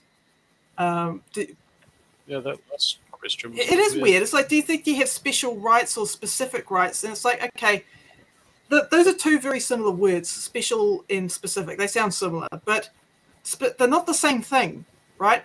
Māori are not guaranteed more rights. Okay, it's again, it really. Is he trying to make us feel bad about speaking on behalf of our ancestors? It's just weird why he keeps bringing up that question over and over and over again. It's like, that's a question you would ask a lawyer. That's not a question you would ask an average person. It does sound more like a lawyer question, like you're meant to answer this question like swearing in to I tell the whole truth, nothing but the truth. I don't believe that my ancestors give me special rights. I mean, what is he going to do with that information? Oh, look, X amount of submitters believe they have more rights than Pākehā. Ha ha, see, lol, we need the bill. It's like, no, no. Yeah. Maybe. I'm very... I just think just play that submission again. That's all we need to do, and just put that on repeat. And that's educational enough. Yeah. I mean, it's like Citizen Gold said. it's a trap. That fish-headed dude from Star Wars. Roger. Okay, so shall we go on? Oh no, we were lulled into a false sense of comfortable debate. Did you want to discuss your submission, or are we going to wait, continue into that toward the end? I think it's more important that we hear from people that do video submissions. I can upload my submission at a separate time. I was considering going over it on the stream, but it is a lengthy submission, and I don't think people want to listen to like 20 minutes of me talking non-stop. So yeah, I'll save that for another time. But yes, I'm ready to be Ray. Yeah. Let's go.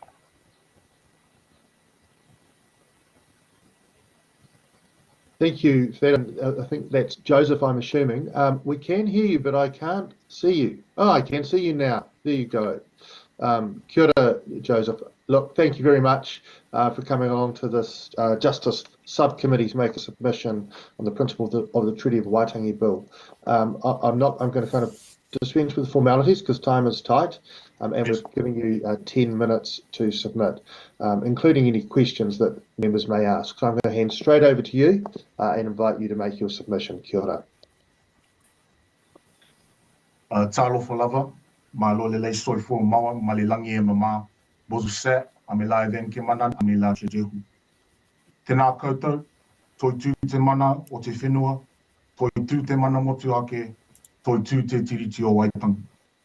My name is Joseph Hulwe. I am an Indigenous Canuck from New Caledonia. I am Samoan. I am a father, a husband, and in my spare time, a lawyer. Today, I have the honor of making oral submissions on behalf of the Pacific Lawyers Association, or the PLA. We vehemently oppose the principles of the Treaty of Waitangi Bill. These submissions do not intend to represent all the views of the multitude of separate and vastly different cultures from the Moana or the Blue Pacific, but rather our mandate emanates from the diversity of Indigenous Pacific peoples and our affiliates reflected in our membership. They include members of the judiciary, the legal fraternity, students, business leaders, volunteers, and members of the Pacific Island community in Aotearoa. We reiterate our support to Te Hungaroa Māori o Aotearoa, or the Māori Lawyers Association, and we endorse the findings of the Waitangi Tribunal's Ngā Matapono reports. But above all else, we stand together with tangata whenua Māori, who are our whanaunga, as Indigenous peoples of Moana, Nui, Kiwa, or the Pacific Ocean. Our peoples developed cultures, rich cultural praxis, navigated the largest ocean in the world, thousands of years before European contact and the untimely imposition of Western political thought. We reiterate this significant and important historical context because it also formed part of the context in which Māori operated when they signed Te Tiriti and agreed through grace and aroha to work in partnership with the Crown and its many subjects. It is in spite of putatively damaging and pernicious tools like this bill that Māori continue to entrench and protect their innate and inalienable rights, both as the first persons of this land and Te Tiriti partners. We support our brothers and sisters, especially when their dignity and rights are under attack.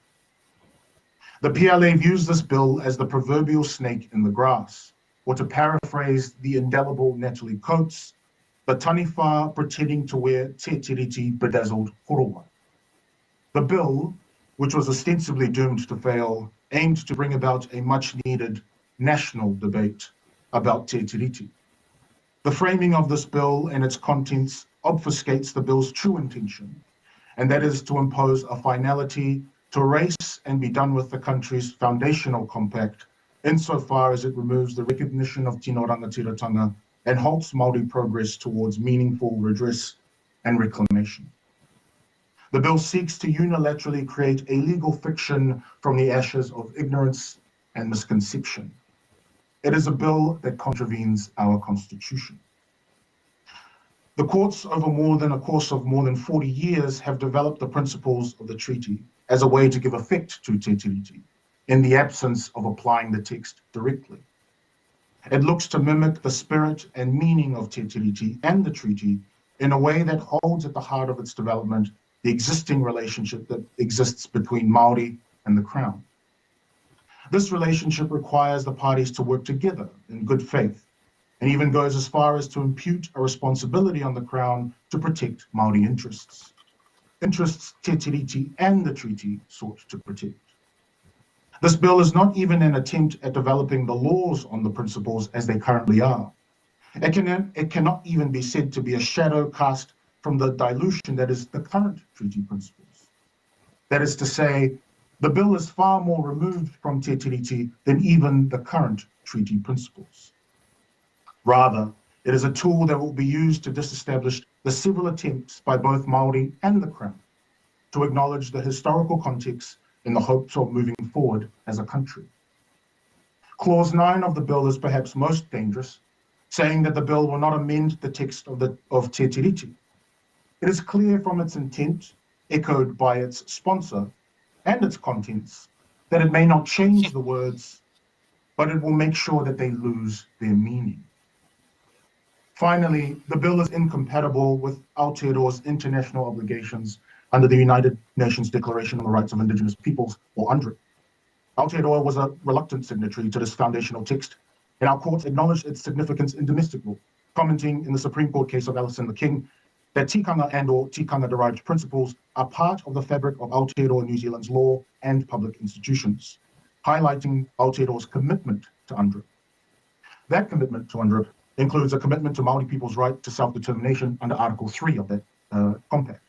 The bill has been made without any consultation or consideration of Māori self-determination and looks to disavow rather than acknowledge the importance of tino rangatiratanga. We urge the legislature to rid themselves of this misconceived and disquieting bill and to consider a world where our constitution and the rights of Indigenous peoples from the moana can work harmoniously for the greater good of this amazing country. Whakataite te lava, Oluset, Oleti. Kia ora, Malo. Thank you for that, Joseph. We do have some questions, so we'll go straight to those tākata first. Tēnā koe te rangatira, kei ngā ngāngo te moana nui a kiwa tēnā koutou. I know that you're just a lawyer in your spare time, and more importantly, we're fathers. So I'm interested to hear from you, and from a point of view of the Pacifica community, we're pretty clear that there is some insidious and quite likely intergenerational damage being done to our tamariki and our mokopuna. I want to ask you if you think that that damage would spill over to our Pacifica tamariki and mokopuna. Well, I think what those submissions try to address clearly is that part of the Pacific community includes tangata whenua Māori. So the issues that affect Māori are issues that affect those from the moana. And that's because we have an inextricable historical link that spans generations before us and will certainly remain generations after we leave. So yes, please. Simply put, what you say or described are things that we will, as those from Moana Nui Pacifica, we will experience too, for sure. Kia ora, thank you for that. We've got two more questions, so we'll try to get to them both. Steve? You got your mute thing going. Mute, there you go. Thank you for your excellent submission. You mentioned specifically at point 25 about United Nations Declaration of Indigenous Peoples that it described as a mutually reinforcing standard of both self-determination and tino rangatiratanga, which in effect creates the basis upon which tangata whenua can seek to determine their own affairs within the context of partnership with the Crown. Why is it, it might seem an overly simplistic question, why is self-determination and the right to determine your own affairs so important to peoples? No, thank you for that question, Steve. I think what you'll find, and it's the experience of a lot of Indigenous cultures, particularly those in the Pacific, where we experience interaction with our former colonial powers more meaningfully and in a more protracted sense, right? And self-determination means more because anytime we come to any discussion or table where what's being discussed implicates not just the people who are sitting at that table, but our future generations, our mokopuna. We see that enabling ourselves to have a basis upon which we can say and describe the ways in which our lives should persist from here on out, is part and parcel of self-determination. And that's why it's so important to us. And that's why we are always ensuring that at any discussion about the future or the current status of our people in relation to other people within the country, that we make it really sacrosanct and because we need to be able to do that. Sorry, so I know I'm taking up time. Kia ora, I'm just over time, and I did want to give the last member who had a question, Joseph Mooney, a quick opportunity. Joseph. Oh, thank you, Mr. Chair. Thank you, Joseph. Look, just your comment you made, I didn't quite catch it, and I'm just wondering if you can clarify your comments around the Western legal thought in the Pacific, whether you saw that as a negative, whether you agree with the concept of the rule of law or not. I think what I'm trying to say, and I think I reflect that more towards the end of the oral submission, is that what's better is to conceive a world where the two, because of the situation that we find ourselves in, can work together harmoniously. But what that means is that we don't denigrate one so that it assimilates to the other. We can have the rule of law, and we can have systems of governance that we've inherited. But it doesn't mean to say that that cannot be incompatible with the rights and dignity of Indigenous peoples. And that's really what I'm trying to make up very clear. Thanks for that, Joseph. I'm going to cut you off there because we ran out of time, but I think you answered that question.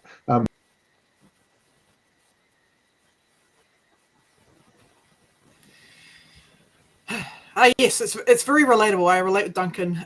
We've run out of time. Yeah, that's that is very relatable when you're doing a submission. So I find this really interesting. Hearing from, he's from New Caledonia, but it's really interesting when we look at the wider context of the Pacific right now, especially with the Cook Islands having free association and trying to do trade agreements with China, and the Luxon government or our current government getting all up in arms about that.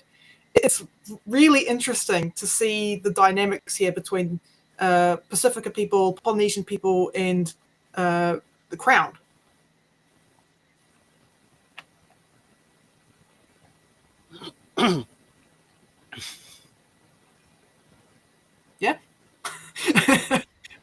Yeah. What are your thoughts? Well, I put a lot of my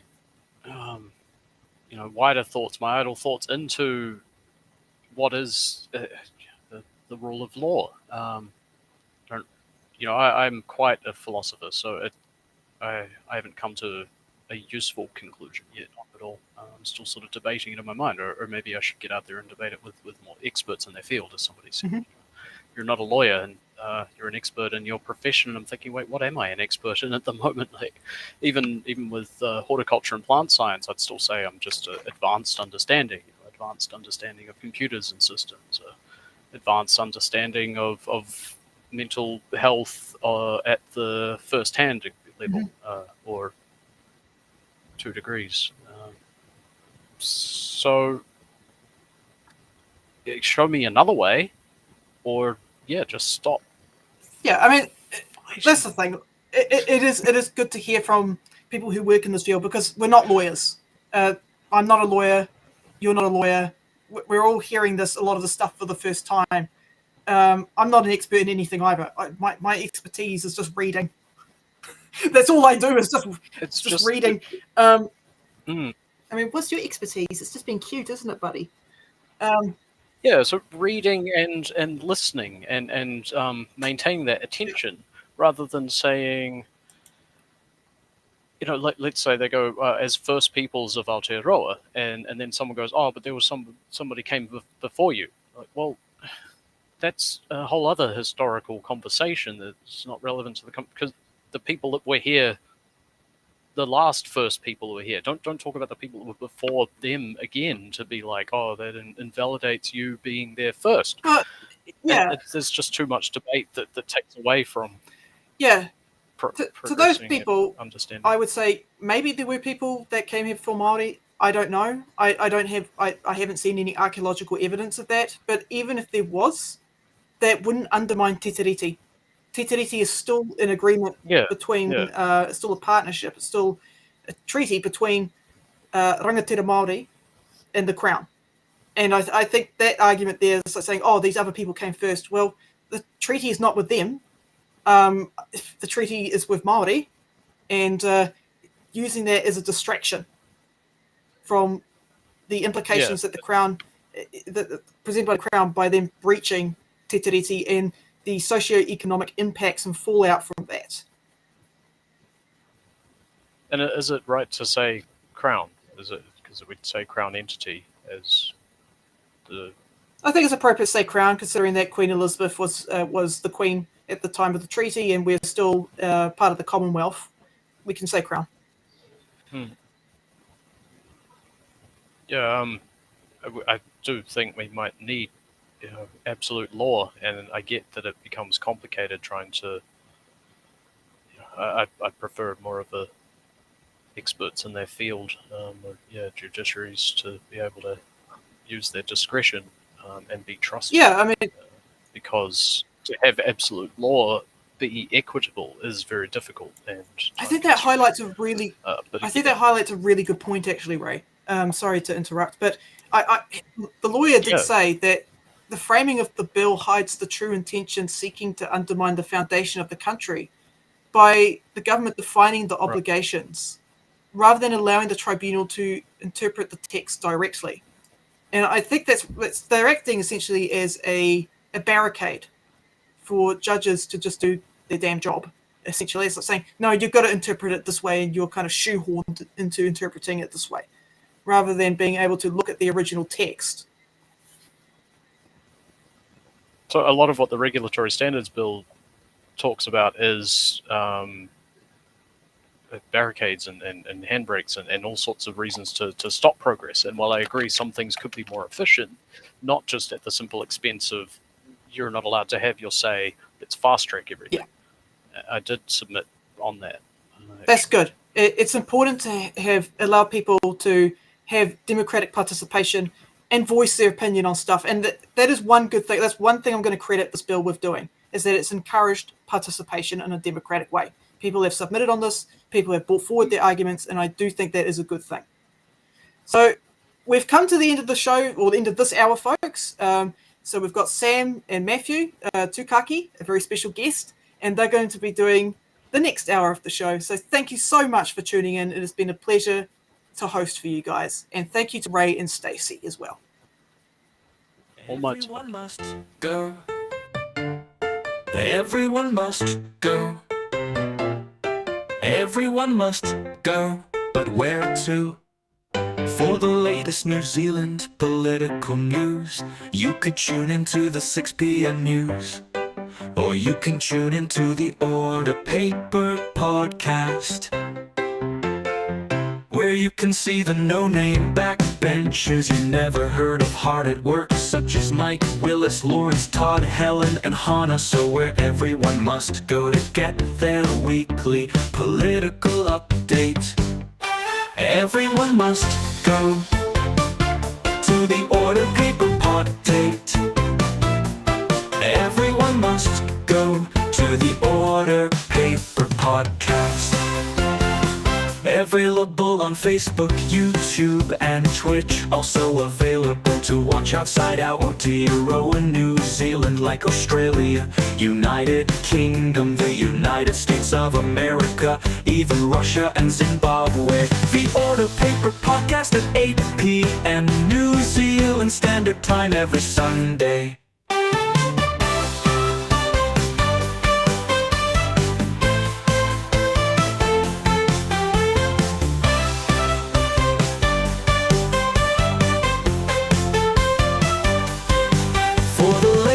New Zealand political news, you could tune into the 6 p.m. news, or you can tune into the Order Paper podcast, where you can see the no-name backbenchers you never heard of hard at work, such as Mike, Willis, Lawrence, Todd, Helen, and Hannah. So where everyone must go to get their weekly political update. Everyone must go to the Order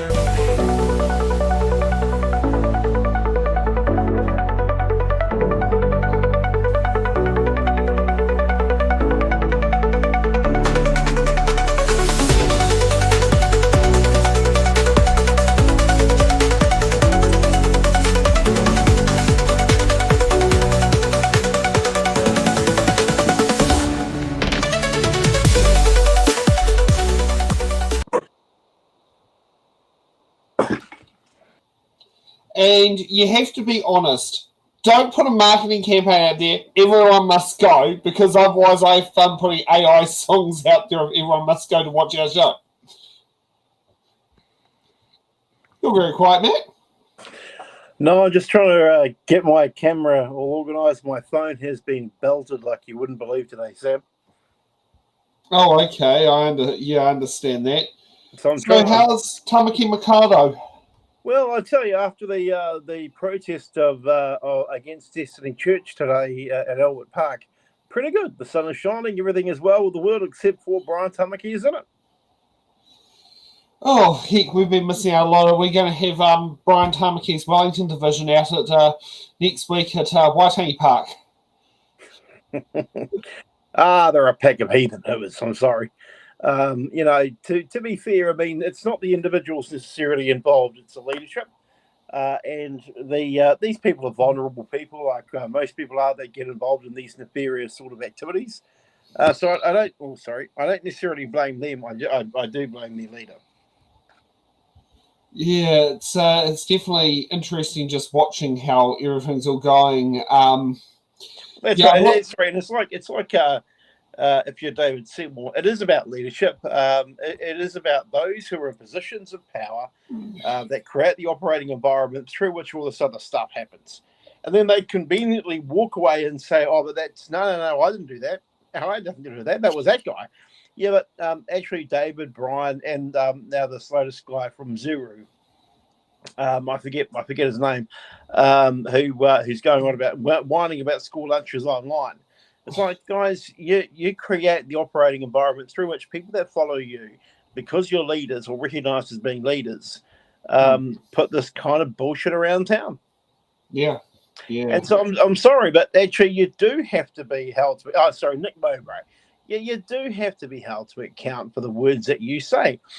So, of course, after Nick was going on Twitter the other day about whining people about school lunches, I turned around and said, well, he was saying, oh, stop your whining. Well, actually, that's what you're doing right now, Nick. You've taken to your X feed like an Elon Musk convert, whining. So as far as I'm concerned, whining plus whining equals whining. Therefore, give this guy a game of Cluedo, because he obviously needs to know which part of the room he's in or which part of the house he's in. It's just ridiculous. And Brian Tamaki is no different. David Seymour on the corridor around the Treaty Principles Bill, again, no different. I mean, pack of blackguards, if you ask me. Yeah.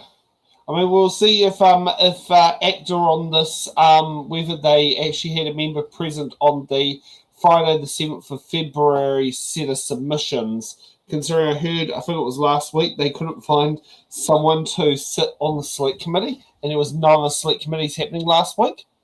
Well, I'm going to be giving my verbal submission this week.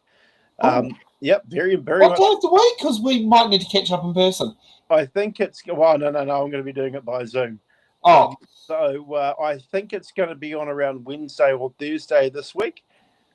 Which I also find pretty insulting, given the fact that most of us, are also going to be at Matatini, which is now a globally recognised, nationally recognised event of cultural significance. But no, it's all right. Now we all have to pile into this nonsense that is a multi-million-dollar absolute waste of money. I mean, if they wanted to, they could divert, probably say, maybe $100,000 they could put to It's in the Ballots 2025 local body campaign. And I can certainly tell you right now, we'll have 295 hours of productive information to help voters be informed on what to vote for. I think a lot better than the 80 hours we're getting. Well, I mean, I don't disagree. Although maybe Statistics New Zealand, who ran the census 2023 after the debacle of 2018, and the New Zealand Electoral Commission might have something to say about it. But, at the end of the day, we were led to believe that this whole thing wasn't going to cost us anything. It's ended up costing us millions of dollars for no result other than it's created division. Seymour says that, it's the Maoris that are created. Well, actually, David hasn't really said this, but the inference is it's those pesky Maoris that have created all the division. Well, no, it's not those pesky Maoris that have created all the division. In fact, it's the pesky Maoris that warned you not to do it, and you've gone ahead and done it anyway. And so, you know, it's kind of like this again. I come back to the attitude of leaders. Seymour, in driving that Land Rover up the steps of Parliament the other day, he was told twice not to do it. He did it. He was told by the security guard to turn it off, and looked all stupid. Like some sort of poor little sad puppy dog. Oh, I didn't know. No one told me. Is that what the speaker said? I mean, the guy's a numpty. I'm sorry, Sam, but I know it's your show. Yeah. But the guy's a numpty idiot. And it's a shame he's while I'm ranting.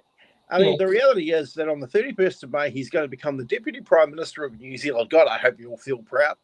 And that at some stage, he is going to be the acting Prime Minister of this country if Luxon's overseas. And let's not forget, Luxon might not even survive.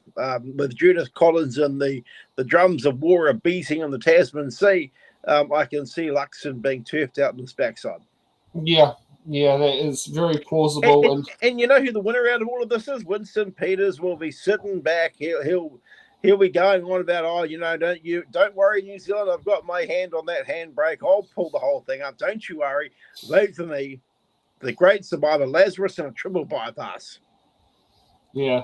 Okay, let's get to the... Anyway, sorry, that's my rant over. Yeah, that's all right. Let's get to the first submission here. And now just got to reline up everything. This is what happens when computers have been swapped, who's the primary audio source, but we're all good to go. And Subcommittee Chair Duncan Webb is holding the reins. Yep.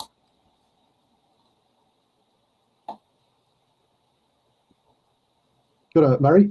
Welcome to the Justice Select Committee on the principles of the Treaty of Waitangi Bill. I'm going to get straight into it. You've got 5 minutes to make a submission, including questions. It'd be great if you could leave some time for questions. I'm handing straight over to you. Kia ora. I'll try to do that. I'm making a submission in favour of the proposed bill as a private individual. My background: I'm also a father. I'm a fourth generation New Zealander, but from immigrant stock, of course. So my presentation, and I'm also a geologist. I'm a rock doctor, and I've worked all over the world in oil and gas.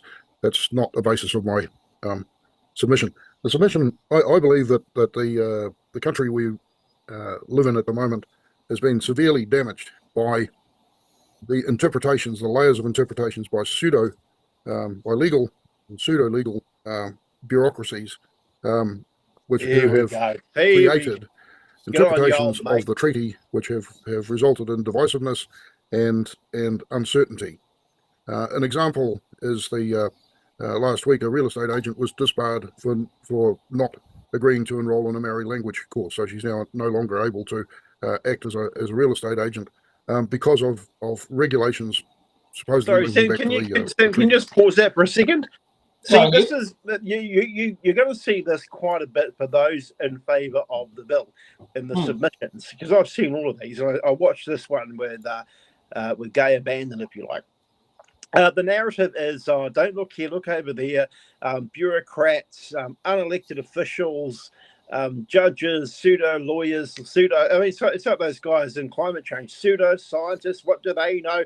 I'm a rock doctor. You got rocks in your head, mate.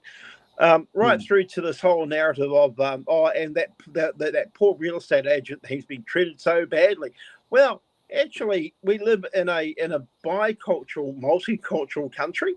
If that real estate agent was representing me in the sale of my house, I want to know damn sure that she is not a racist heathen. So you see a lot of this, and you also see in the submissions prepared by those in favour of the bill. You see a lot of Trumpisms, a lot of actual unpreparedness. Something my colleague Claudette Hoty brought up from the Parliamentary Press Gallery the other week.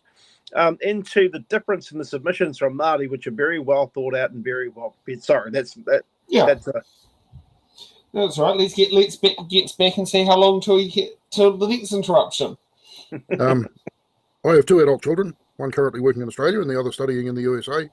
Much as I love my country, New Zealand, I cannot recommend that they plan to live their lives in the dysfunctional society divided on racial lines and with racism and inequality entrenched in legislation, which is where we stand at the moment.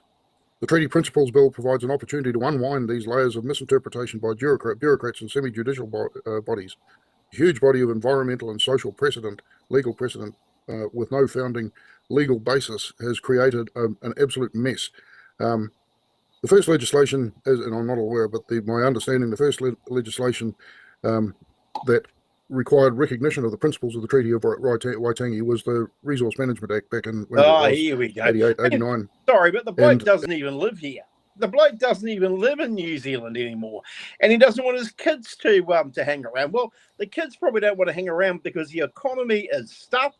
The scope of growth strategy that this current government wants to be on is not arresting the rising cost of living. And old mate doesn't even live in the country. I mean, geez, he's no a guest on somebody else's land. I bet he's got an opinion about Aboriginal people too. You watch. Yeah. Okay. And that enshrined in law the requirement to have regard to the principles. However, it didn't say what those principles were. It assumed that the treaty was understood, and it was back then. It was understood. But now the massive body of precedent that has been created has left an urgent need to define and enshrine in law what those principles are. It's a disgrace that a generation of politicians have milked the uncertainty and another generation of treaty industry players have milked the public purse on the basis of interpretations that suit the interests of small groups of beneficiaries, especially Yep. We've only got about a minute left. Can we go to a question? We've got a member who wants to ask you a question. Can we do that? No, I'll go to the end. I'm close to the end. Okay. Having worked in many countries in the oil and gas exploration industry, I can honestly say New Zealand is the most corrupt and least attractive regulatory environment that I've worked in. Because of the ambiguity and the need for preference towards Maori, there are demands of race-based payments at every step of the regulatory process. And Zero evidence, no proof. Because of the lack of regulatory certainty and due to the lack of legislative certainty. This bill will at least, and it doesn't actually matter to me whether the bill gets modified, what the basis of the bill is. What is required is that we understand exactly what the meaning of the legal meaning of the treaty will be. Okay. Hey, Murray, thanks for that. Your time is up, so thanks for your submission to this committee. And it's a shame that he cannot be sit down there and pressed on his views. And I think he believes if we had an ICAC in New Zealand, it would be sitting down there locking up Māori who are apparently milking the purse. In his opinion, that he probably would sit there and say, considering he's talked about how the whole consulting process has been corrupt. So just some figures for you, Sam, and this is again the fact that they turn up with no evidence, anecdotal evidence suggests, I mean, the guy admits that he works in the oil and gas industry, so he's got a vested interest, right? So number one is the Māori economy contributes more than $50 billion per annum. That figure again, $50 billion. That's about a fifth of our GDP. Well, that's right. I mean, and the reality is that some estimates are up to $76 billion. And when you consider the amount of taxes that Māori pay, Māori businesses, entities, corporations, and so on and so forth, it's in the billions. I mean, even as a private citizenry workforce, Māori taxation contribution is huge. And here's the other irony. As the general population gets older and the Māori population is remaining stable and increasing, ironically enough, for all of those people that are soothsaying and carrying on like we're some sort of gravy train robbers, we're the ones that are going to be paying the tax to pay for their superannuation and retirement. We're going to be paying for the gold card. We'll be paying for the health system and to. So all of this tomfoolery and skullduggery of the narrative about how we're on some sort of gravy train. Now, that's on the backdrop of the fact that over many, many decades since the signing of Te Treaty of Waitangi, there was wanton taking of Māori land under both the Raupatu and then the modern day Raupatu or the taking of land, otherwise known as the Public Works Act. The Public Works Act primarily took land that was Māori land. It took it for bridges and roads and airports and schools and railway lines and so on and so forth. Now, our contribution to modern day and New Zealand, both past, present, and now future, has been incredible. So all of this narrative that we're on the gravy train like with some sort of unemployed beneficiaries reminds me of how New Zealanders were treated by Australians in moving to Bondi. Oh, we're all bludgers, we're all wealthy bludgers. You know, that narrative is over, and the very fact that we contribute tens of billions per annum, tens of billions per And annum. properly correcting paying taxes, not doing tax avoidance. Well, that's right. I mean, you know, unlike some of those tax avoidance companies. I mean, I remember the old days of Faye Richwhite. You know, so Yes. you know, all these people going on and going on. Also, don't forget that Māori as a workforce contribute significantly to the backbone of the running of this economy. I mean, we share the sheep. We bundle the wool to market. We are the logistics and supply chain workers. We work on the wharves at the cargo bays. We work in the shops and in the call centres and the banks. We're doctors and nurses and teachers. So I just find this narrative the most grating of all. If anyone's on the take, it's old mate that doesn't even live here, whining about how, my kids are going to leave New Zealand. Well, they're going to leave because actually successive governments have failed to address the needs of the working class, which is an ever-increasing need to keep up with the cost of living in a world that is becoming smaller, not bigger. Yeah. Okay, let's move on to the next submission. I believe Social Links is what it's called, and I hope that they have some questions. Kia ora for that. And we'll go to our next submitter, who is Social Link. So, kia ora, mate. Hopefully they've got those ready online.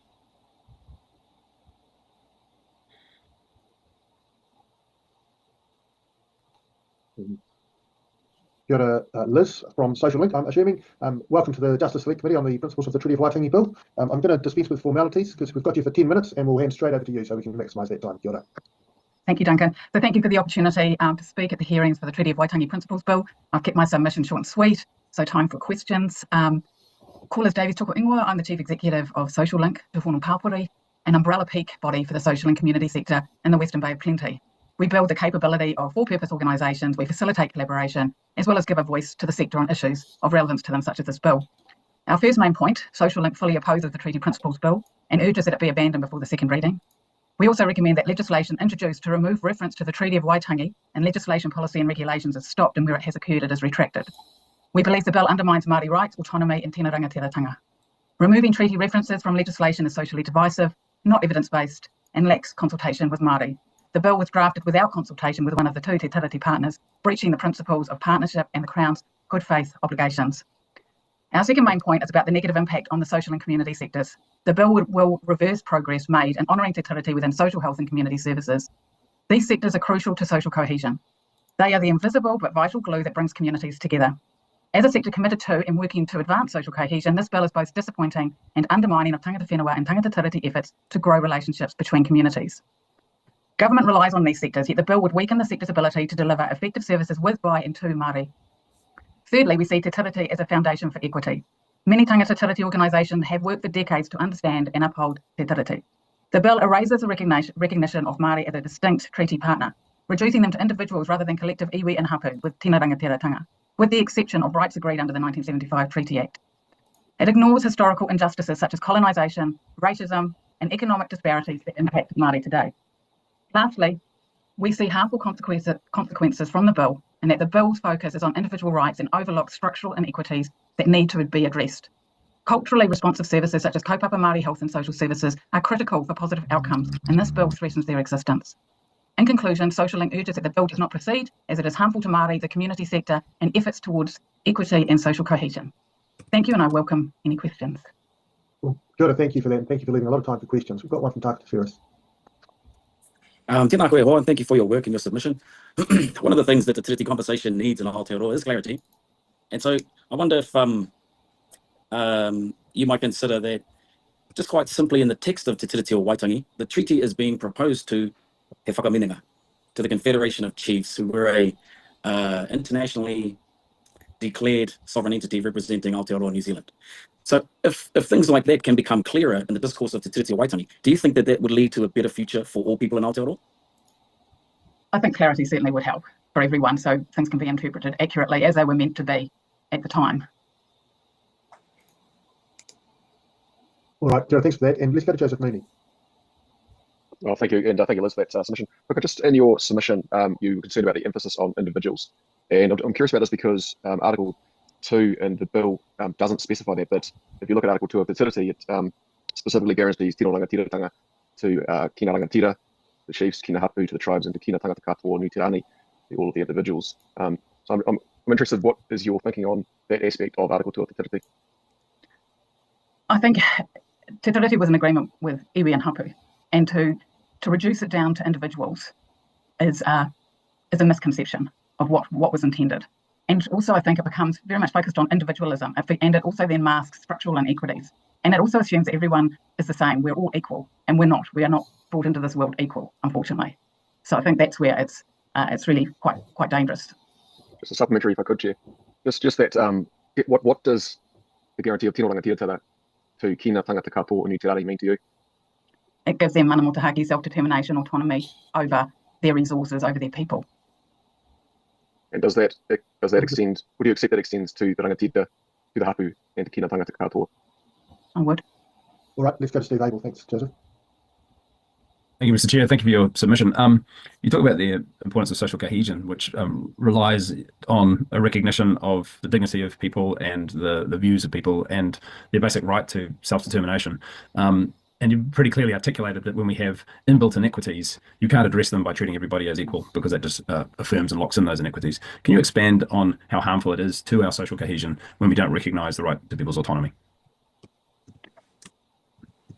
So I think this bill has been incredibly divisive, which is not what we need at the moment. There's enough divisiveness and misinformation occurring.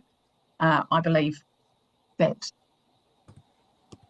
social cohesion is fundamental to operating society and community, and where this sort of bill is sort of threatening that, which is hugely concerning. Once you start having reduced social cohesion, you're seeing more crime in communities, more mental health issues. It's just absolutely fundamental to our community's health. So things like this bill is really quite dangerous to our communities, and it doesn't support the autonomy of Māori, in my view. Kia ora. Thank you for that. All right, I think we're done. So thank you ever so much for your submission, and thank you for being generous with the time for questions. It's a really helpful thing to do. So kia ora for that. Thanks, Liz. Thanks for your work in tātanga. Kia ora. And I have to be honest, that was actually, I'd say, a much more constructive submission. Yeah, I've been watching the questions that come from Joseph Mooney, the MP. I think he's from National, right? Yes, he is. Yes. And actually, his questions are actually really, really quite good.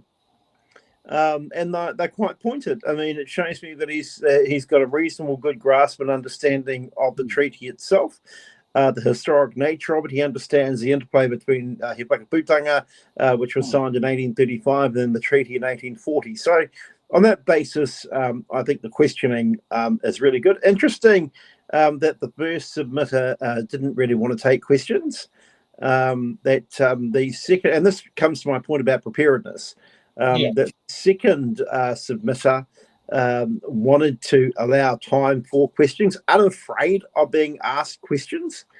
I also think her answer in respect of, well, okay, but what does, say, for example, Tino Rero-tanga mean? She said, oh, look, it is about, and these are not her words exactly, of course, about mana motahaki, about self-determination over things such as their resources, etc., etc., etc. And we know that if Māori have self-determination over their resources, they can do big things, such as, the fisheries quota has obviously indicated over many years. And the fact that the Māori economy has grown to more than $50 billion is an example of that. So, yeah, it's been really interesting to watch Joseph Mooney in particular, because I know everyone will think, he's on the right, Matt. You can't really like what somebody's saying on the right. Can I also say the other committee, or the main committee, being chaired by James Meagher? Yeah, I did watch one interaction that he had with Willie Jackson the other week, and I've been watching James as well chair that part of the select committee, the main committee, and he's given respect, time, and deference to those wanting to put their cases on both sides.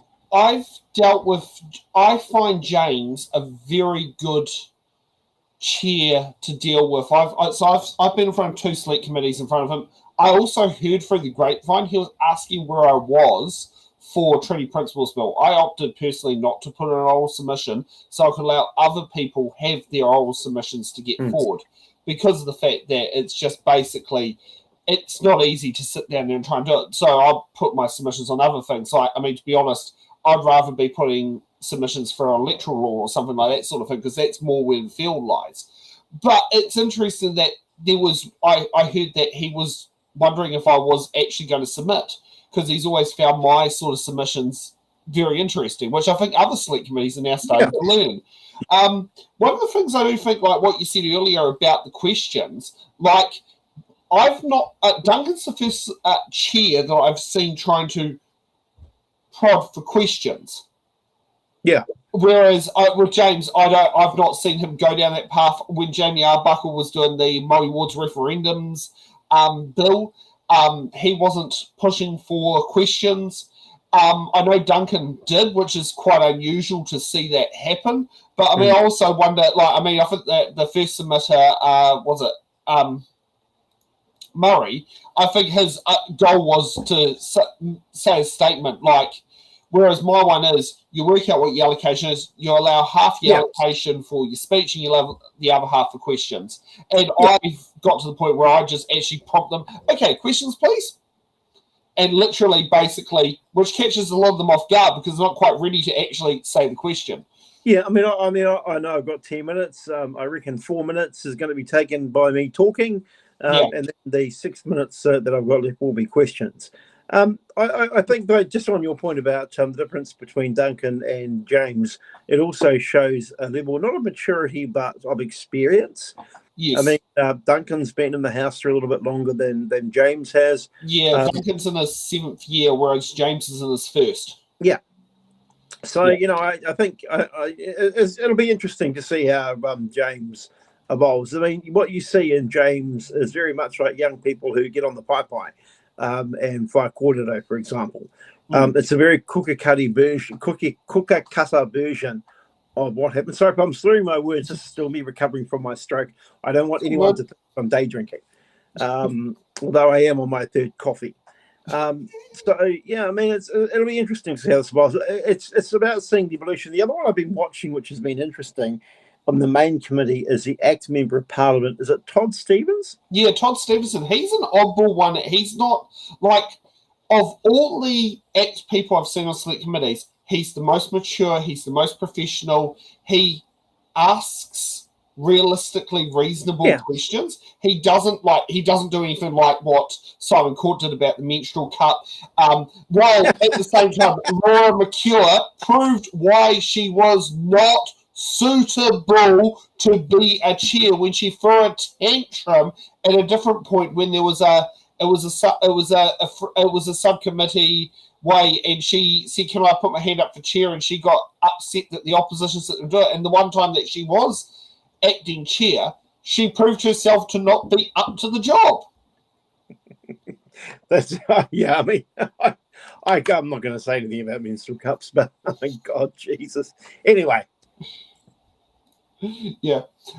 Get to the next panelist. Yep. Thank you so much. Thank you. Members, we now have Liana Portal. Kia ora, Liana. Welcome to the Justice Select Committee and the hearings on the principles of the Treaty of Waitangi Bill. We've set aside 10 minutes for your submission, and I'm going to hand straight over to you. Kia ora. He pua wai au no rongi te tikanga he raurenga no roto I te raukura, o taku raukura he manao anui ki te ao. E ngā mema o tēnei o ngā komiti tina koutou katoa. Ko Liana Pautu tōku ingoa, he uri tēnei o te taihawa auru o Maniapoto, o te awa tupua o te kahui tupua hoki. Kāri au I te paku whakai ki tēnei o ngā piri. My background is set out in my written submission, and my written submission also addresses 5 key points. So those have been well covered, I think, by submitters in previous hearings, so I won't go into detail on those, but I will offer some reflections in terms of a recent involvement of mine in Te Ture Whakatupua mō te kāhui tupua.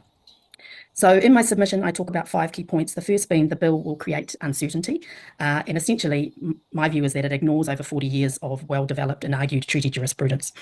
Secondly, the bill is misleading and dangerous. It proposes to rewrite the text of Te Tiriti in essence under the guise of principles. The third point I make is that the bill represents a unilateral amendment of Te Tiriti. So one party to Te Tiriti has been completely ignored in the development of the proposed principles. Fourth point in my submission is that the bill is a heinous act of bad faith. It goes against all of the treaty settlement negotiation processes I've been involved in, and it's contrary to all of the Crown apologies contained in those treaty settlements. The final key point I make in my submission, written submission, is that the bill debate is divisive and unhealthy. The level of hate generated by this bill is unprecedented and overwhelmingly aimed at Māori. So if I can offer some reflections now, I was one of the negotiators on behalf of Ngā Iwi o Taranaki for the Taranaki Maunga redress, and saw many of you in the House last week when we were there.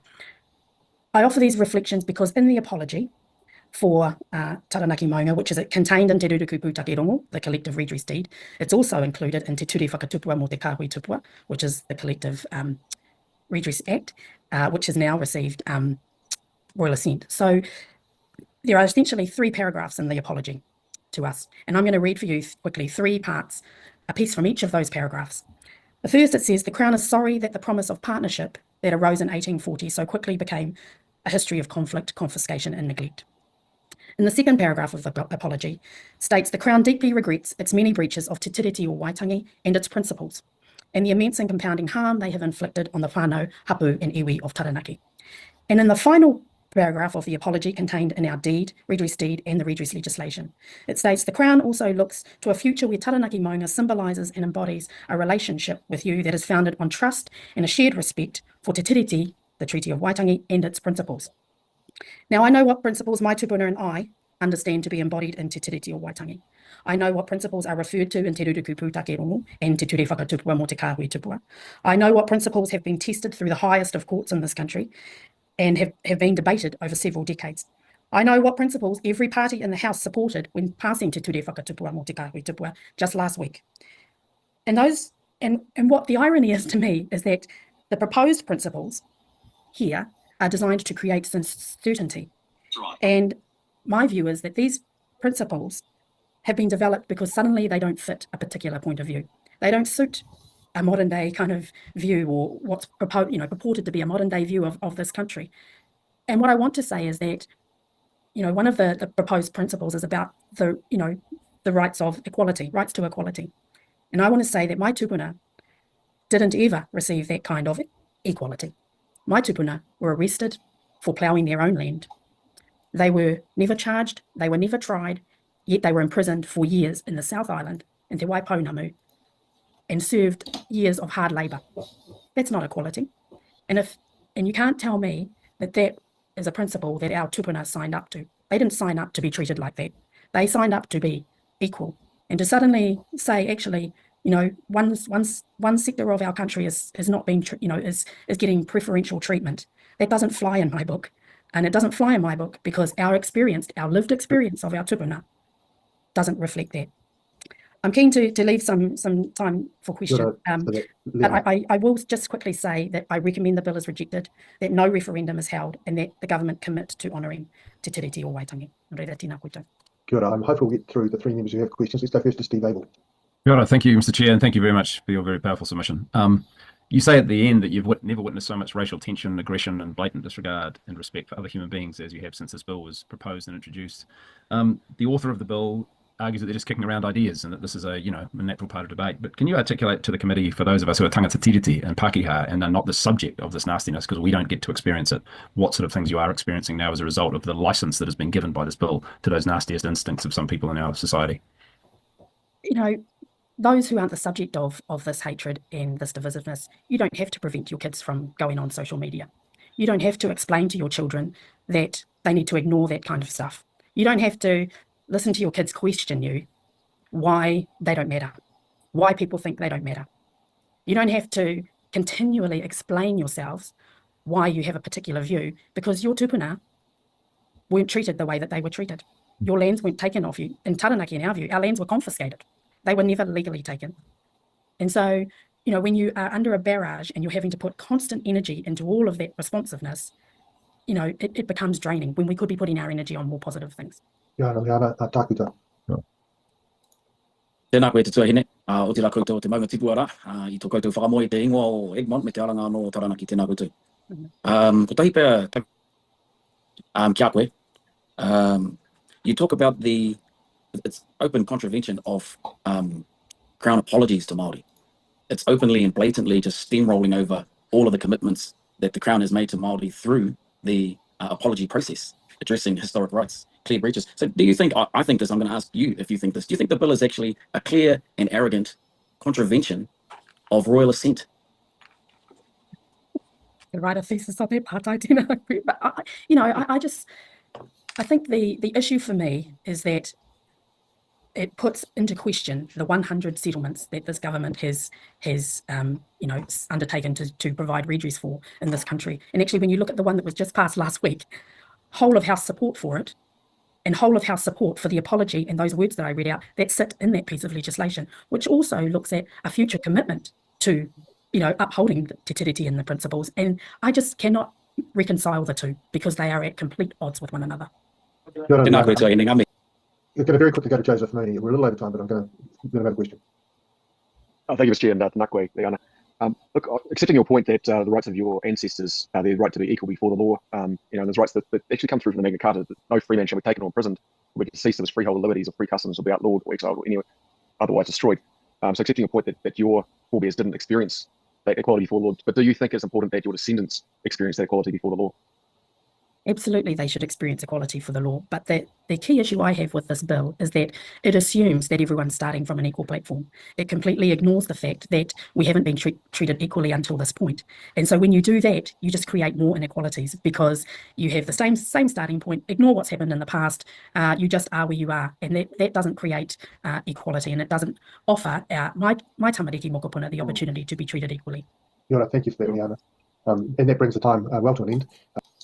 Now that's certainly, I'd say, a much better submission that needed no interruptions. No, I mean, look, there's three quick points from me on that particular submission. I mean, first is the issue that she brought up in relation to more than half a century of jurisprudence on the issue of Te Treaty of Waitangi.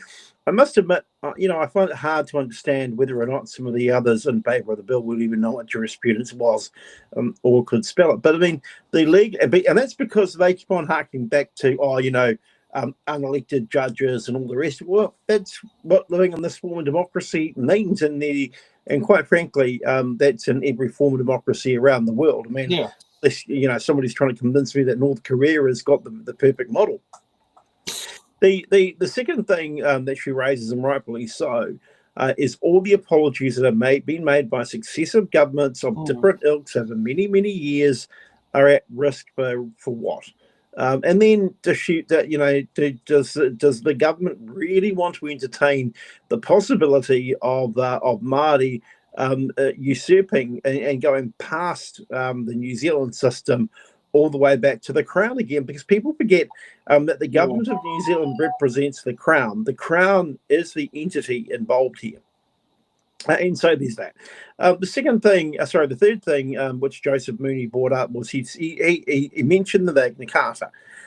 You've got to be very careful with harking back to the Magna Carta, because after the Magna Carta were the old papal bills that brought into play the doctrine of discovery, which we're all very familiar with in Te Ao Māori. And if those who don't know about the doctrine of discovery, go and take a look at it.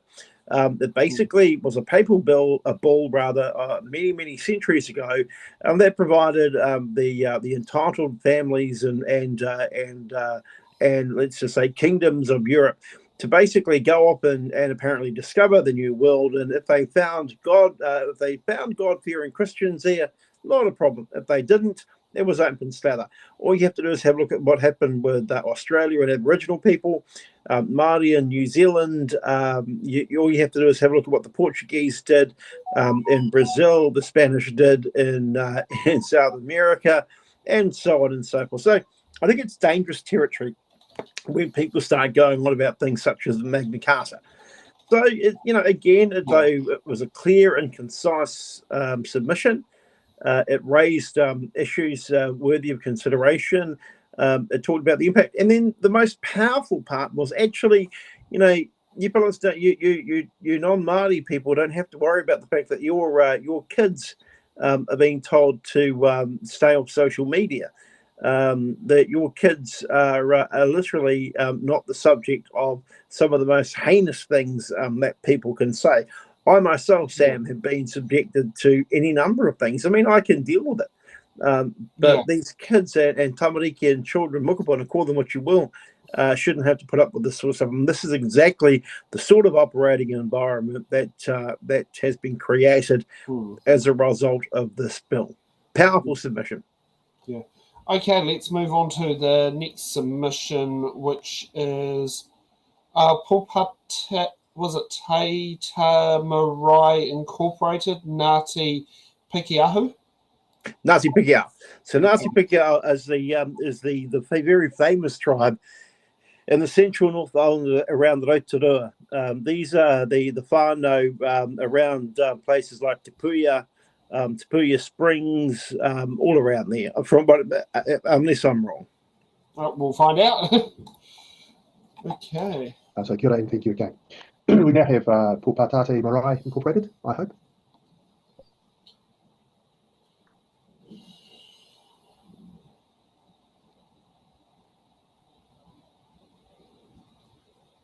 I think we now have the representatives of the marae here. So Francis and Kaya Tibble, kia ora. Thank you for coming on to the Justice Select Committee on this Principles of the Treaty of Waitangi Bill.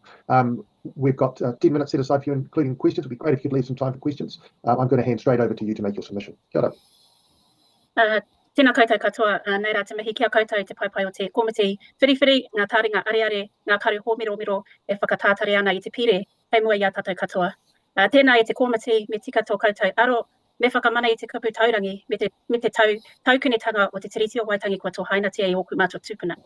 Tēnei maua ko taku i rāmutu a Kaya Tibble, he mokopuna maua no Ngāti Pikiahu Waiwai, no ngā hapu katoa o te pāru o te reureu, no Ngāti Raukawa ki te tonga no Ngāti Tūwhare toa. Ko Francis Perea hau, tēnei te mihi kia koutou. We stand here before you today as representatives of Paupata Te Marae and Te Tikanga Marae, collectively known as Ngāti Pikiahu Waiwai, carrying the voices of our people, our tūpuna, our mokopuna, whose future is at stake, and our whānau who continue to uphold the mana of our iwi and hapu. We are here to say that we strongly oppose the principles of the Treaty of Waitangi Bill in its entirety. This bill is an assault on our rangatiratanga and a direct threat to the future of our tamariki and mokopuna. Our tūpuna signed the Treaty of Waitangi in good faith, believing it would safeguard our tino rangatiratanga, our taonga, and uphold a true partnership with the Crown. The bill completely disregards that promise. It strips Māori of our inherent rights, undermines the mana of Te Tiriti, and threatens the future of our mokopuna. My nephew Kaya will now speak about his views as a rangatahi of Ngāti Pikiahu Waiwai, ngā rangatahi o te reureu, ka hau te rangatahi. Our rangatahi are the future leaders of tomorrow, and it is our responsibility to ensure they inherit a future where their rights, identity, and tino rangatiratanga are protected. Kai will share his perspectives and acknowledge the long-standing fight our tūpuna from Te Reru, Ngāti Pikiahu Waiwai have endured, such as Paranahite Te Tau and Tamia Hosarank, who exercised rangatiratanga to retain our whenua. Their great-great-grandchildren, Turo Karatea, Hari Arapere, Paula Paranahi and Bruce Smith, carried this fight forward, giving evidence during our settlement claims Poreroa ki Manawatu District Inquiry in 2019. Heoi, kia kunui, kia kurahi, hei a koe taku i ramatu, te rāpau kōrero i tēnei wā. Tēnā koe, Auntie. Tēnā koutou i te komiti. Ko Kaya ngā wawata Joseph Tibble tōku ingoa. He uri tēnei no Ngāti Porou, Ngāti Tūwhare toa, Ngāti Raukawa, no Te Reureu ahau o Ngāti Pikiahu Waiwai te hapu. I've been asked by my aunties to appear today on behalf of the rangatahi of Te Reureu to oppose the Treaty Principles Bill. This government should be ashamed of this bill, a bill that has created a platform for division, to spread misinformation about Te Tiriti and mount a blatant attack on Māori. A bill that threatens to undermine the very foundation of this country. The Treaty Principles Bill is not just bad law, it is a deliberate attempt to roll back decades of progress. It is built on the same greed and ignorance that confiscated our land, silenced our language and culture, and denied our rights. It takes aim at the fragile trust that Māori have built in legal and political systems that were never designed for us. This bill does not exist in isolation, however. It is part of a pattern that Māori know too well. The Crown promises fairness, justice and partnership, then finds a way to take back what little has been given, and yet despite all the betrayals, we have continued to engage in good faith. I think of our kaumātua, our kuia and pakeke from Te Reureu that my auntie has named, like so many others who have placed their trust in the Crown and engaged in the treaty settlement process. They have stood before the Crown, reopened old wounds, relived past injustices, and laid bare their pain. They did so not just for themselves, but for future generations and for us. And now with this bill, the Crown is pulling the rug from beneath us. It is making a mockery of that trust and those stories shared.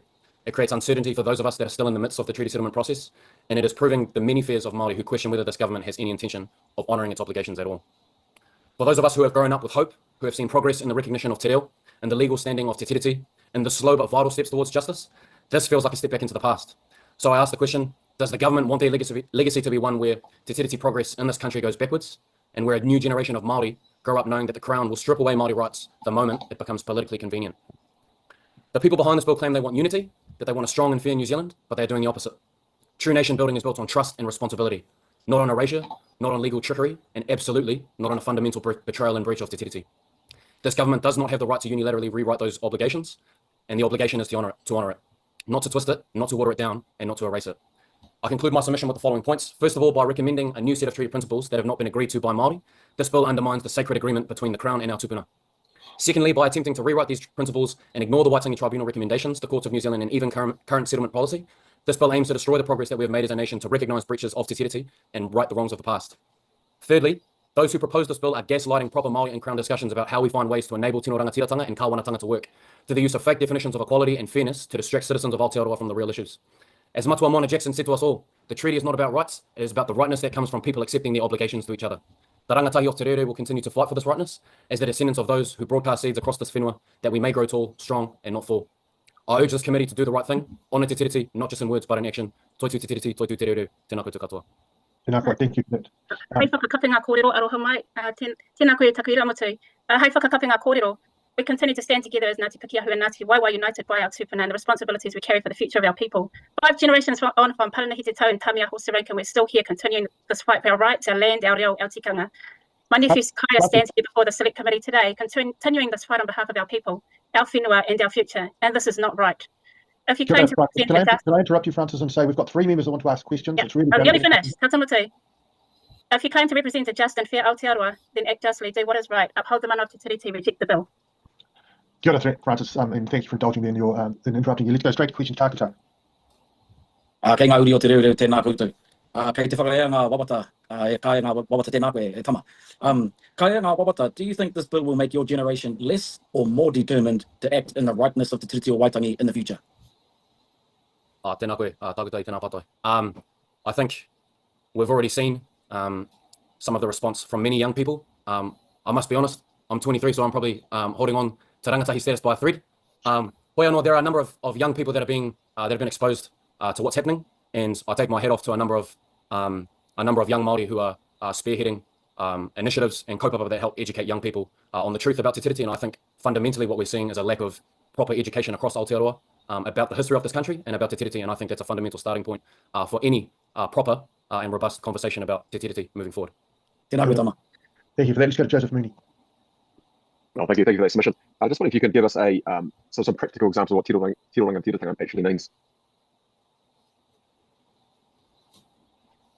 Oh, ka pai. Tino rangatiratanga, if we were exercising tino rangatiratanga, we wouldn't be here today. My nephew wouldn't be speaking to you today because our rights would be upheld already.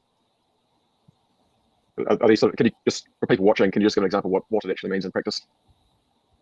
Our rights to have rangatiratanga over our land, our reo, our own kura, our te whāroa te reo.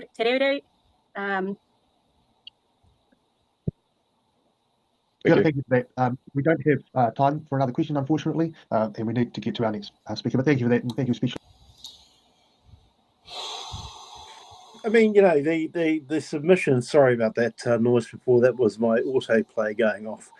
The submission from the young fella, Mr. Tibble, Kaya Tibble, I think is symptomatic of the feeling amongst young people as well. And I mentioned it earlier. Look, these are going to be young people who are going to end up being taxpayers. Obviously, there's that. I mean, you know, talk about wanting to disrespect them now. The examples over Tino Rangatiratanga are really quite blatant in today's world. But we got wrapped up in the last term of government, which was fueled by the ACT Party, New Zealand First and National, around co-governance. Yeah. And so it wasn't about having a separate parliament or something I completely disagree with. It was very much for me about, okay, having rangatiratanga over our resources, having a say in how they were being used, or in some cases depleted. Hence the Māori's complete dissatisfaction in many cases with the fast track bill. Yeah. So, you know, tiratanga is a really, really important feature of how we manage our resources, how we manage our systems, how we a system, for example, in health. Rangatiratanga is very much about mana motuhake when it comes to a say in how our health works, our health system works, for no other reason than the life expectancy of Māori is less than our European counterparts. Yeah. Number one. Number two, we are more likely to suffer from cardiac arrest or cancers, and in my case, brain injuries through strokes, high blood pressure, diabetes, liver, kidney disease, you name it. So why wouldn't we have rangatiratanga over the health system, so we can have a say in how we can live a longer life? I mean, otherwise, just taking that away from us is throwing us onto the scrap heap of early death. So that was another interesting submission. We've got time for one more, so let's kick off and hopefully get that done before 8 o'clock with some commentary. Actually, to our rangatahi for a fantastic submission. Kia ora. Kia ora. Our next submitter is Gregory Fortune.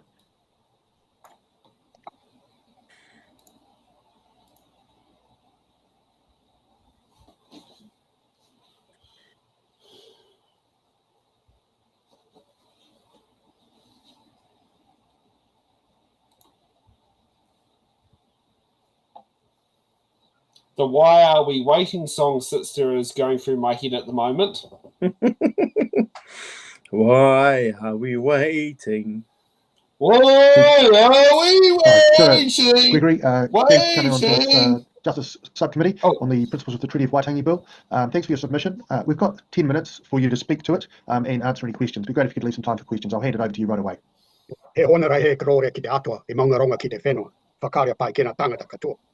I started with a karakia in greeting the Honourable Committee as a promise to my Māori mentor that I would always start with a Māori karakia. And also, from a tone point of view, I in my submission, have said that I was keen to look beyond this bill that's going to die and what happens next. And so, the question should never have been about treaty principles, but more importantly, how do we as a nation honour and respect the treaty in a 21st century democracy as a nation of 5.8 million people? And some of the objectives and goals of the principles bill are laudable, to promote a national conversation, to build consensus about the treaty, to promote a greater legitimacy in social harmony and cohesion. But the outcomes have been abysmal. And so, for example, with the objective of greater social cohesion, if we take stock today, we've seen the largest march on Parliament. We have seen so much hate and division.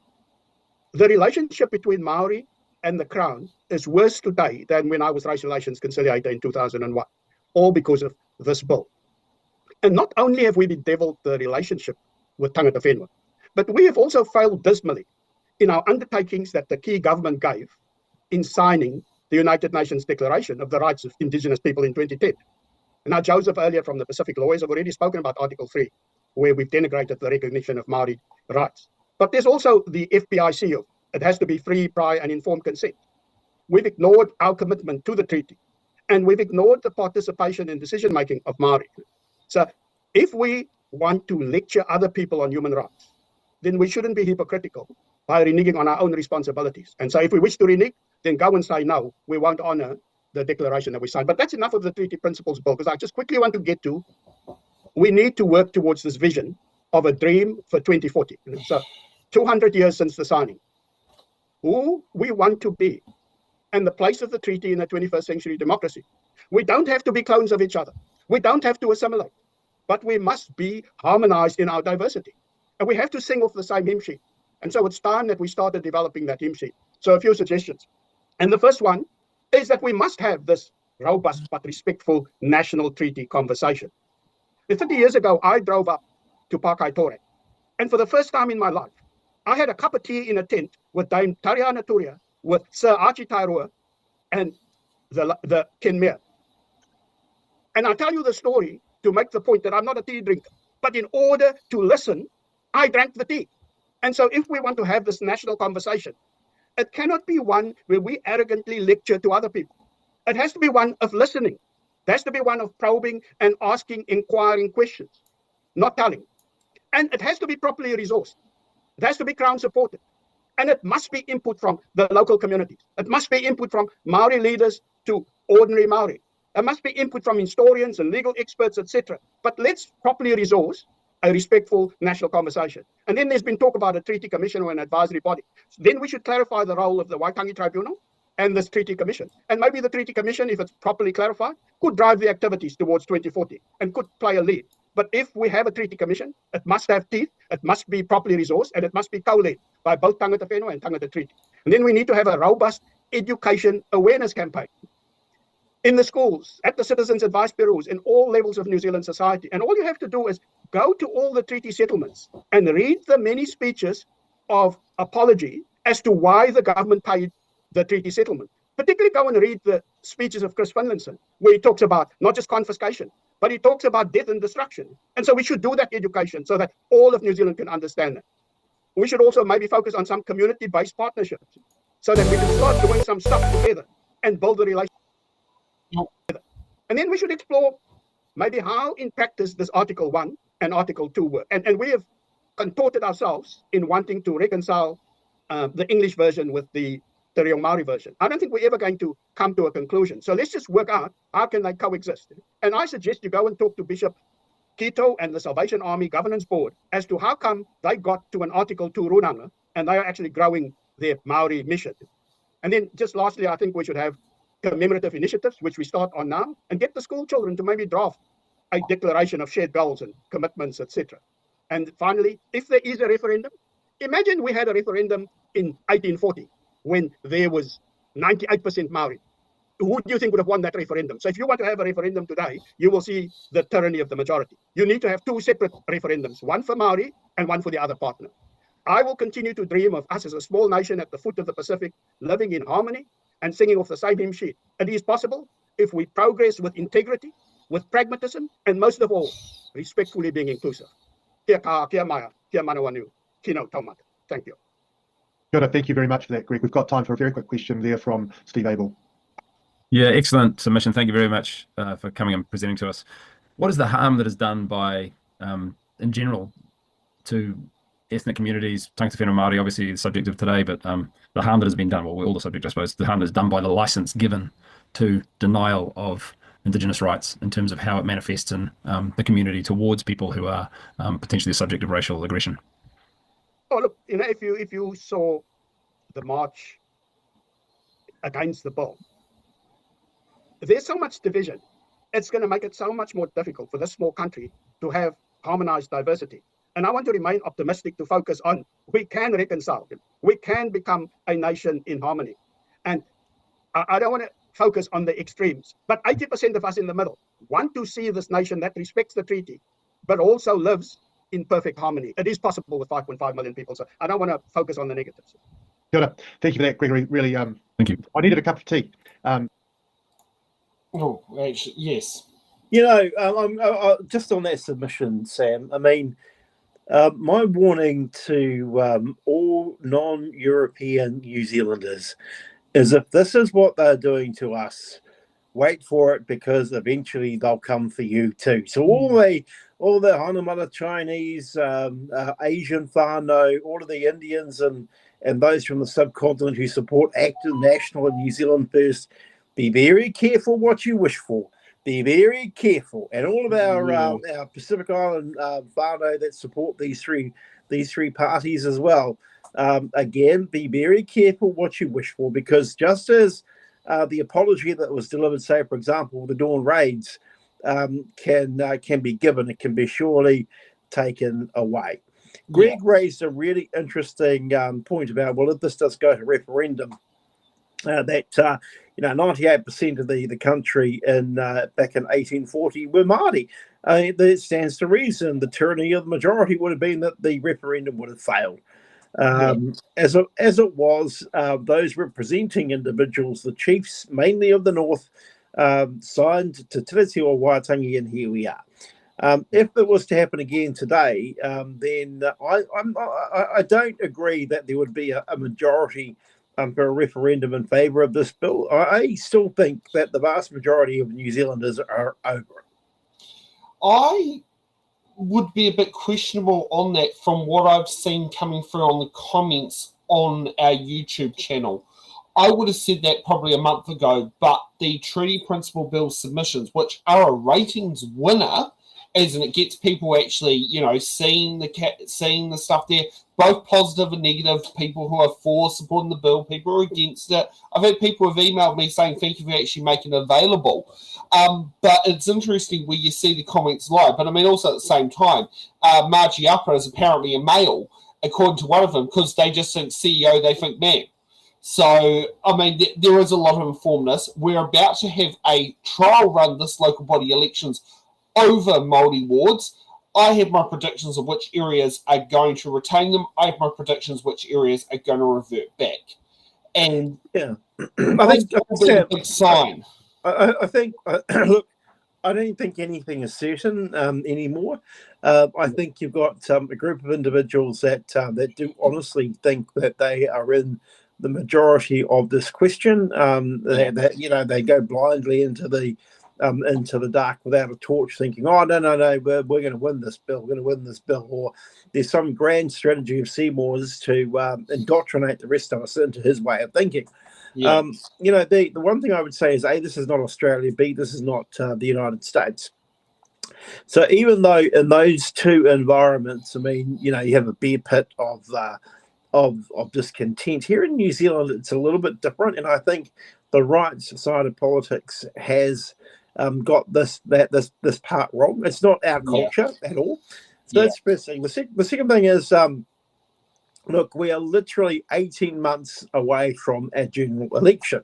Yes. I think the litmus test is whether or not this government can go 2 terms. Yes. I'm not certain of that, because the reason I say that is because the vast majority of New Zealanders, I believe, that voted for the centre right of New Zealand politics, New Zealand First Act at the far right, because we need to call them what they are. They're a far right party. Yes. You know, they're extremists. They like to call the party Māori extremists. Well, that's a bit rich. And then you've got New Zealand First. I mean, to be frank, New Zealand First will always go where the wind blows. And that's you know, the survivalist mentality. The vast majority of New Zealanders, coming back to my point I'm trying to make, though, is that they voted because they were worried about their cost of living. They were worried about their mortgage interest rates continuing to go up. They were worried about food prices. They were worried about the economics of the situation we find ourselves in post-COVID. They did not bank on this being the issue that would suck out so much of the attention away from the fact that they're doing it tough. And I would also argue that there is a grand majority of people in the middle classes that we used to call the working class. We now refer to them as middle class New Zealanders, who are in debt up to their eyeballs and are living paycheck to paycheck off the back of their credit cards. And so they're worried about all that sort of stuff. They're worried about parking at a Wilson parking or whatever in the city when they go to work. They're worried about being laid off their jobs. They're worried about all these different things. And it's a reminder of the 80s, where interest rates were well above, they were in double-digit figures. You know, people were struggling. People were being thrown on the scrap heap. We were being told that state-owned enterprise was going to be sold. Well, welcome back to the past. Yeah. So, you know, that's all in living memory for a lot of these people, and these people are not aren't the parents that went through it. Their parents went through it.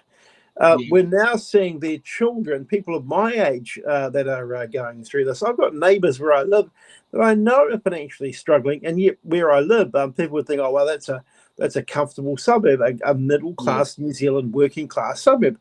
Well, no, not anymore. Not when you said the price of butter at the local supermarket being nearly $10, or a block of cheese. Well, it's cheaper to buy vegan cheese or the vegan butter at the moment than their milk product version, as an example. Well, that's right. And you know, to be frank, I mean, I was watching a comment on my Facebook feed today about the school lunch program, and somebody was being a smart ass and said, "Oh well, you know, I can feed my kids for $3 a meal. Why can't you?" Somebody else said, "Oh well, Weet-Bix are only $4.99 a box." Yeah, but we're not sending our kids to school with Weet-Bix.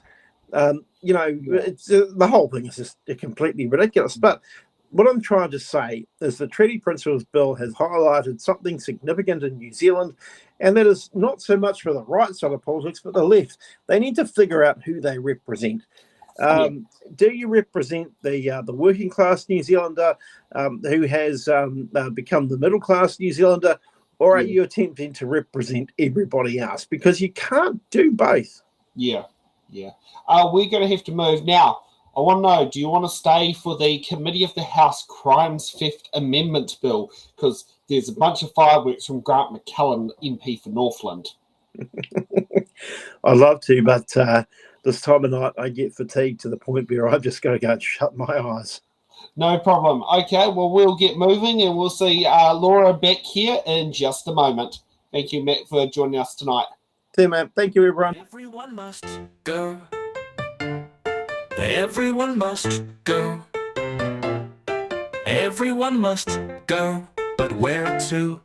For the latest New Zealand.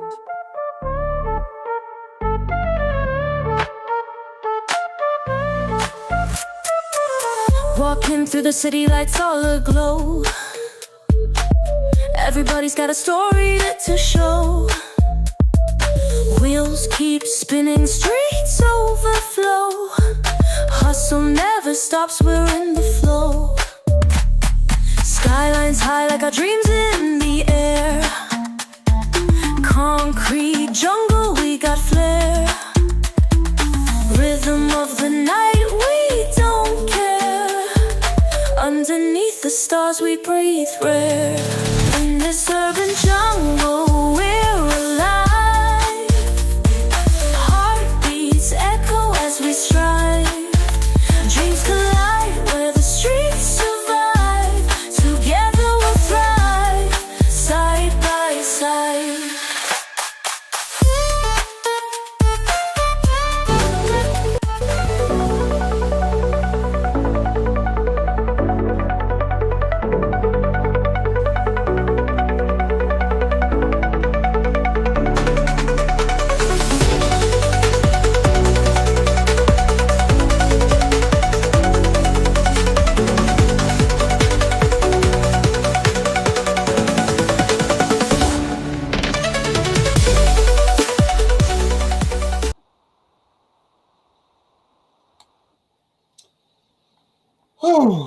How was dinner?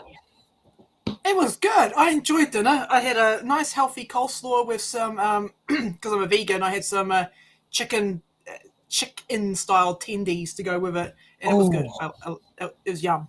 Shout out to my sister. She's one hell of a cook.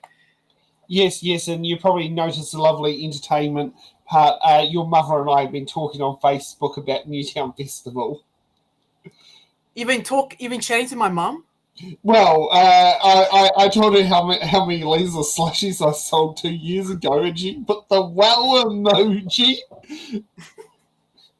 No, my mum's good company. So I don't know what you have to find out from your mum what street she's in for a stall and how close it is to Emmett Street. I'll have to get that info from her. Unless she's in the chat, then she can put it in herself. I don't know if my mum is here. Hi, Mum, if you're watching. I will try to do better with my swearing. That's all right. At least your mum probably can miss it. Mine's probably too scared to. And my dad's probably wouldn't sit there and watch that often. I don't know. I wish Grandma could, but I mean, Grandma wouldn't be able to sit there and get it working on a TV properly. However, I think if she could, she'll be absolutely loving some of the stuff because she'll find out all sorts of things. Because she loves listening to all the political news and all that. Like she regularly watches, listens to there's 2 RNZ ones. One's about Parliament, one's about what's happened in the week in media, and she always listens to them religiously every Sunday. Mm-hmm. Yeah. Okay, so it's a shame we don't have Ibrahim Omar here. I did make contact with him. He did sit there and say to me, Ibrahim, sorry, I think you got this one wrong here. Why don't you hold off and do one big celebration on after March the 12th? It's like, well, actually, no, because Grant McCallum made a fool of himself. And I like Committee of the House. Committee of the House, you get to have the questions, you get to see who the MPs are, who, shall we just say, possibly have the top row of the Weet-Bix packet missing. Yeah, there's a lot on there. So let's kick it off and let's sit down there and start off with the Crime Theft Amendment Bill, and we'll get the speed up, so we'll get going. For all provisions to be taken as one question. Leave as sought. Is there any objection? There is no objection. Oh, there is objection. The question is a clause 1 stand part. All those in favour? Sorry. The question is a clause 1 stand part. Carl Bates. Yes. Sorry, Mr. Chair, I got confused by my diligent colleague from Takanini. I thought was going to ask the first question. First of all, can I just take the opportunity to congratulate the member, Camilla Belich, for taking this diligently through the hard-working Education and Workforce Select Committee, and for the various oral hearings or oral submissions and written submissions that we had the opportunity to engage in, and for the thoughtful debate we had through the committee stage. Mr. Chair, my first question just relates to why the member felt it appropriate for a bill of this nature that's relating to theft to be dealt with by or through employment law components. I suppose rather than it, for example, being a personal grievance and being dealt purely in the realm of employment law, this particular amendment will amend the Crimes Act and therefore becomes a piece of criminal legislation, I suppose, and sit within that realm. It was dealt with by the Education and Workforce Select Committee, and so I feel that it would more naturally sit as, or should have sat as, an employment law issue, something in the realm of personal grievance, something that could be dealt with by the likes of more traditional personal grievance type processes. But rather than that, we've got a piece of legislation that is going to involve other agencies, such as police, is potentially going to or could involve the courts, because it is a crimes piece of legislation. Now, ultimately, for how often the opposition talk about their concern around us filling up our prisons with too many prisoners, could ultimately result potentially in people filling up or clogging up our justice system. And so, Mr. Chair, my first question, I have a number of questions as we go through the different parts of this amendment this evening. My first question is in relation, as I say, to why we are dealing with this under criminal legislation as opposed to employment law purely. I'll leave it at that point, Mr. Chair, and ask my next question in hopefully a few minutes' time. Thank you. Camilla Belich. Thank you, Mr. Chair, and thank you to the member for that question. The first part of his question on why it's in the Crimes Act as opposed to a personal grievance is really the entire purpose of this Act. It's to recognise the fact that there isn't a criminal sanction available for employees who suffer theft as a result of the actions of their employer. So that's why it's in the Crimes Act. In terms of the Education and Workforce Select Committee, that was referred to the Education and Workforce Select Committee by the 53rd Parliament, but as the member is aware, the Ministry of Justice did provide advice to the committee, and so was well served from that purpose. In terms of the wider issues around theft by an employer being a crime, this is not new in New Zealand law. There are existing provisions in the Immigration Act which criminalise theft by an employer for recent migrants, and often, and inequitably in my view, employees who do steal from their employers are referred to police and treated in the criminal law. This bill is merely about addressing that imbalance. I just will remind the member that to be aware that this is about the type. Okay, so let's kick off with the first round of commentary. There's a reason why it's criminal, is because it is not a criminal offence for an employer to go through into an employee's wallet, yank the money out, keep it for themselves illegally, and not face the same consequences as a staff member who goes to the till, takes out a lot of cash, puts it in their own pocket, and goes away with it. And it's about making those two exactly the same offence. But we're talking about workers here that are often not paid a very good wage, or they're often pressured to work overtime and not be compensated for it. And a lot of this involves immigrant workers in particular, where they are vulnerable, and they may not have the knowledge to go through the complicated procedures that are currently in place. We should be treating white collar crime as a criminal offence. Yes, don't steal from workers. I mean, put it this way. Benefit fraud's treated as a criminal offence. I mean, put it this way. It's not only just treated as that, it's a preferred option to send a message. And the worst part I hate about when it comes to benefit fraud is, Your Honour, we've got no intention of recollecting a single cent from the beneficiary. Can you please send them the harshest that can possibly be? And then when you get out of prison for your crime, based on not having the means to pay it back, they take the whole money and sit there and pay it back off the rest of your life. And if you drop dead, they go after your estate. If you have a house in it, they'll sit down there and take a chunk of it from the proceeds of the estate. Hmm. You know, why can't it be done through an employer who steals wages? Yeah, why not? Yeah. Let's continue. This section, having voted to do it section by section, I did allow it so, but just any further questions, be reminded that we are doing this part by part. Carl Bates. Thank you, Mr. Chair, and point well noted. I will focus on that first part, then being the title.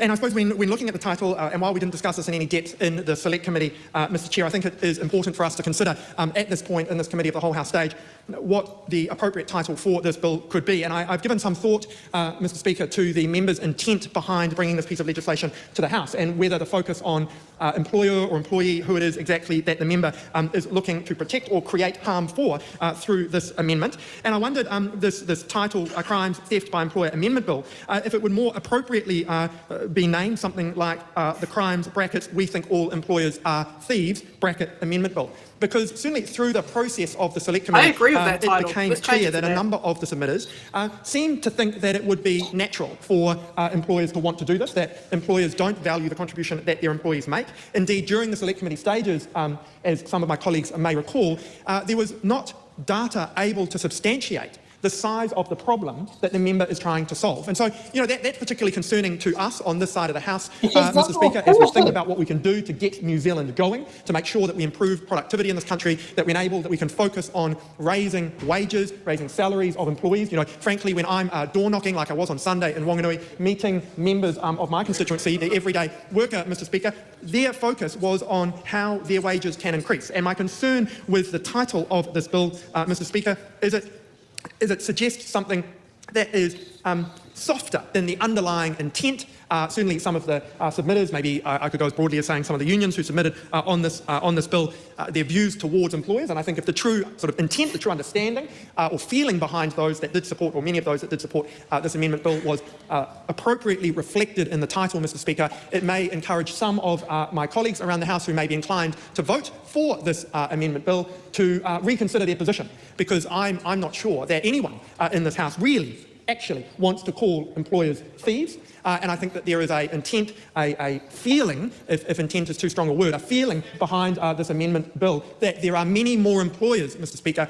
that have this intention than was the reality. Because certainly in the data, and I go back to the submission process, Mr. Speaker, there wasn't data that was able to be provided that substantiated the true size of this problem, if there is really a significant problem at all, that was able to be provided to the Select Committee. And so, Mr. Speaker, I would encourage the House and the member to consider ensuring that the amendment bill reflects the real feeling behind those that wanted this amendment to pass. And I would be interested, Mr. Speaker, in the member's view of reflecting the true intent of the title in the title itself, as I have suggested, Mr. Speaker. If the member is not open to my first suggestion on the title of this amendment bill, Mr. Chair, rather, I'm happy to provide alternative suggestions as the course of this evening goes on. Thank you. Mr. Chair. Cameron Bellich. Thank you, Mr. Chair. I don't think that is a good suggested alternative name for the bill. I think this is actually a really well-named bill, and so I don't consider that we should be considering any alternatives to that. I would like to just reject the member's allegation that this is about calling employers thieves, or that there was any suggestion that all employees are involved in this type of behaviour. Of course, we know that most employers, the vast majority, are very good employers, just like most New Zealanders, but there is a place for the criminal law in New Zealand when crimes are committed. And it is somewhat ironic to hear members of the government side complaining about a bill like this, which would simply treat employees in the same way, and simply treat employers in the same way that employees are treated. An effective example of balance, which from today and in recent days we've been hearing the Minister for Workplace Relations talk about. This is a perfect example of balancing fairness for employers and employees, and it is a tough on crime bill. And it is very ironic to hear members of the National Party stand up and take calls wanting people who have committed crimes against their employees not to face justice as a result of that. That is the effective nature of that submission, and something that I reject. I also want to thank all of the submitters for submitting on this bill. It's not an easy thing to submit on a bill in Parliament. I reject the member's characterisation of those submissions, and I also would like to refer the member to the information provided by the Ministry of Justice in their report to the Education and Workforce Select Committee, which set out in detail the data available in relation to wage theft cases in New Zealand. Mr. Chair. Grant McConville, just... Yeah. So here's an alternative name for the bill. Worker exploitation bad. You know, we could call it that. Don't be a dickhead to your workers, Bill. Don't steal from your staff, Bill. Yeah. I mean, why are we defending employers that go out of their way to overwork their workers and underpay them? Why are we defending those people? Why? We don't want those people to run businesses. They're bad for the economy. And the thing is, the way our system's set up, you can have a company, let's call it Employment Exploitation Limited 1.0. And say you get caught out in the shit and all that sort of thing, and you can't sit there and hire staff on workers and that. So you set up a new company, same directors, same shareholders, call it Worker Exploitation 2.0. And somebody will go, hi there, congratulations. You can sit down there and exploit workers again because you, under this new company, have no bad negative history. And you can keep doing that. Whereas once you criminally do them, which tends to get personally tagged to your name as a company director, you will not be allowed to exploit workers for life because that will keep getting us time and time again, you know. And hey, maybe you'll know what it's like to be done for benefit fraud because that's what people who have done for benefit fraud get treated like. They have the stigma around their neck for the rest of their lives. And maybe bad bosses who don't want to be held accountable for their action needs a sharp shock of consequences. And I repeat the word consequences because, you know, National is a big about consequences. You know, you know, and sometimes consequences without due process, well, at least in this bill, you know, you will have due process. You have more due process than the beneficiary. You know, you're going to sit down there and actually, you know, be held accountable for your bad actions. And if you cannot sit down there and say, you know, you exploited staff, so you can't get insurance, you know what? That's a consequence of your bad actions. If you can't get insurance, you know, maybe that's something that could teach you a lesson. Maybe you might not get your house. But that is the consequences of when you do bad. And if you steal from your staff, you need to be held accountable. And you need the due process of the court system to hold you to account. Not sit down there and get off scot-free. But here's the thing.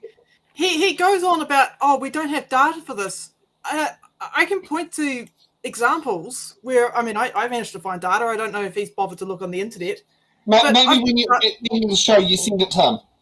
Yeah, I mean, I've just got an example in my notes. In 2018, within the telecommunications industry, it was found that 73 out of 75 chorus subtractors, that's 97.3%, in Auckland had breached minimum employment standards. So there you go.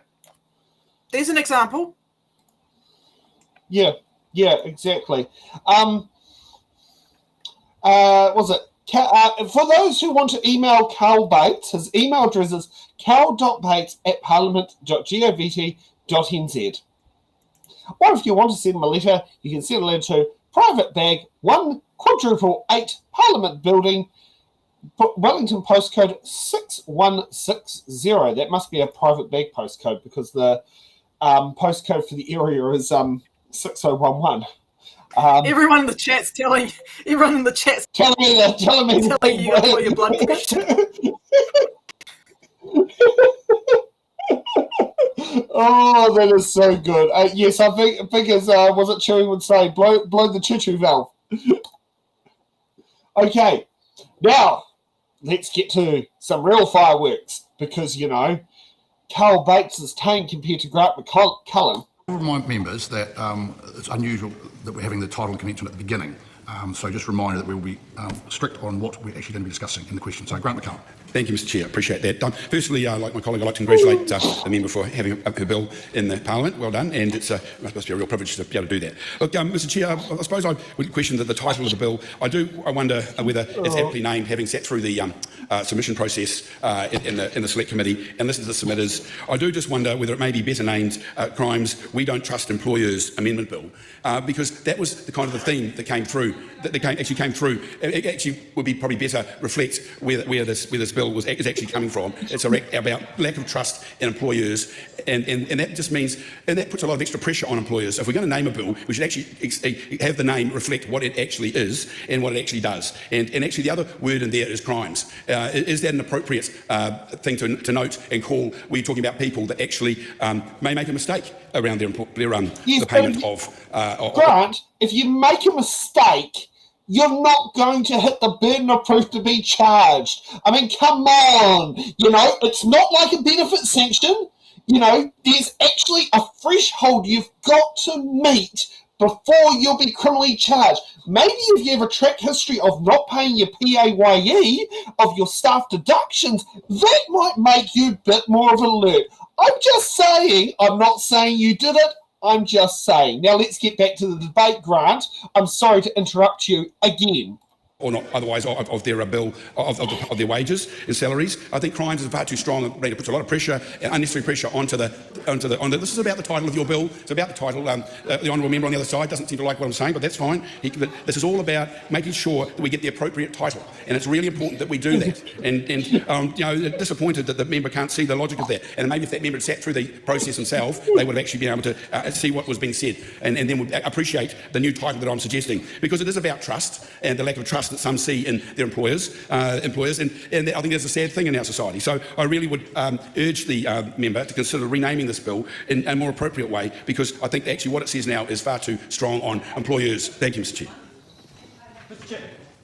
Carl Bates. Thanks, Mr Chair, and thank you for your guidance, Mr Chair, regarding the stage that we are at this point in the committee, and would look forward to taking your guidance as we move through, that we're moving through at a pace that you are comfortable with, Mr Chair. But for now, I take it we are still considering that title as the first part, and if I'm mishearing you, Mr Chair, happy to take your guidance on that.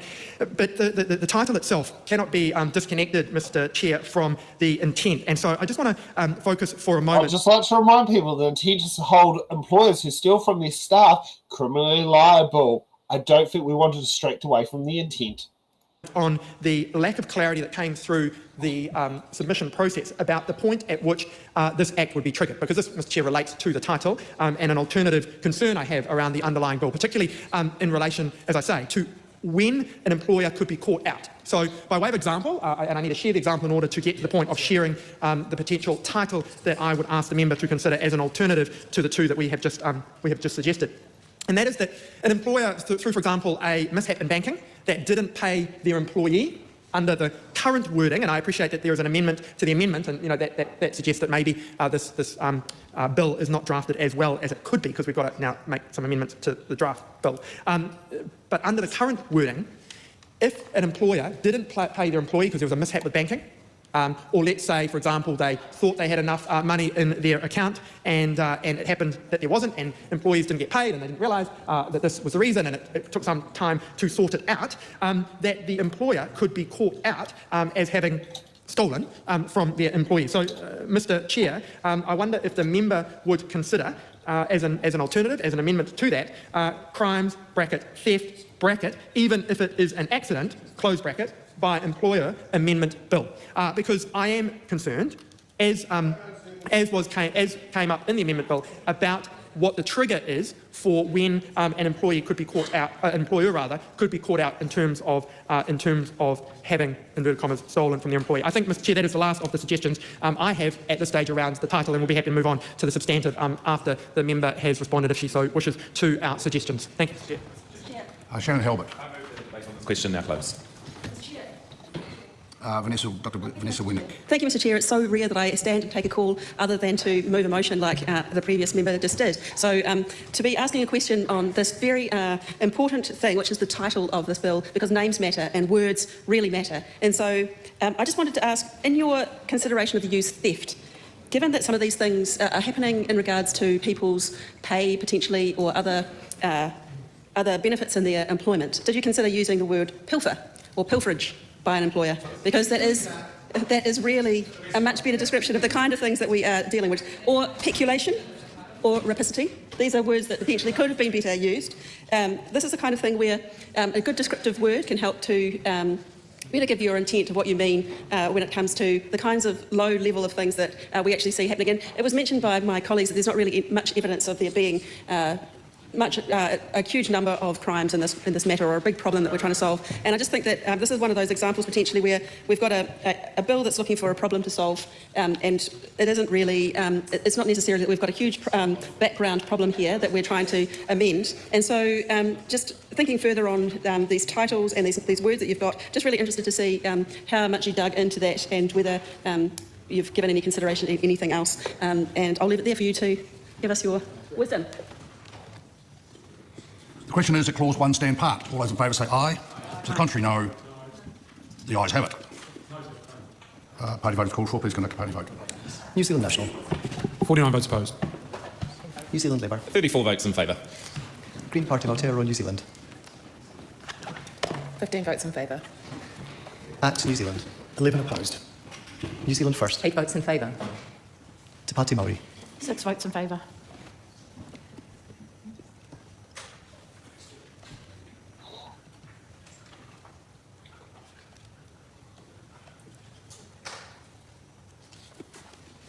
The ayes are 63, the noes are 60. The question is agreed.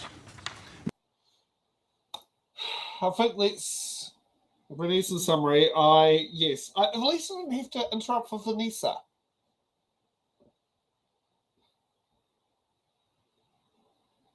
I think, are you still on mute, Laura? Yeah, we got no sound. On the system, it says you're not mute, though. Shall we move on to the next part while we fix your microphone issues?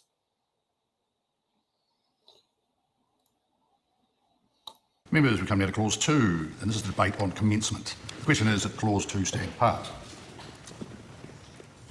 The question is, well, I'll just say you sneaked in there, Mr. Bates. Can you hear me now? No, if it's about whether he's entitled, I hadn't. Okay, now we didn't get into anything serious, so now we can hear Laura properly. Okay, all right. Only Laura, Kiwi Skirt. Can you hear Sam?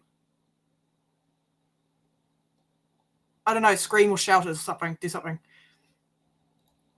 You can hear me, Stacey? I think everyone can hear us. Okay, so I just want to share something before my computer does something stupid again.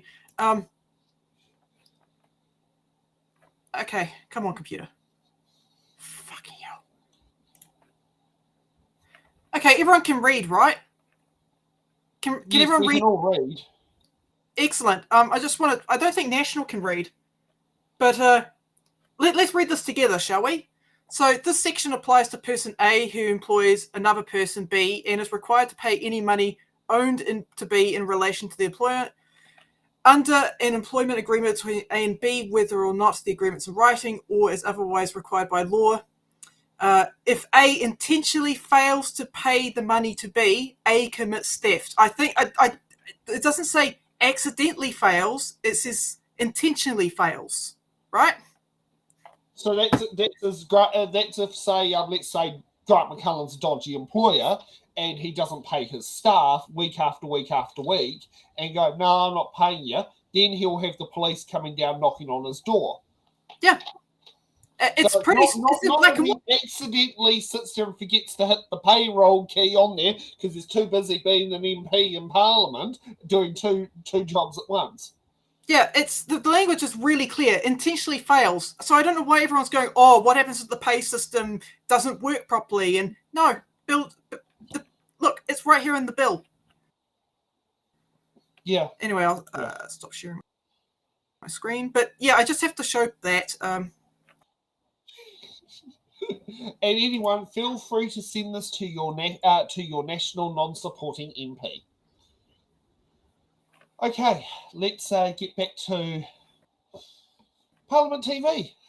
And actually started to close, so no.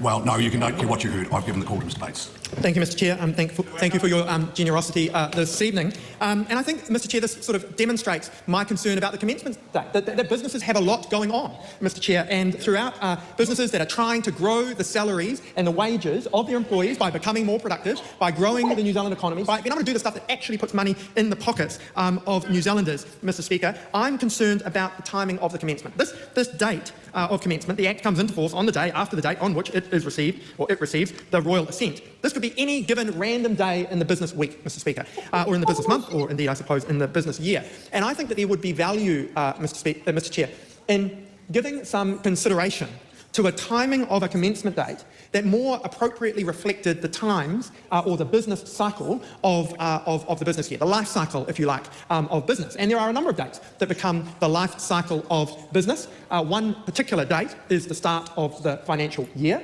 And I wonder, Mr. Chair, whether the member would be willing to give consideration to commencing the bill on the first day of a new financial year. That gives an opportunity for communication around this change to effectively go out to all employers so that they are clear on this additional burden to their job as employers that the opposition has put on them. Because let's be clear, Mr. Chair, it will be the opposition and friends, if this goes through this evening, that put this on. But, Mr. Chair, if it is the case that this bill goes through this evening, that timing that aligns to a date that employers are going to be able to be communicated effectively that's the start date. Now, the first of this financial year, being the 1st of April 2025, is probably too soon, given by the time this goes through, gets royal assent, and then actually goes through the administrative process, and then we've got to communicate it out. So in that regard, the supplementary question to my question would be, would the member consider aligning this, if it was to pass, for the commencement to be the 1st of April 2026, so that, first of all, it is aligned, as I've said, Mr. Chair, with the life cycle of the business year, and that naturally sits at the start of the financial year, being the 1st of April, and then secondly, allowing sufficient time for not only the communication out of this House to get through to employers through appropriate different channels, but also for HR practitioners to get the appropriate upskilling and uptraining, because the opposition always, Mr. Chair, go on about the importance of people being upskilled, professional development when there is a change. This is a change for HR practitioners to be aware of, and it's important they have the opportunity for professional development so that they are clear on this change before it goes into action, into commencement. So, Mr. Chair, as I say, aligning it both with the business life cycle, the start of the financial year, and ensuring sufficient time for employers to be made aware and for the support that they have, because in this country right now, if you are trying to drive productivity up, you need all the support you can get, and many employers, small businesses and the like across this nation use HR practitioners to support the implementation of their HR policies. And so, Mr. Chair, I would encourage the member to consider both of those commencement questions. Thank you, Mr. Chair. Thank you, Mr. Chair. I thank the member for his contributions. I just have some responses to that, and also some things that were not really part of the title section that he and colleagues mentioned that I thought I could comment on briefly. In terms of the drafting of the Select Committee being deficient, he is a member of that Select Committee. He has the numbers by majority on that Select Committee. So if there's any issue with the drafting, then he is, if not just as responsible as myself, more so. So I would like maybe for him to reflect on his comments in relation to that. Additionally, the Select Committee changes were agreed unanimously with, in fact, his vote.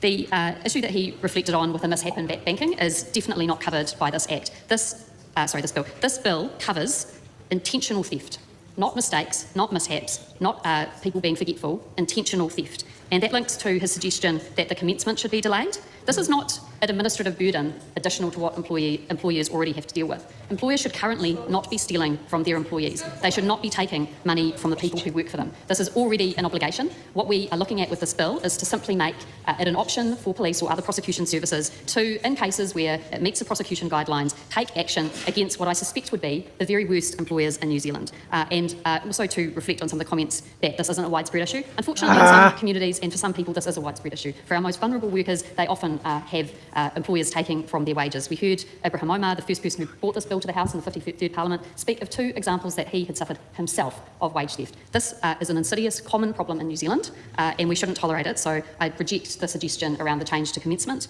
Day after royal assent is a standard legislative format, and for this type of bill, which addresses an existing wrong and doesn't require any additional thought by employers who should already not be stealing, I don't consider it's justified. Additionally, I commend the member Vanessa Wiener for her her good Google search in relation to the word theft, but it is well understood and defined in the Crimes Act, so I believe it's the appropriate word to use in this instance. Mr. Chair. Grant McCullum. Wow, that was so bad that it crashed my PC. Thanks, National. Okay, so while everyone else is here sitting there doing this, I will address one thing. Yes, I completely agree with you, Kiwi Skirt. It's unparliamentary. Need a commencement date to stop being able to steal wages from your employer, being an administrative burden. Oh, but please, I want extra time to overwork my workers. Imagine if they sat there and did this, go, you know what? We're going to make murder illegal on the 1st of April, but if you kill someone on the 31st of March, you're not going to be held accountable for your actions. How do you think that's going to go down? Oh, they're just little wee birthday boys. They need extra time to exploit their workers, overwork them and underpay them. Yeah, and why are you suggesting the 1st of April 2026? Is that what you're going to sit down there and have National come around and go, look, we made wage theft illegal and criminal. How about you vote for us? You know, yes, Camilla Bellich is a National MP now, not Labour. Okay, let's see what Grant McCullen's got to say. Thank you, Mr. Chair.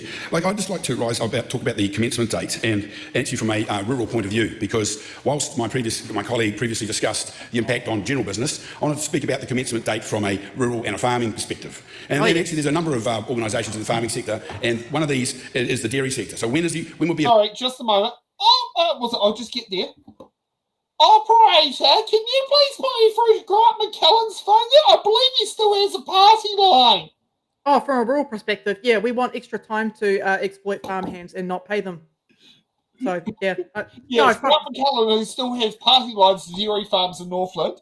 You know, we thought they moved with the times, and apparently not. I mean, there's cell phone towers out there, but hey, you know, they still had party lines that are stuck in the 19th century. Hey, we've got shittier internet. Fit their financial year so that they've got time to understand the changes and to line up with it. And that might be the 1st of June, because the financial year, but the people on the other side who've never run a business and don't understand what the rural sector's like, this is actually quite an important time.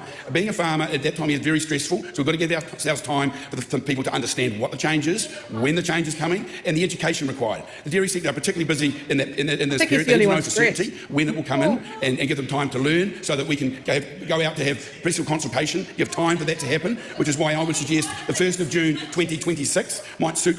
The 1st of June 2026? Oh, after the election. No, well, no, slightly before the election. May. I was going to say, I was like, oh, so he was, okay, oh yeah, no. Guys, fake news, he wants to commence it before the election, but he wants an entire year to screw over farmhands. You know, because the people, because the voters in Northland are still using party lines, and what do you call it? It takes 2 months for your toll calls to appear on your phone bill. Oh, they still use mail. The Rawene ferry is done by rowboat. Yeah, did you know that up in Northland, right, they deliver mail on horseback? They don't use modern technology up there. They're like the Amish. They need time. Oh, I wonder, yeah. The dairy sector, because it gives them time to really understand. And how do you get your dairy milk out? Because do you have 40-ton milk tankers? No, it's all done by horseback. Horseback. Yeah. That actually this is a potential criminal act that they could deal with, and that, I think that's really important. Right now, the other farming sector, boy, they're very getting wound up on the other side. It's obviously concerned about what I'm saying, but clearly, and it's so. What the other area is the sheep and beef farming sector. Their balance date is slightly different. Usually, it's the end of June. So just maybe we could look at we have to work out which date suits the farming sector. In fact, we could have 2 commencement dates, one for each sector, possibly. One could be the 1st of July 2026. That may be more appropriate for that sector, because it just takes a while to let people know and understand, so they don't get caught out by the word intent. The word intent, because proving that intention is a real thing. And theft, no one wants the criminal be held up with criminal situation. You've just got to be very careful about that, because the stress, when you actually have to pay a lot of people, and understand the stress of making sure you get it right when you could potentially be held up for a criminal act, I think is really, really important. So I would say to the member, I would really appreciate it if you could consider those different types of businesses in the rural sector and when they make. So thank you, Mr. Chair. I appreciate the opportunity. And I want to see his financial statements. Yeah, I'm just trying to find out what's the free local paper Northland, because I think we might have to take an ad out in the paper. So what's the name of the free local paper in Northland? I don't know, but whatever it is, I don't want to work for this guy ever. Okay. I don't think I'll get paid. So who would like to crowdfund putting a front page ad on the Northland News, which is the free local paper in Northland, when the bill passes, that, what do you call it? Grant McCullen, put an article style place. Grant McCullen says things are very difficult in the dairy farming sector, so we thought we would remind you via the free local rag, it's illegal and you could go to jail for it. I mean, I don't know what a front page ad will cost on the Northland, what's the paper called? The Northern News, Te Tai Tokoro Northern News. But hey, maybe we could sit down there and put a front page ad on the paper. I've spoken to national voters and NZ First voters in my neck of the woods, and this has never been something they've brought up, right? They've never brought up concerns about this bill. I ask a lot of them, it's like, hey, do you think workers, should be paid properly for their time? Oh, they all say yes, yes, hands up, yes. So I think Grant over here is probably one of the very few people that, are scared of this bill, because a lot of farmers, they're just like, yeah, makes sense. Don't steal shit. Yeah. Okay, let's see what the next nitty-bitty gritty thing happening. Question is, clause 2 stand part. All those in favour say aye. To the contrary, no. The ayes have it. Party vote is called for. Conduct a party vote. New Zealand National. 9 votes opposed. New Zealand Labour. 34 votes in favour. Green Party of Aotearoa New Zealand. 15 votes in favour. Act New Zealand. 11 opposed. New Zealand First. 8 votes in favour. Te Pāti Māori. 6 votes in favour.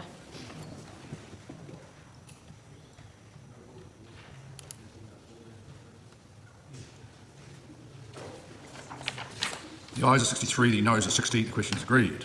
Members, we come now to clause 3. This is a debate on the Principal Act. The question is, clause 3 stand part. The question is, clause 3 stand part. All those in favour say aye. Aye. To the contrary, no. The ayes have it. Members, we come now to clause 3A, debate on the amendment to section 2. The question is, clause 3A stand part. The question is, clause 3A stand part. All those in favour say aye. Aye. To the contrary, no.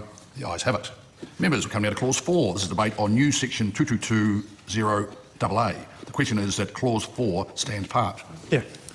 Honourable Casey Costello. Mr Chair, I would first like to sort of take some time, because it's a little bit odd for me to be speaking and I feel a little bit like I'm out of sorts, but I'd first like to just ask the member around supporting the amendment that New Zealand First has put forward. And I'd like to take a bit of time to kind of explain why New Zealand First's position is where it is on this piece of legislation. Firstly, just if you'd indulge me, Mr Chair, the background on this space is that I have done a lot of work in the labour exploitation area and recognise the vulnerability of these communities, and therefore have had to rely a lot on the immigration legislation that looks at the protections for temporary workers and unlawful workers in this country, and that there is a real disconnect around the balance between those who are vulnerable workers for different reasons and that they have a position where they are losing wages. At the same time, New Zealand First is a strong advocate for our New Zealand businesses, for our card-working Kiwi battlers, our farmers, our entrepreneurs, our small business owners, that are incredibly diligent employers. They rely on their workforce significantly and treat their workforce incredibly well because they know the investment that they have made is the backbone of their business. So we are talking about a very small sector. Our concern New Zealand First had in this was that, and it's been touched on in the discussion so far, that we needed to ensure that there was not only intentional actions, not only the mens rea to deprive, but that there was no reasonable excuse. Now, just glad to mention that Casey Costello mentioned the word mens rea, which means intent to commit the crime. Something that Grant McCullen might have not heard that while he's milking cows and shearing sheep and dealing with beef in Northland. But that's not what they tell him on the radio up in Northland. Whangarei Tim doesn't tell him that about mens rea. No. Next, for all we know, next we might be on Whangarei Tim's content. And that will capture, I think, a lot of the concerns that's been raised in the House today, is that if there's a payroll glitch, if there is a delayed timesheet, if there is a dispute over a timesheet, if there is a cash flow issue, all of those factors that would generate a reasonable excuse would ensure that this component of legislation is really focused on those who we are targeting, not the hard-working Kiwi battlers that we know contribute so much to the backbone of our economy, but to those who maliciously and intentionally seek to use their power control of vulnerable workers and not pay them. And I know we've talked a lot in this House, and if you'll indulge me to explain further why this is an issue, we've talked a lot about the personal grievance model and the opportunities. The challenge with the personal grievance model is, yes, we can go through the employment process, but when we're dealing with employers who are intentionally intending to deprive workers, the grievance process is seldom used, and if it is used, there is no recourse or exposure to the employer regarding their reputation. And brand reputation is a significant issue. That when there is a company that is held accountable for something as serious as a crime, then there will be a change of mindset. There won't be an invisibility about this process. So I think it's important to get some context, and the reason New Zealand First is speaking on this legislation is because we recognise that just as we have hard-working Kiwi businesses, we have hard-working employees who, on occasion, can be victimised because of that power imbalance. And I think it's important to recognise that when we talk about without reasonable excuse, when we're talking about the protections that we've expressed and concerns in this House about the onerous conditions, there are no onerous conditions. Most of our employers are doing exactly what they do, and there's no additional conditions coming from this legislation. They pay their staff, they make sure their duty of care to their employees is met. But we are talking about the employers who will profit off the backbone of hardworking New Zealanders who are here to make a buck, and I think this is where we want to see the balance. So my question really is asking the member to accept this amendment, to recognise that intention and without reasonable excuse provides the balance that we think is important in this piece of legislation. Thank you, Manager. Mr Chair. Thank you very much, Mr Chair, and thank you to the member for that very thoughtful contribution to this debate, which I think does really sum up the purpose of this legislation. It's not meant to punish people who have done no wrong. It's not meant to be an extra bureaucratic cost. It is simply punishment for those who intend to commit theft. And so I'm grateful to the member for providing this very good amendment paper to the House, and I do support this amendment paper. I think that it, in both of its major changes, really adds a clarity to the bill and clarifies that it's not a bill that covers mistakes in payroll, it's not a bill that covers errors, it's not when people forget, it's intentionally without reasonable excuse. It really makes that wording stronger, and so I do thank the member for that suggested wording, and I do support this amendment bill. I also support the aspect of the amendment bill that makes this, I think, a better piece of legislation, is making sure that the way that theft is treated in relation to this new small part of the Crimes Act is consistent with the rest of the Crimes Act as well. So I think it's a beneficial amendment, and I think that I encourage all members across the House, even if you're not voting for the substantive bill, I would like to request that you consider this amendment paper, because I do think it is beneficial and makes the bill a better piece of, hopefully, legislation. In relation to the members' other comments, I agree with that. This is about balance. It is about making sure that there are serious consequences for serious wrongdoing, and I know that I speak for the whole House, where we do, of course, support the work that employers do. We know it's not always straightforward to be an employer, but there has to be a line, and the line in this case is when you intentionally, without reasonable excuse, take money from your employee. There must be consequences for that. It helps good employers, it helps employees, it makes people answerable for what is a crime, and creates balance within the Crimes Act to make sure that crimes that employees commit and crimes that employers commit are treated the same under the law. So I thank the member for that contribution and encourage the House to support the amendments that she's proposed. That was very woke. I didn't think NZ First would go woke there, because they're woke because they agree with me. Yeah. See, it's not so bad being woke, guys. That's pretty woke. Should we just say there are some people inside New Zealand First who have been trying to make sure that bill comes into law. Yeah, that's pretty woke. I like that's a that was a woke statement from Casey Costello. Yes, well, on the front face of it, but it's actually stuff that's behind the scenes. As I know, someone who's within the party has helped try to persuade it to cross the line. Yeah, I mean, NZ First is putting the W in woke. So, cool. Yeah, we agree. Okay. I'm sorry for those who can't stand Carl Bates, but let's get back to Carl. Carl Bates. Thanks, Mr Chair, for allowing me to take an additional call on this, and to start off by speaking about the amendment paper. The member raised earlier the opportunities we had to improve the bill, and we in the National Party want to just thank New Zealand First for bringing this amendment paper to the table and indicate that we'll be supporting the amendment. I do have some concern about the wording without reasonable excuse, and I expect that there'll be some litigation through the courts over time to determine exactly what without reasonable excuse would mean. That could be somewhat expensive, could have some impact on employers who have genuinely, for a particular reason, a set of circumstances, ended up with a delay in payment of their employees or withheld the payment for a reason they have felt is entirely reasonable, but becomes, in the view of the courts, not a reasonable excuse. And I suppose that speaks to a broader concern that we still have about the the substantive clauses of this piece of legislation, one of which being that it does, despite the assurances that this isn't a high burden for business, that it isn't something that businesses who are doing the right thing are going to have to worry about,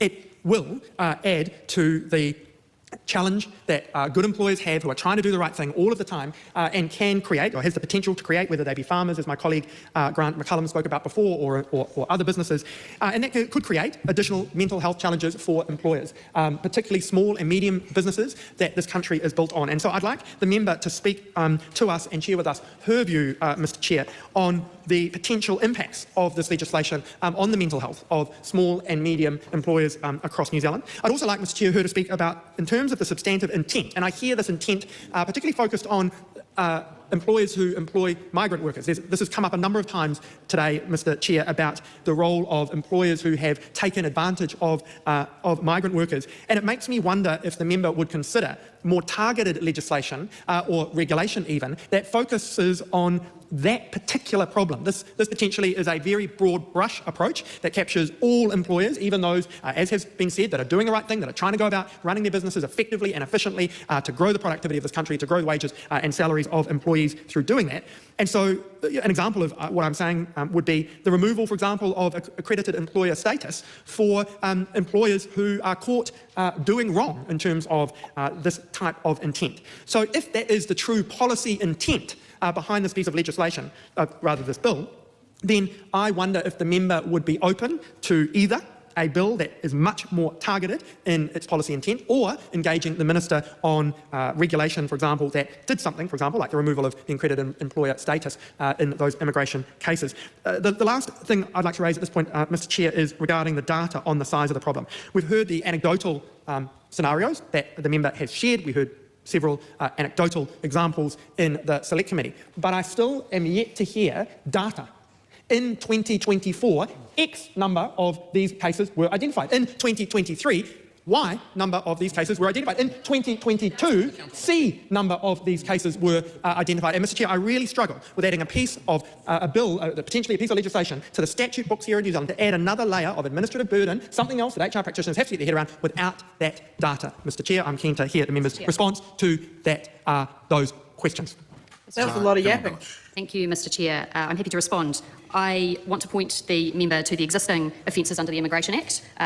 In 2009, there are special penalties already for the exploitation of employees and temporary workers that are made under the employment legislation, and that comes with a penalty of up to 7 years imprisonment and a fine of up to $100,000. So my response to the member is the idea about targeted legislation obviously has merit. It's already in place in our statute books, and what this bill intends to do is, in fact, provide the protections that migrant and temporary workers currently have to the rest of New Zealand in respect to wage theft. In respect of his question in relation to data, the document I pointed out to him earlier that was provided by the Ministry of Justice to the Select Committee states that in 2020 there were 77 cases of wage arrears in the Employment Relations Authority, 2021 61 cases, 2022 107 cases, 2023 130 cases, and 2024 30 cases. Now, not all of these cases will necessarily reach the burden, higher threshold of theft, but some of them may.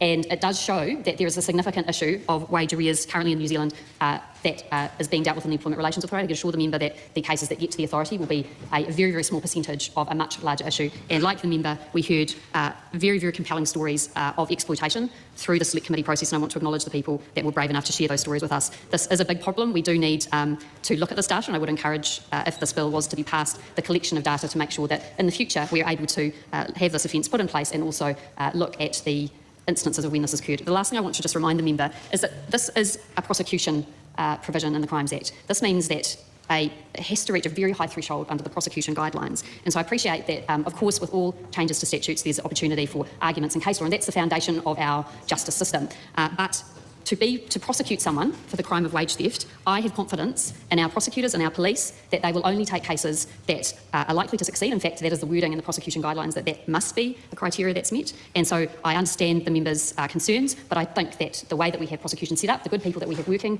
in the police, will make sure that that is taken into account at the time that they decide to prosecute that offence. Grant McCullum. Thank you, Mr. Chair. I appreciate. Let's hold off and let's have some commentary. I got a question for you, Sam. You run a small business. How's your mental health? Because apparently this bill's going to impact your mental health somehow. I'm more worried about paying the GST than worried about sitting there having the police kicking down my door because I didn't pay myself as an employee wages.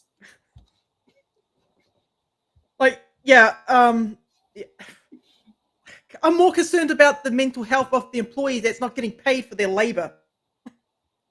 Well, yes, or the staff member who gets declined the grant at wins to help them but you should be getting paid.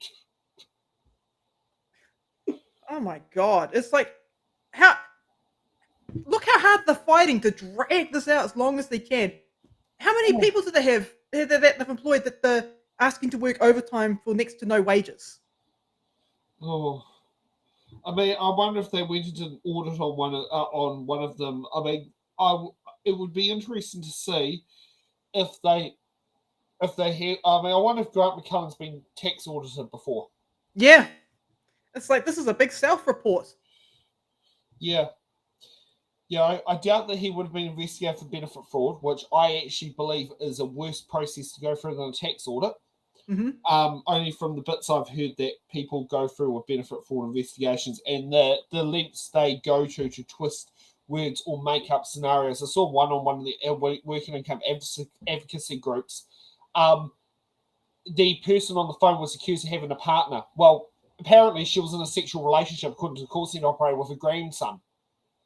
But apparently her grandson was lying that it was his grandson. You know, so maybe Grant, I think you need to have a Win-style investigation done on you. I want to know how many migrant workers he's got. Yeah. Working on his farm. Or Carl, whoever. Yeah. Okay. Appreciate the opportunity to speak to this next part of the bill. Firstly, on the amendment paper that our colleagues in New Zealand First have put up, I'd like to thank them for doing that. It's certainly, and for a piece of a bill that is, I think, of questionable use, at least adds a little bit more certainty for small business owners in New Zealand, in particular small business owners, because of the extra stress that it could well put on them from having to deal with the burden of potentially being accused of a crime over getting payment wrong.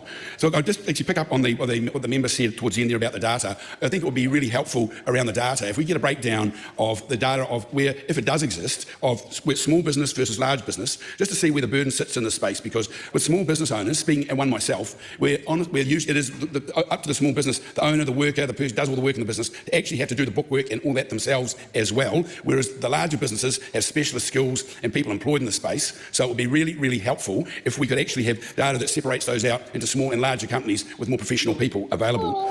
And I just one of the other things that does worry me about the bill is when you look at the when you put down here the list of the punishments that you've got here, and in terms of the actual whether it could be imprisonment of not exceeding a year. Is that really appropriate in this situation? I mean, that seems to me to be very heavy-handed, and along with a fine up to $5,000. It is appropriate.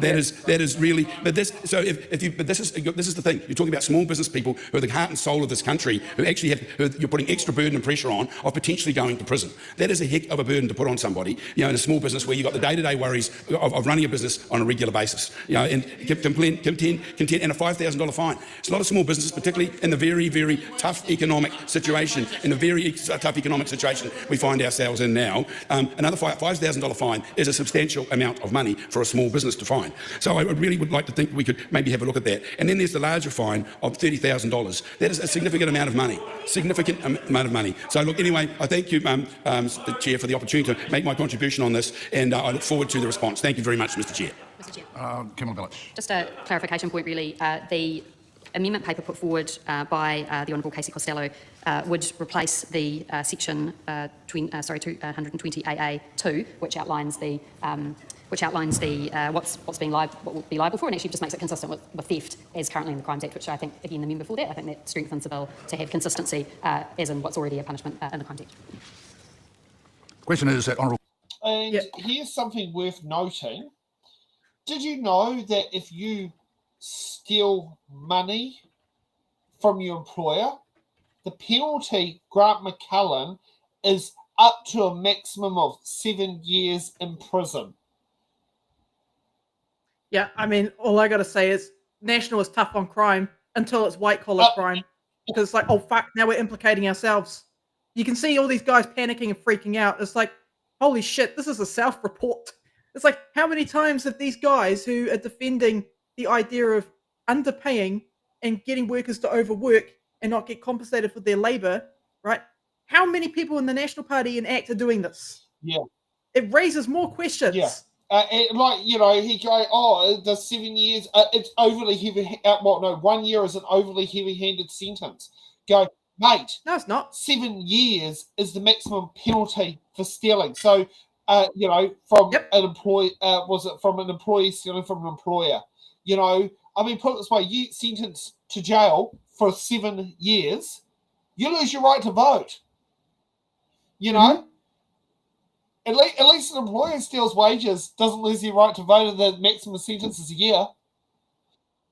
But at least they can be, at least workers who are looking up their prospective boss who's gotten out of jail have now got something on record, and they can go, oh shit, I don't want to work for that guy. Or someone doesn't get given a 13-week stand down by wins because their boss got a conviction for wage theft.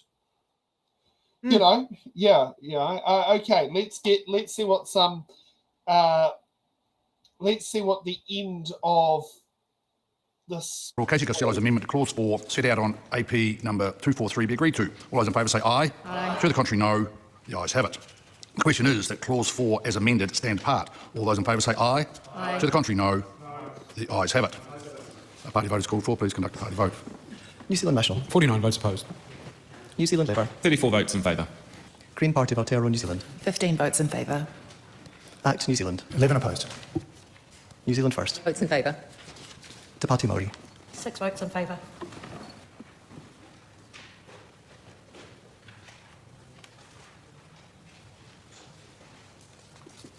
The ayes are 63, the noes are 60. The question is agreed. Members, we come now to our final debate. This is a debate on amendment to section 223. The question is that clause 5 stand apart. The question is that Honourable Casey Costello's amendment to delete clause 5 set out on AP number 243 be agreed to. All those in favour say aye. Aye. To the contrary, no. The ayes have it. I'll report this bill with amendment.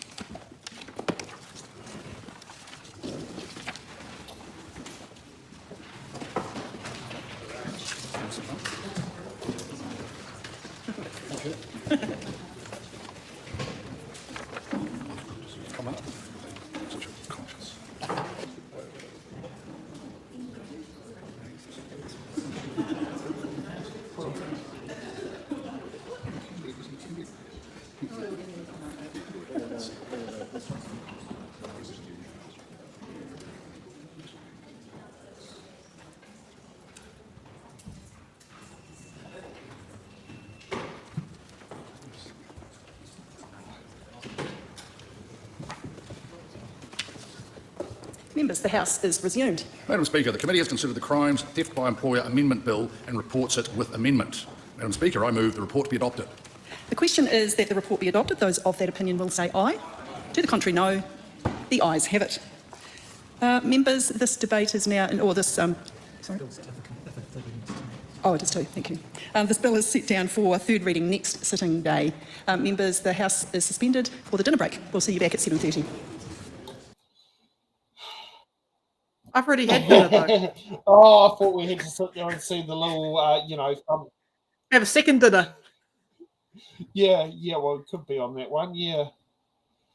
So, it looks like the bill is... People are complaining about my internet connection. Look, my internet connection is suffering. My computer is crashing because this is all very cringe. My computer is very... I just want to ask, do you have fibre and Ekatuna? Fuck if I know. I was thinking like it possibly could happen now because Ekatuna's a somewhat decent sized town, say compared to say Pongaroa. Yeah, I mean, I last thing I want to do though is sign up for something stupid like Starlink if I can avoid it. No, I don't want to give Elon Musk. That one I completely understand. Yeah, no, I was just hoping that I hope you've got fibre internet. Oh God, I mean. Yeah, it could be that I've got a brother or a sister somewhere downloading a fucking video game off Steam. I don't know. It could be anything. You need to get into the router to sit there and do that. Okay. Let's get to our next bill, who I believe, Rajan's been waiting for 6 hours. Oh, yes. So Marama's come back into. I did you see the picture I painted the other day? No, you got a copy of it that we can see? I do. I just got to open up my files and hope the make computer sure. don't crash. I don't think my computer will crash this time. Do not crash. I'm commanding you to not crash. Right. Okay. Okay. I'm opening it up now, and I will share my screen because. Come on. No, don't be cringe. Okay. I swear to God.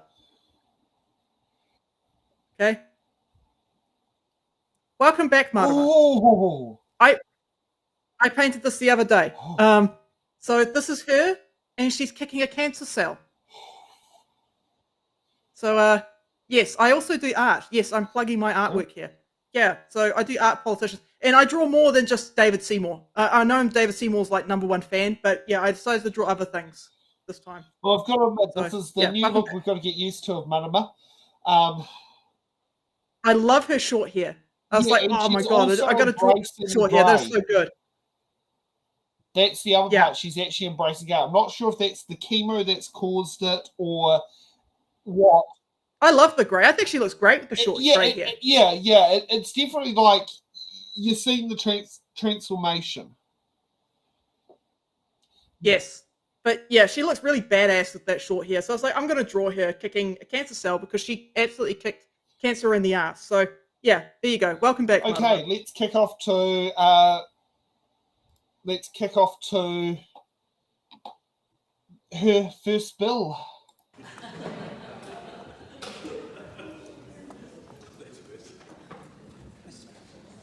The ayes are 115, the noes are 8. The question is agreed. Companies Address Information Amendment Bill, second reading. This bill is set down for committee stage next sitting day. Call on members, order of the day, number 3. Consumer Guarantees Right to Repair Amendment Bill, first reading. Mr Speaker. The Honourable Marama Davidson. I move that the Consumer Guarantees Right to Repair Amendment Bill be now read a first time. I nominate the Economic Development, Science and Innovation Committee to consider the bill. Mr Speaker, the Right to Repair Bill is exactly that, the right for us to repair our goods. In Aotearoa, we're all really proud of being able to fix our stuff. We actually highlight that as a primary part of the culture of us. We fix stuff. We like to get under the hood. We like to work out what has gone wrong. The Right to Repair Bill will support us to be able to fix our stuff when things go wrong, when they break. I'm really, really proud of being able to bring this members' bill to the House tonight. I'm also really grateful for the incredible long work that many organisations, community groups and businesses have put into calling for exactly this sort of bill. Organisations like repair cafes across the country, my goodness, if anyone ever gets a chance, I urge our MPs to attend one of those, and I know many of the MPs have, across the country. They are the epitome of who we are. They are people coming together with their broken things, coffee machines, I saw lawnmowers, toasters, watches, clothing, and a whole range of goods with people in the community who have a flair for being a tutu. And we all know that. We all love that about us. We've probably got one in our own whānau, most of us. The person who we called up when the video bunged up, or when anything bunged up. The repair cafes, organisations like the Repair Network Aotearoa, the Repair Coalition, Consumer New Zealand, Choice of Repair, and their particular focus on mechanics and campaigning for better protections for their mahi. Many businesses who already have repair in their business model, like Blunt Umbrellas, for example. There's also Sleepyhead, I believe, New Zealand manufacturing. And so many community groups and advocates who have been working collectively for a long time to bring legislation like this before government, before the House. I also, Madam Speaker, thank you. Turn around and we surprise you like that sometimes. It's good to see you there, Madam Speaker. Thank you. It's good to have you back. Thank you. And because people are aware that I have been away, I need to thank my colleague, firstly, Ricardo Menendez March, for drafting this bill and allowing me to steward it into the biscuit tin and out, and being the kaitiaki of this bill while I have been away.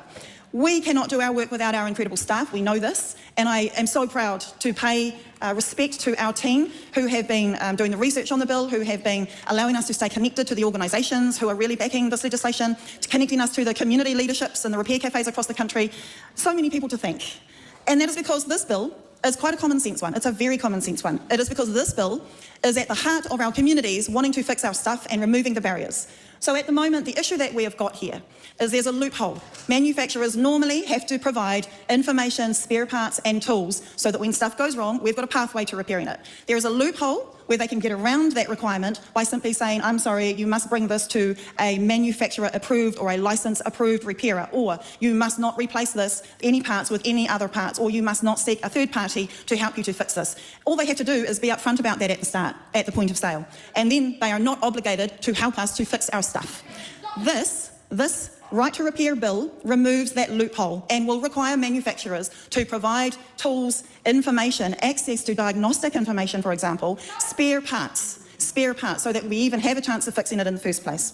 Now, Madam Chair, there are so many benefits for this. Yes, of course, as I've highlighted, the convenience, the sovereignty of us actually owning our stuff for real, which means being able to have control over it when it breaks down. What we also know, and I'm going to pick up on farmers and rural communities. So at the moment, yeah, we should all be clapping for this. So it's really important for farmers and people in rural communities to be able to address their issues promptly when equipment breaks down. And often that equipment is large, massively priced, expensive investment machinery. Now, what we have got is a barrier often to even diagnosing the problem, especially with some of the more modern equipment, that there is it's called proprietary software. It's closed software. I'm sorry, you can't even access the computer that is operating your thing. You can't even have a look at what's going wrong. And then beyond that, we actually have skilled specialist people in our communities, often on the same farm. We've got the story of a farmer whose two sons have actually trained as technical automotive and mechanical repairers, but because they cannot access the information, they cannot fix the machinery themselves. So farmers are held hostage by having to then call on manufacturer-approved technicians and wait. And often the machinery breakdown is at crucial times like harvesting, and then waiting for a technical expert, an approved expert, that can actually price and exploit farmers and charge a price that is well above what is reasonable, where a local technical expert can get there faster and for a reasonable price. These are some of the examples of the stories of why this bill would make it better for all of us. But not only that, even let's say vacuum cleaner, dryer, washing machines, coffee machines. We have got the instance of when those things break down and taken back to the manufacturer because that's the only option, less than 24 hours later, that thing is in landfill and has had a full replacement, straight to landfill. It might be a broken lid. It might be something as trivial as a little part, motors flying straight to landfill. So there are environmental benefits also to this bill alongside the convenience and cost of living benefits to this bill. So we've got climate change, we've got reducing the cost of living. I want to acknowledge the thousands of businesses who have at their heart a vision for enduring sustainable practice, who are also lending their voice to this bill. And we often overlook that actually many businesses are streaks ahead of successive governments when it comes to wanting leadership, because they understand and are not pulling the wool over their own eyes, because a smart business does not, that they have to address in their practice model the crises of climate change, inequality and social cohesion. These businesses have reached out to us in support of this as well. I see no reason why this House wouldn't unite when you have got rural communities, farmers, businesses, community, just consumers, just people at the heart of our communities. I don't see any divide across all of the political parties in here for being able to step up and support this bill right now, not later, not down the track, right now, where we can send it to select committee, where we can hear from the experts, where we can hear from businesses and farmers and rural communities and just people who buy things to come in with experts. And also, that's where the link to international overseas legislation will be made, because we are going to be left behind UK, the US, Canada, Australia. France has a repairability index where they're now forcing competition for businesses to say, hey, my stuff can be fixed better than yours. What a fantastic way to cause competition. Madam Speaker, I am so proud of being able to bring this bill to the House with its multiple benefits to people and planet and to just our everyday convenience, with its broad support from across diverse communities, with the opportunity right now to get it to select committee. Thank you, Madam Speaker. The question is that the motion be agreed to. Dan Bidwell. I love Manama's first part of the statement. I want to know, has Manama changed oil on a car? She probably has. I believe that. I'm so glad she gave credit to Ricardo. A lot of people that I've spoken to, farmers and stuff like that out here, they've told me, oh, Ricardo's a bit of a sissy boy. We don't take him seriously. Well, hello to the farmers that are watching this. He's not a sissy boy. He actually did a lot of very hard work on this, so you can have the autonomy to fix your own shit. And as someone who's worked in forestry, who repairs chainsaws, right? I like being able to fix my own chainsaw I don't want to buy a chainsaw that's got some fucking software in it where I have to take it off to a specialist to pay an arm and a leg. I want to be able to just get out the manual and fix it myself. And I think it's great that I have a chainsaw that I can do that with. Okay. I don't know what Act National has got in mind because they voted against this bill, but they would probably be quite happy of me having to buy a new fucking chainsaw every time a bit of my chainsaw is broken. Tax deductible, and they're doing you a favour for it, even if you do not have the means to pay for it. What's funny is New Zealand First actually agrees with this bill. So, Ricardo can't be all that bad. He's an immigrant, yet he's making pro-New Zealand worker bills. Like, come on. I wonder if they do that because of the sexuality. Yeah, it's probably because they're homophobic. Yeah. To be quite honest. Because I've had that more commonly, hearing that, the people that they regard as sissy, they tend to do that based on sexuality, which is not necessarily the case at all. Yeah, I mean, I wouldn't call you a sissy boy, and you're gay. Oh, I'd probably do a hell of a lot more work than probably some of these people who would immediately jump to that. But again, it's just some of the attitudes in rural areas that tend to vote for parties like NZ First. It's like, guys, look, Ricardo, he's come over from Mexico. He's produced a banger of a bill with Marama Davidson. Okay, as someone who lives in a rural community, he's got my bloody respect. Yeah. Okay. Let's see what Dan, was it Bidus or whatever? Paul Barlow's local MP. Speaker, it's a pleasure to rise and to kick off the opposition's debate to the Right to Repair Bill. I'd like to start out by acknowledging the member, Marama Davidson. Good to see you back in the House, and for her willingness to bring this bill to the House. I'd also just like to acknowledge the people in the audience from Fed Farmers. Thank you for what you do for our communities across New Zealand. We back you, so thank you very much for what you do. So, Madam Speaker, it's a pleasure to rise, and look, I want to just start by saying that National won't be supporting this bill. Yes, but there's a lot we agree on, and I want to run you through our rationale. I'm a strong blue-green member, Madam Speaker, and being a blue-green means being a pragmatic environmentalist. And there's a lot to like about this bill.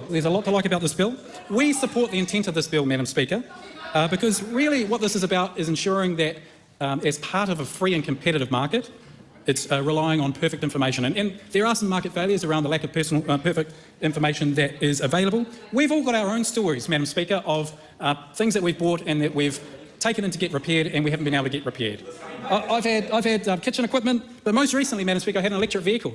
And I won't tell you the manufacturer, but I went, there was an issue with the battery, the lithium battery. And I took it into the manufacturer, who said that we need, there's a couple of cells in the battery, Madam Speaker, that need replacement. And they said that they don't replace it directly. Shoot, it was a I have to actually purchase a new one. But, Madam Speaker, the new one costs twice as much as a vehicle. So, there is a real challenge here around right to repair. And the interesting thing, Madam Speaker, is that there are innovations happening in the space to make a more competitive market as a result. But, Madam Speaker, so we do support the intent of this bill, but the devil is in the details. And let me run you through the details. Firstly, it doesn't support all goods in New Zealand. Detail. There are expensive goods, but not suitable for low-cost items. And the research backs this up. If you go and look at the research from Harvard Business Review that looks at the effects from actually right to repairs for low-cost items. And all it does, Madam Speaker, is manufacturers can reduce the price even more to flood the market. That actually has perverse incentives for both the environment, but also for consumers, because consumers just end up buying stuff because they're cheaper rather than actually the right to repair. Okay, so Madam Speaker, it doesn't suit low-priced goods, but even high-priced goods, like the automotive situation I described. If you have a right to repair model for the high-priced items, what ends up happening is that manufacturers just price that into the value of the product. And so what you actually see, and the research from Harvard Business Review backs this up, in their models, they calculate that actually prices increase as a result for particular high-priced items because of the right to repair. So it becomes a lose-lose-lose situation, Madam Speaker, for consumers, producers, and in the environment. Secondly, or thirdly, I should say, Madam Speaker, there are issues with enforcement and compliance. I mean, there are hundreds of thousands of different goods and products out there waiting to be purchased in New Zealand. There is no way the Commerce Commission, anybody, any other regulatory body cannot enforce those tens and hundreds of thousands of products available. So, Madam Speaker, the devil is in the details, and we support the intent, but we have serious concerns about the details. So, Madam Speaker, on behalf of the National Party, on behalf of the Minister, Andrew Bailey, who is passionate about this topic, who does see the merits of this, we will be looking at more targeted approaches to rights of repair. more specific examples, like the one that they've got in Australia. The right to repair that the Australian law had, and they just implemented in 2021, around sharing motor vehicle and service repair information. That is a great example, Madam Speaker, of choosing out of these tens of thousands of products, a product category that actually will make a big difference to consumers, a big difference to the environmental outcomes of this country, but will also have a few unintended consequences as a result. And I mention the Australian law, Madam Speaker, because it is a good example, because actually the Australian Parliament changed the Commerce Act and created a marketplace. They created a marketplace so that automotive repair or automotive manufacturers can sell to the secondary market their information so that repairers can access that information at a fair price, and that is going to be good for consumers. So, Madam Speaker, that is something we will take very seriously, looking at a specific product category and designing regulation and a marketplace that fits for purpose. That is what you will see. And, Madam Speaker, I mean, one member from this side may in fact put a members' bill up in this area. Or it will come through in government policy. But that is our commitment to advancing this cause as we have today. In addition to that, Madam Speaker, on behalf of the Minister, there are scopes for reviewing the Fair Trading Act to look at, as has been pointed out, what are some broad scopes and broad things that we can do to help strengthen the rights of consumers and the rights of businesses and the obligations for manufacturers so that the intent of this bill can be delivered in a pragmatic way. So that is something we will be looking at, is a review of the Fair Trading Act. It is, Madam Speaker, subject to Cabinet approval, which I'm not part of, so I can't tell this House any further than that. So, Madam Speaker, with 2 minutes remaining, I just want to say on behalf of this side, we approve of the intent of this legislation. We are pragmatic environmentalists on this side of the House, but we have very serious concerns around the unintended consequences of it. It is likely to go through to Select Committee, Madam Speaker, judging by my crude mathematics. So I would encourage any of those 4 people that are sitting at home tonight who may have an interest in this bill to submit, and we will endeavour to incorporate your feedback into our government programs and initiatives, whether it be the Fair Trading Act, whether it be a possible members' bill, or whether it be government policy. So I look forward to following this bill through this great select committee called the Economic Development, Science and Innovation Select Committee. Some hard-working members here, and I see across the House as well. I look forward to following the development of this bill in the Select Committee process, and without further ado, Madam Speaker, I do not commend this bill to the House. Well, that was just confusing to watch. So he's like, oh, Australia's got right to repair, and we should be like Australia, so we shouldn't vote for this bill because we don't want right to repair. It's like, dude, this is the first reading. Can you at least support it as a Select Committee? Oh. It's like, come on. It's like, I've put up stats, right? We've got a ridiculous amount of plastic use in this country, and it's because of shitty, cheap products, right? Yes, I understand good quality products cost a little bit more, but they last longer, right? Especially if the, NZ Consumers has put out a recommendation in their submission. Can we put stickers on products that say, yeah, you can repair this? Yes, I agree. Let's do that. Yeah. Let's bring back quality manufacturing into this country. Yeah. I'm not sure if that will happen, but yes, that will be so nice. Okay. Arena Williams. Arena Williams. Madam Speaker, Labor supports this bill because Labor supports the little guy to fix his own car, to fix his own tractor. And the National Party has told us in the same week that they've gone and announced a big policy for vintage car owners, that those same vintage car owners can't be trusted to repair their own cars, that they should be paying the manufacturers the privilege of being able to order the special parts and order the special information and order the specific schemes. And they're telling farmers that if you own a tractor, you might be able to fix it yourself, you might be able to get under the hood, do a little bit of tinkering, but if it's got a wee light on the dash that says error, please fix, you won't be able to turn it off without a $90 trip down to the repairer to get the right code. That is pathetic. New Zealand farmers should be able to fix their own gear. New Zealand small auto workshops and the mechanics in our towns should be able to fix your car for cheap and not have to go to the manufacturer to get an expensive, worthless code. This is a good bill, because it opens the door to fixing all of these problems. This is a good bill because it recognises the Kiwi ingenuity involved in actually getting out and fixing our things and saving waste, because there are thousands and thousands of people fixing up their toasters, done a cook hat trick, they're fixing up their vacuum cleaners already, but they're struggling against the very manufacturers who want to stop them from doing that, because a wasteful, throwaway economy is more profitable, and the small businesses who are in the business of fixing those things can't get ahead. You know, there are 8,000 small businesses in the business of aftermarket auto repairs around this country. They are a struggling industry where young people aren't getting into auto workshops because they cannot buy in for the capital requirements, and it is a skill that is rapidly declining as skilled auto engineers and auto workshop mechanics cannot get qualified to do that work. That's a hard job. You know what makes it much harder? When big corporate giants require those small mechanics to pay them $160 for the privilege of fixing up the car they already knew how to fix up. This law fixes that. I have an amendment called the Consumer Guarantees Motor Vehicle Repairs Amendment that you can read because it is in the ballot right now in the name of Jenny Anderson after she went out to a local hut mechanic and heard about this problem firsthand. I went and talked to Cam and Swati from the Manukau Midas and they told me that they're shelling out between $60 and $160 for these codes. No value to the consumer, no value to their business, no value to the apprentices they take on. They're a small local business and they deserve a fair go. And this national government is telling them that they should be paying the giants for the privilege of that IP that is worth absolutely nothing to those businesses. Shame. Get this guy on Michael Laws. I know that Talkback will have something to say about this national government that says no to farmers fixing their tractors and no to the small auto workshops that want to fix up your car for cheap. Can I tell you, Madam Speaker? Hold on. That's an endorsement.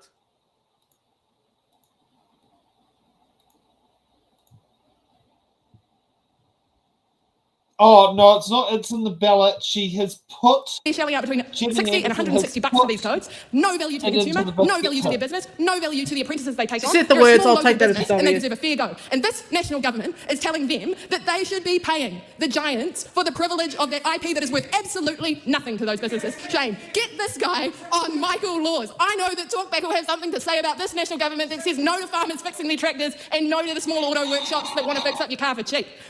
Can I tell you, Madam Speaker, that I really have appreciated working with the small auto aftermarket repairers in this bill. It is a useful amendment that Labor has got ready to go because we back them. We back those 8,000 businesses that are rapidly facing declining market as big manufacturers get into aftermarket repairs and try and eat their market share. That is a problem. It is anti-competitive and it is large overseas corporates eating up small businesses that are owned by mums and dads in our community. Auto Shop in Manukau has been operating for 28 years. They can't find local young mechanics to take on that work because they are paid more at the large global auto manufacturers. At the same time, their working conditions are eroded. They are not affording the same kind of training and professional development to these young guys. That is a shame because their mums and dads in this business can't continue to train up the people that they need because their margins are getting eaten up by those big players. If this government was serious, it would say yes to the right to repair bill. It would send it to the select committee so Labor can make the amendments it needs for cars and New Zealand First can make the amendments it needs for tractors. We back the little guy. National does not.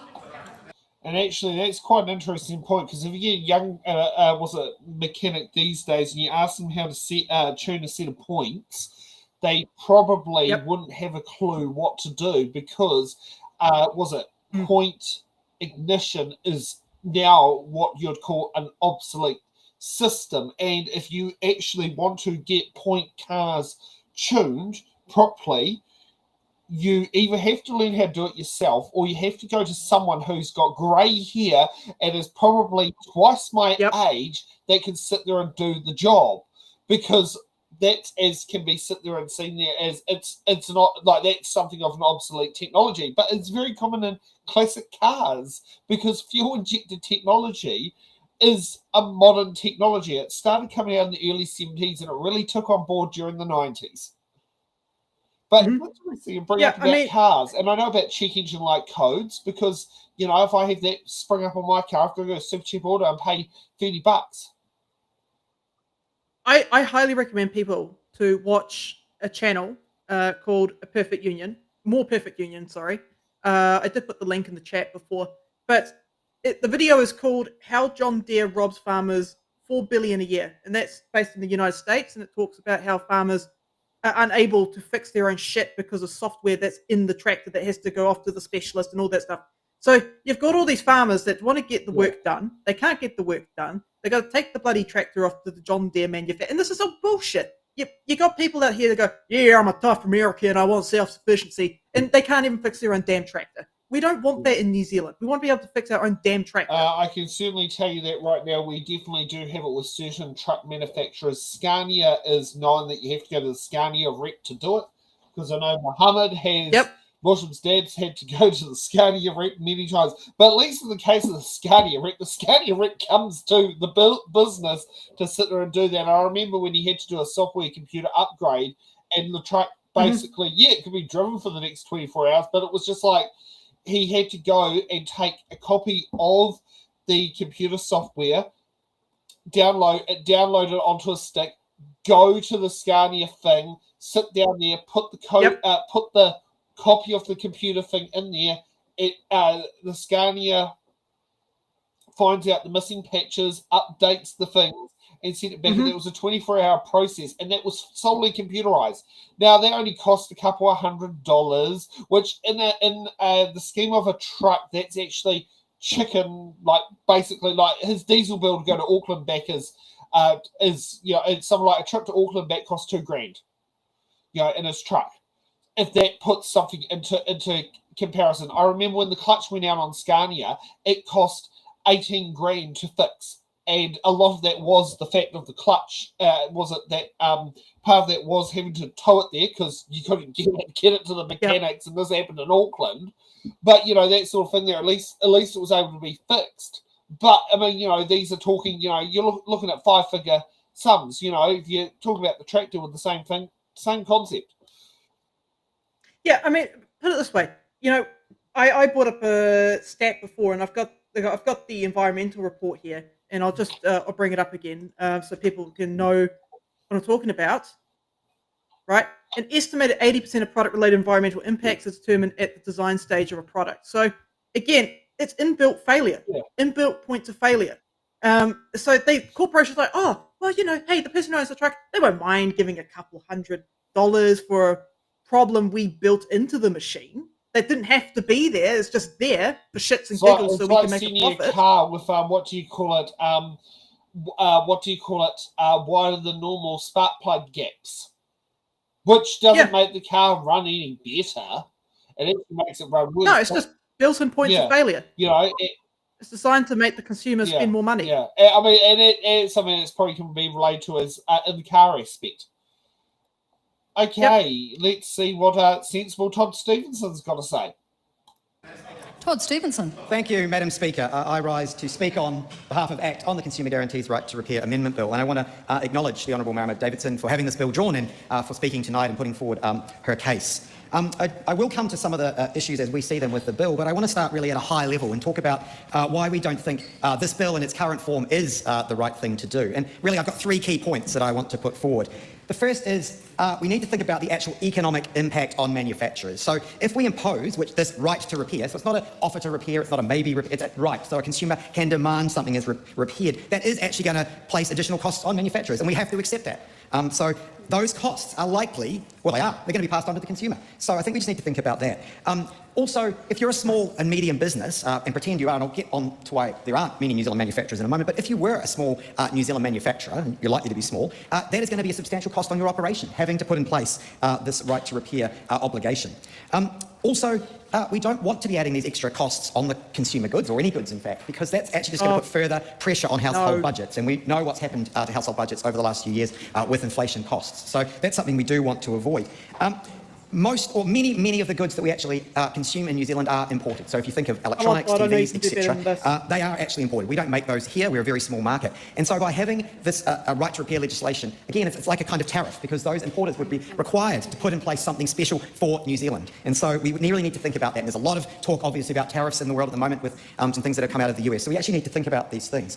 Also, large consumer electronics companies like Apple and Samsung, they have very complex supply chains. And so putting something in place for one very small jurisdiction, which unfortunately New Zealand sometimes has to accept when we are in buying goods, we do need to think about what that might do and whether that might deter them from bringing their goods here.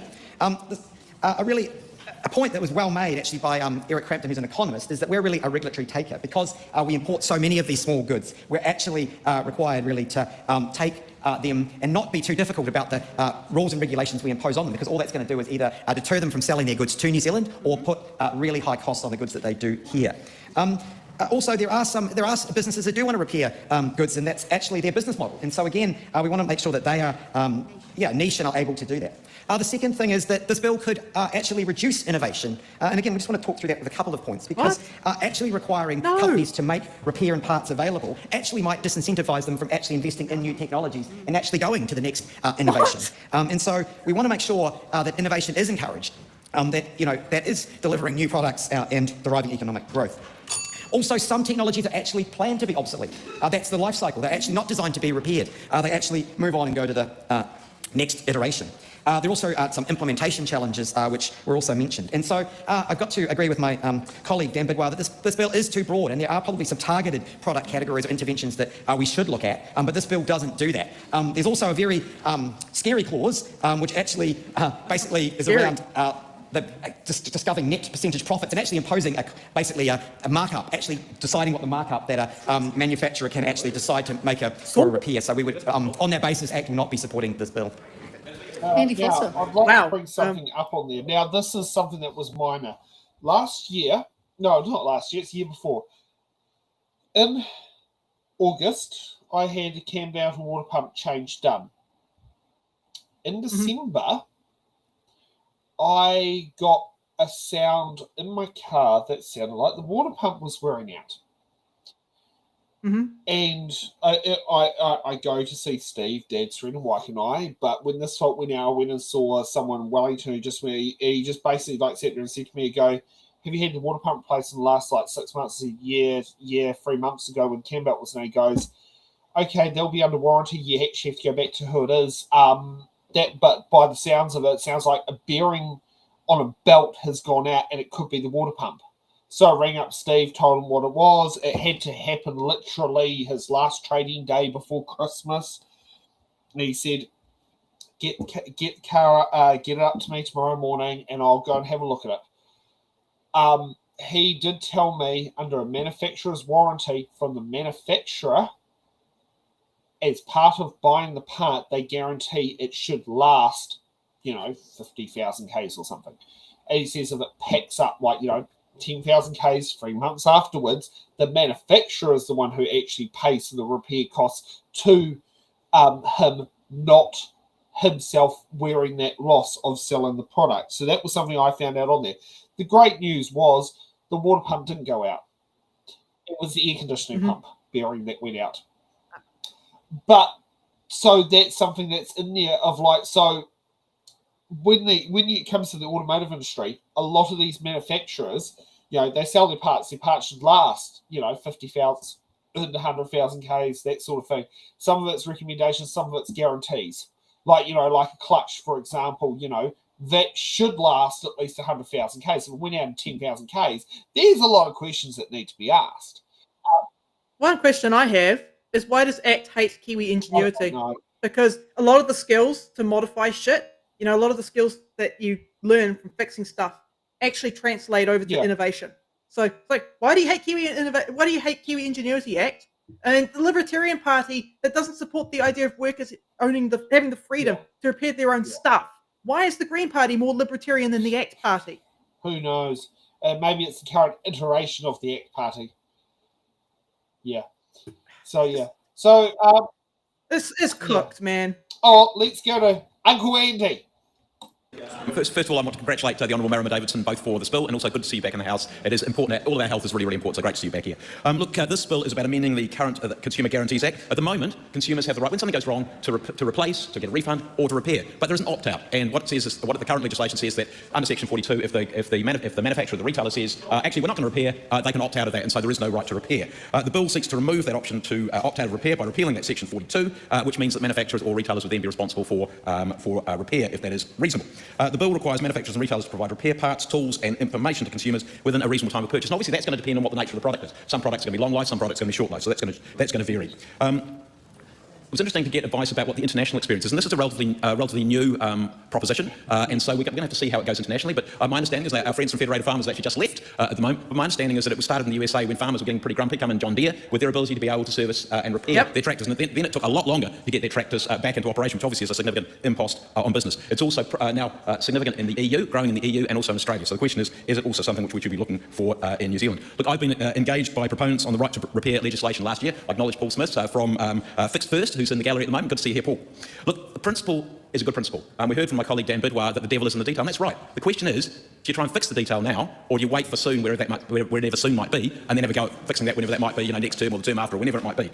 The general view that I've got, and that is from proponents of the legislation, people who support the legislation, is it does need to be narrowed. It can't be every product. The product that is worth $20, if you say it's going to cost $100 to fix, that makes no sense whatsoever. And so generally it seems that the experience that's been overseas, it is the bigger, more complicated products, your tractors, your cars, your whiteware, your computer products. I'm told Winston's mower. Those are the kind of products, that was important in our caucus, those are the kind of products that are relevant to this bill. So narrowing it up is really, really important. But the other thing is this is also about the Consumer Guarantees Act. And at the moment, the Consumer Guarantees Act doesn't provide an answer to our farmers. Because a consumer is defined in the Consumer Guarantees Act as a person who acquires from a supplier goods or services of the kind ordinarily acquired for personal, domestic or household use or consumption. That is not a tractor. So in some places, we've got to narrow the legislation as proposed. In other places, we might need to broaden it. But the proposition here is, why not let the people who know about these things have a say? Tell us what they think the legislation ought to look like so the devil that is in the detail can be fixed. And that is the position that New Zealand First is taking. So we're going to support this legislation. We're going to support this legislation at its first reading. It doesn't mean that we'll support it beyond that, but it does mean that we want to try and see. It does mean, Madam Speaker. God, they got very excited over there. It does mean, Madam Speaker, that we want to see that detail fixed. If that detail can be fixed, then maybe we support it at the second reading and beyond. If it can't be, then we don't. So, Madam Speaker, look back to the legislation there. Look, this is about better resource use, and who hasn't got frustrated by you've got a product there, it's a complicated product, and you want it to work, and one small bit breaks, and because you can't repair that small bit, the whole thing's got to be thrown out. Now, that's a terrible situation to be in. What about the potential to build repair capacity? Who doesn't love that small shop that can fix almost anything? And this might give those small shops the ability not only to fix the new stuff that's protected under this legislation, but also to protect old stuff, simply because they're able to exist, to be able to do that kind of work. So I think it's more likely that these repair shops might be able to exist, and they're gold. It might make us a little bit more resilient as well, Madam Speaker. And the evidence seems to be so far, early evidence, that it will make products cheaper not only for the consumer, but also for the manufacturer. On the flip side, we don't want to be too onerous for businesses. We need to get our economy working. And clearly, as I said, repairing some of those smaller products won't work. So on balance, we support this legislation to go through the first reading, and we look forward to what feedback we get through the select committee process. I commend the bill to the House. And we do have some good news on the Economic, Science and Innovation Committee. New Zealand First does have an MP on it. And on that and it's a 4-4 committee. So it's got 1 Act, 2 National, 1 New Zealand First, which is government, and Free Labour, and 1 Green MP in that mix. So whatever amendments go forward with it will suddenly go from a 4-4 to a 5-3 ratio, which will then possibly, at least New Zealand First can help advance the bill past second reading. What is NZ First doing with this woke immigrant agreeing with the Green Party and Ricardo? This is very woke behaviour. Remembering how well it worked with the Greens in 2017. From 2017 to 2020. Yeah, I mean, Andy is like the woke warrior of the right wing. But Andy is right about John Deere, by the way. That's again, please watch the video that I have linked in the chat. It is a very good video. Yeah. And maybe he watched it. Maybe he got woke. Exactly. Okay, Laura Te Waititi. Laura Te Waititi. Kia ora, tēnā koe te tuahine. Tēnā koe me tēnei pire. Me taku aroha nui, ko hoki mai rā koe ki te whare nei. It's nice to see you back. It's nice to see you back and strong, and this bill we will be supporting also. It's nice to hear all the kōrero around the place, and I'm glad that Andy wants to make sure that he can fix his Saab or the BMW that he's got in his garage. Those European vehicles, they're very, very difficult to fix, and I know you've got a garage full of them. To fix those vehicles, and we want to make sure that the legislation is in place to ensure that you're not parking that BMW or that Bentley or whatever other vehicle you've got in your garage there to ensure that, we've got to go to Germany to get the parts or whatever. These European vehicles are very difficult to fix, just like the European system we're working in, Madam Speaker. But Section 42 also, the opt-out of repair is also an issue, and I think, this piece of legislation is a good piece of legislation. I live an hour and a half away from any town, and so when you're living in a rural community and you buy something, you want to make sure that it lasts. Once upon a time, you could buy a Zeta tractor and you could grab a garden hose and put it on that bit there to fix that piece there, and Uncle was always good at fixing things, right?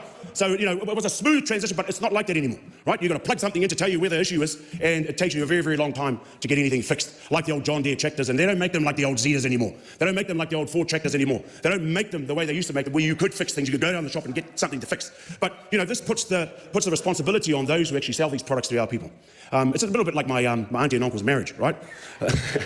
60 years married, and I said to my auntie, how did that last? And she said, these days, when something's broken, you just throw it away, go down the shop and get another one. But she goes, nowadays, you fixed it. And so it's nice to be able to look at a bit of legislation that ensures the people that buy a product know that they can get it fixed. that they can get it fixed. You can get that product. It's like your bloody iPhone, you know? The iPhone, you've got to buy the phone and then they sell the cord separately. And then there's a different guarantee for the cord that is with the phone, you know, it's all that type of stuff. So look, you know, we're looking at supporting this particular bill because I think it's a good and it's sane. We don't have to look at the detail. Let's go to the select committee and deal with the detail. And sort it out there and make sure that we get the things that we want in there to ensure that these products, right? And as a consumer, I live an hour and a half away from a Potiki, and that doesn't have everything. So I've got to go 2 hours away to Whakatane, which also doesn't have everything, right? So I've got to go 3 hours to either Rotorua or Tauranga. So this is the reality for people who live in rural places like Cape Whanaway and Whangaparau. If I buy a product, I want to ensure that I can fix it quickly. Otherwise, look, I'm weeks out, months out from continuing to do that, mate. Maybe I'll go and borrow Winston Peters' lawnmower, right? That he wants to make sure he can get the part for. But I doubt if I'll get it. I doubt if I'll get it. And I doubt if he'll get it. After some of the rhetoric today, but look, this bill will help to reduce waste, specifically e-waste. I'm into that. Aotearoa and Australia produce the highest volumes of e-waste per capita in the world while having some of the lowest documented rates of recycling. Aotearoa produces 99 tonnes of e-waste every year. That's 19.2 kgs per person. You guys are learning something tonight, aren't you? And only 2% of this waste is recycled. Ensure that consumers have the ability to repair their product will help to lower our e-waste production and raise our recycling rates, erasing the burden on our whenua. So we're into protecting our whenua, we're into protecting our people, and I think this bill does both. So I commend you, Marama, ngā mihi nui kia koe mo tēnei pire. Look, I was just blown away also with New Zealand First supporting it. And so I think we'll be going to the Select Committee with this bill to go down and drill down into the deeper parts of this bill. Not like these miserable fellas over here, you know, miserable. You know, they're not even looking at how they can support people or the whenua. I commend this bill to the House. Kia ora tātou. I know exactly what Rawiri is talking about because one thing I love about my Husqvarna chainsaw 372 XP, for those wondering, it's a 72cc engine. One thing I love about it is I can go down to my local mechanics and go, hey, do you have this circlet that I can use to repair the clutch? Or do you have this part? Or do you have this part? And they usually have these parts because they're universal parts. So it's awesome. And having this bill in place will help to enforce that freedom to fix your own shit without having to send it off to a Husqvarna dealership. Especially when you're out in forestry, you don't have time to go to the Husqvarna dealership. They close at like 5 p.m. You're busy. You're fucking knackered. You're out in the bush, you know, out until like 5 p.m. You got to drive all the way back home. Get to them. Yeah, it's like I don't have time to go into town to a Husqvarna dealership. I'm in the middle of fuck nowhere, chopping up trees. I don't have time. You know, I don't have a mechanic to come out here. Like it comes to like parts of European cars. This is the one that really rubs my back up the wrong way. Like my friend Tully went to get a clutch. Yep. And it was estimated it could take between 6 and 12 weeks to come from France to New Zealand for a clutch. And when your clutch goes down your vehicle's immobilized. And it's like the fact that, you know, okay, he has a unique Renault van, but the clutch part is very generic to that brand of car. It is not something that, you know, it's only to his model. It's something like all the Renaults have a very similar style of clutch that's in there. But like trying to access, say, a Renault clutch was an absolute nightmare. And it's like that with a lot of the European cars. Whereas, you know, if I wanted to get a clutch for my APV, I can have one with an overnight courier from somewhere in the country to my mechanic. Yeah, sorry about that, guys. I get so excited when I talk about Husqvarna chainsaws that I choke on my water. Yeah, so it's definitely on there. I think we're going to call it quits tonight on anything else is in the bill. Before I die from drowning. Yeah, but we definitely know how the votes went. How's today been? It's been... Felt weird starting off flying solo. Yeah, I mean, apart from the internet crashing out, I'm sorry, guys. I'm just coming to the conclusion now that the internet just sucks where I live. And that's a problem. That's a problem when the government is cutting things, you know? So I want better internet. So do you know if you're on fibre or whether you're on 4G? I'm pretty sure we've got fibre here. I'd have to check it. Look. Okay. Yeah, last time I checked, we got fibre. Yeah, because if you've got fibre, I would just say on the modem do what I said, which was literally Paul, I'm gonna have to fight you here. I'm not a fan of Still. They never start for me. Husqvarna 100% all the way. Also, yeah. I'm part Danish, so of course I'm going to go with the Husqvarna. I got to, shout out to all my Scandinavian relatives. Yeah. Just remember, Kiwi Skit, the reason why there's no lag is because there's no additional strain on the system. That's the thing. Where, but yeah, effectively what will need to be on there is, whether from the fibre box to a router with no Wi-Fi, and then one Ethernet cable off to the Wi-Fi, and then Ethernet ports to everything that needs Ethernet. And hopefully that do it. Or is it potential, because of the number of people who live in your house, is it worth getting 2 fibre connections? It probably is. Yeah. Considering, how many people live at your house? Oh, God. Guys, don't freak out, but there's probably about 8 of us. Yep, so they're probably... I come from a big family. We all just kind of cram ourselves in. We're like sardines in a tin, You do have your own bedroom. Thank God, yeah. It's like, oh, you're 35 years old and you don't have your own bedroom? Like, yeah, I just casually at the age of 35, I own a house with my parents. Does everyone have their own bedroom is the better question. Yeah, we've got cabins, we've got bedrooms, we've got it, yes. Yeah. So it's not like what you call like when you were kids where there was like 3 of you sharing a bedroom. Yeah, no. At age 35, no, that's a bit much. No. Yeah. I know people are gonna go, oh, this person lives in their mum's basement. Yeah, you're not wrong, actually. You're not wrong. Now, I forgot to load up the rest of the bills that are up for submission, but there is one due tonight.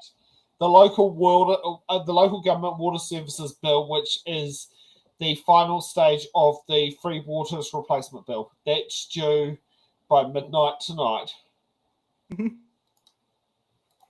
So that is the one and only bill that I got around to, considering I think when I looked at it earlier this week, there were only 4 bills that were open for submission, and the rest of them well into March. Yeah. So yeah, I think that is our part for an evening. It has been a long 7 hours where we're probably in one section or another sitting in front of a computer. So yeah, next week Laura is running the whole show. Am I? Shit. Newtown Festival. Is Stacey going to help me? I might need an internet connection. You never know. She might just magically appear. Oh, that'd be good. Stacey, please. I don't know what magical ritual I have to do to summon you on the day, but I will do it. I will do the blood sacrifice. No, Laura. You go onto the right-hand side and you tick the box and suddenly Stacey appears in the bottom of us. But I'm not sure if she wants to do it because she told me off last time I did it. I might have to even ask Kiwi Skirt if I can use her internet. Well, it's not that far down the road. I mean, it's only halfway between there. And I can spend the day making coffee for your mum. There you go. Yeah, that will work out. Yeah, we can do that. Yeah. It's but yeah, I don't know what was it. I don't know what we'll do because next week's a non-sitting week in Parliament as well. So do we do another 2 hours of Treaty Principle Bill? Or do we find another bill to do, or do we find another piece of legislation we'd like to cover like we've done some weeks? We could just take a day off. I don't know. We'll figure something out. Yeah, we'll figure out something. Yeah. So for those of us there, I will be beavering away at Newtown Festival next week, next Sunday, selling coffee. If you want to come over and buy coffee at Newtown Festival, I'm in Emmett Street. And you could be like, who was it that couldn't find me at the Karori Carnival? I think, was it Citizen Gold? But yeah, apparently didn't find me at Karori Carnival while I was in my coffee cart selling coffee. But hey, that's happened many times before. How do you do that? You're pretty hard to miss. Oh, you'll be amazed. That's a skill. Oh, I've had people go, yeah, why were you at Newtown Festival this year? I didn't see you. Did you go down Emmett Street? No. Oh, well, there you go. Emmett Street? Yes. Oh, well, you're in a different place than where you were last year. No. I've only ever been in Emmett Street when I'm at Newtown Festival. And I mean, at least now I've got a permanent site in that street. I used to move up and down that street, but since post-COVID, it's been I've always been outside house number 8, which I actually got to see them because I want to see what is happening this year. Yeah. So yeah, we will see some form, shape, or capacity next Sunday, and then we'll work out whether we do more marathon shows or not, or what we do. We'll figure something out, guys. Yep.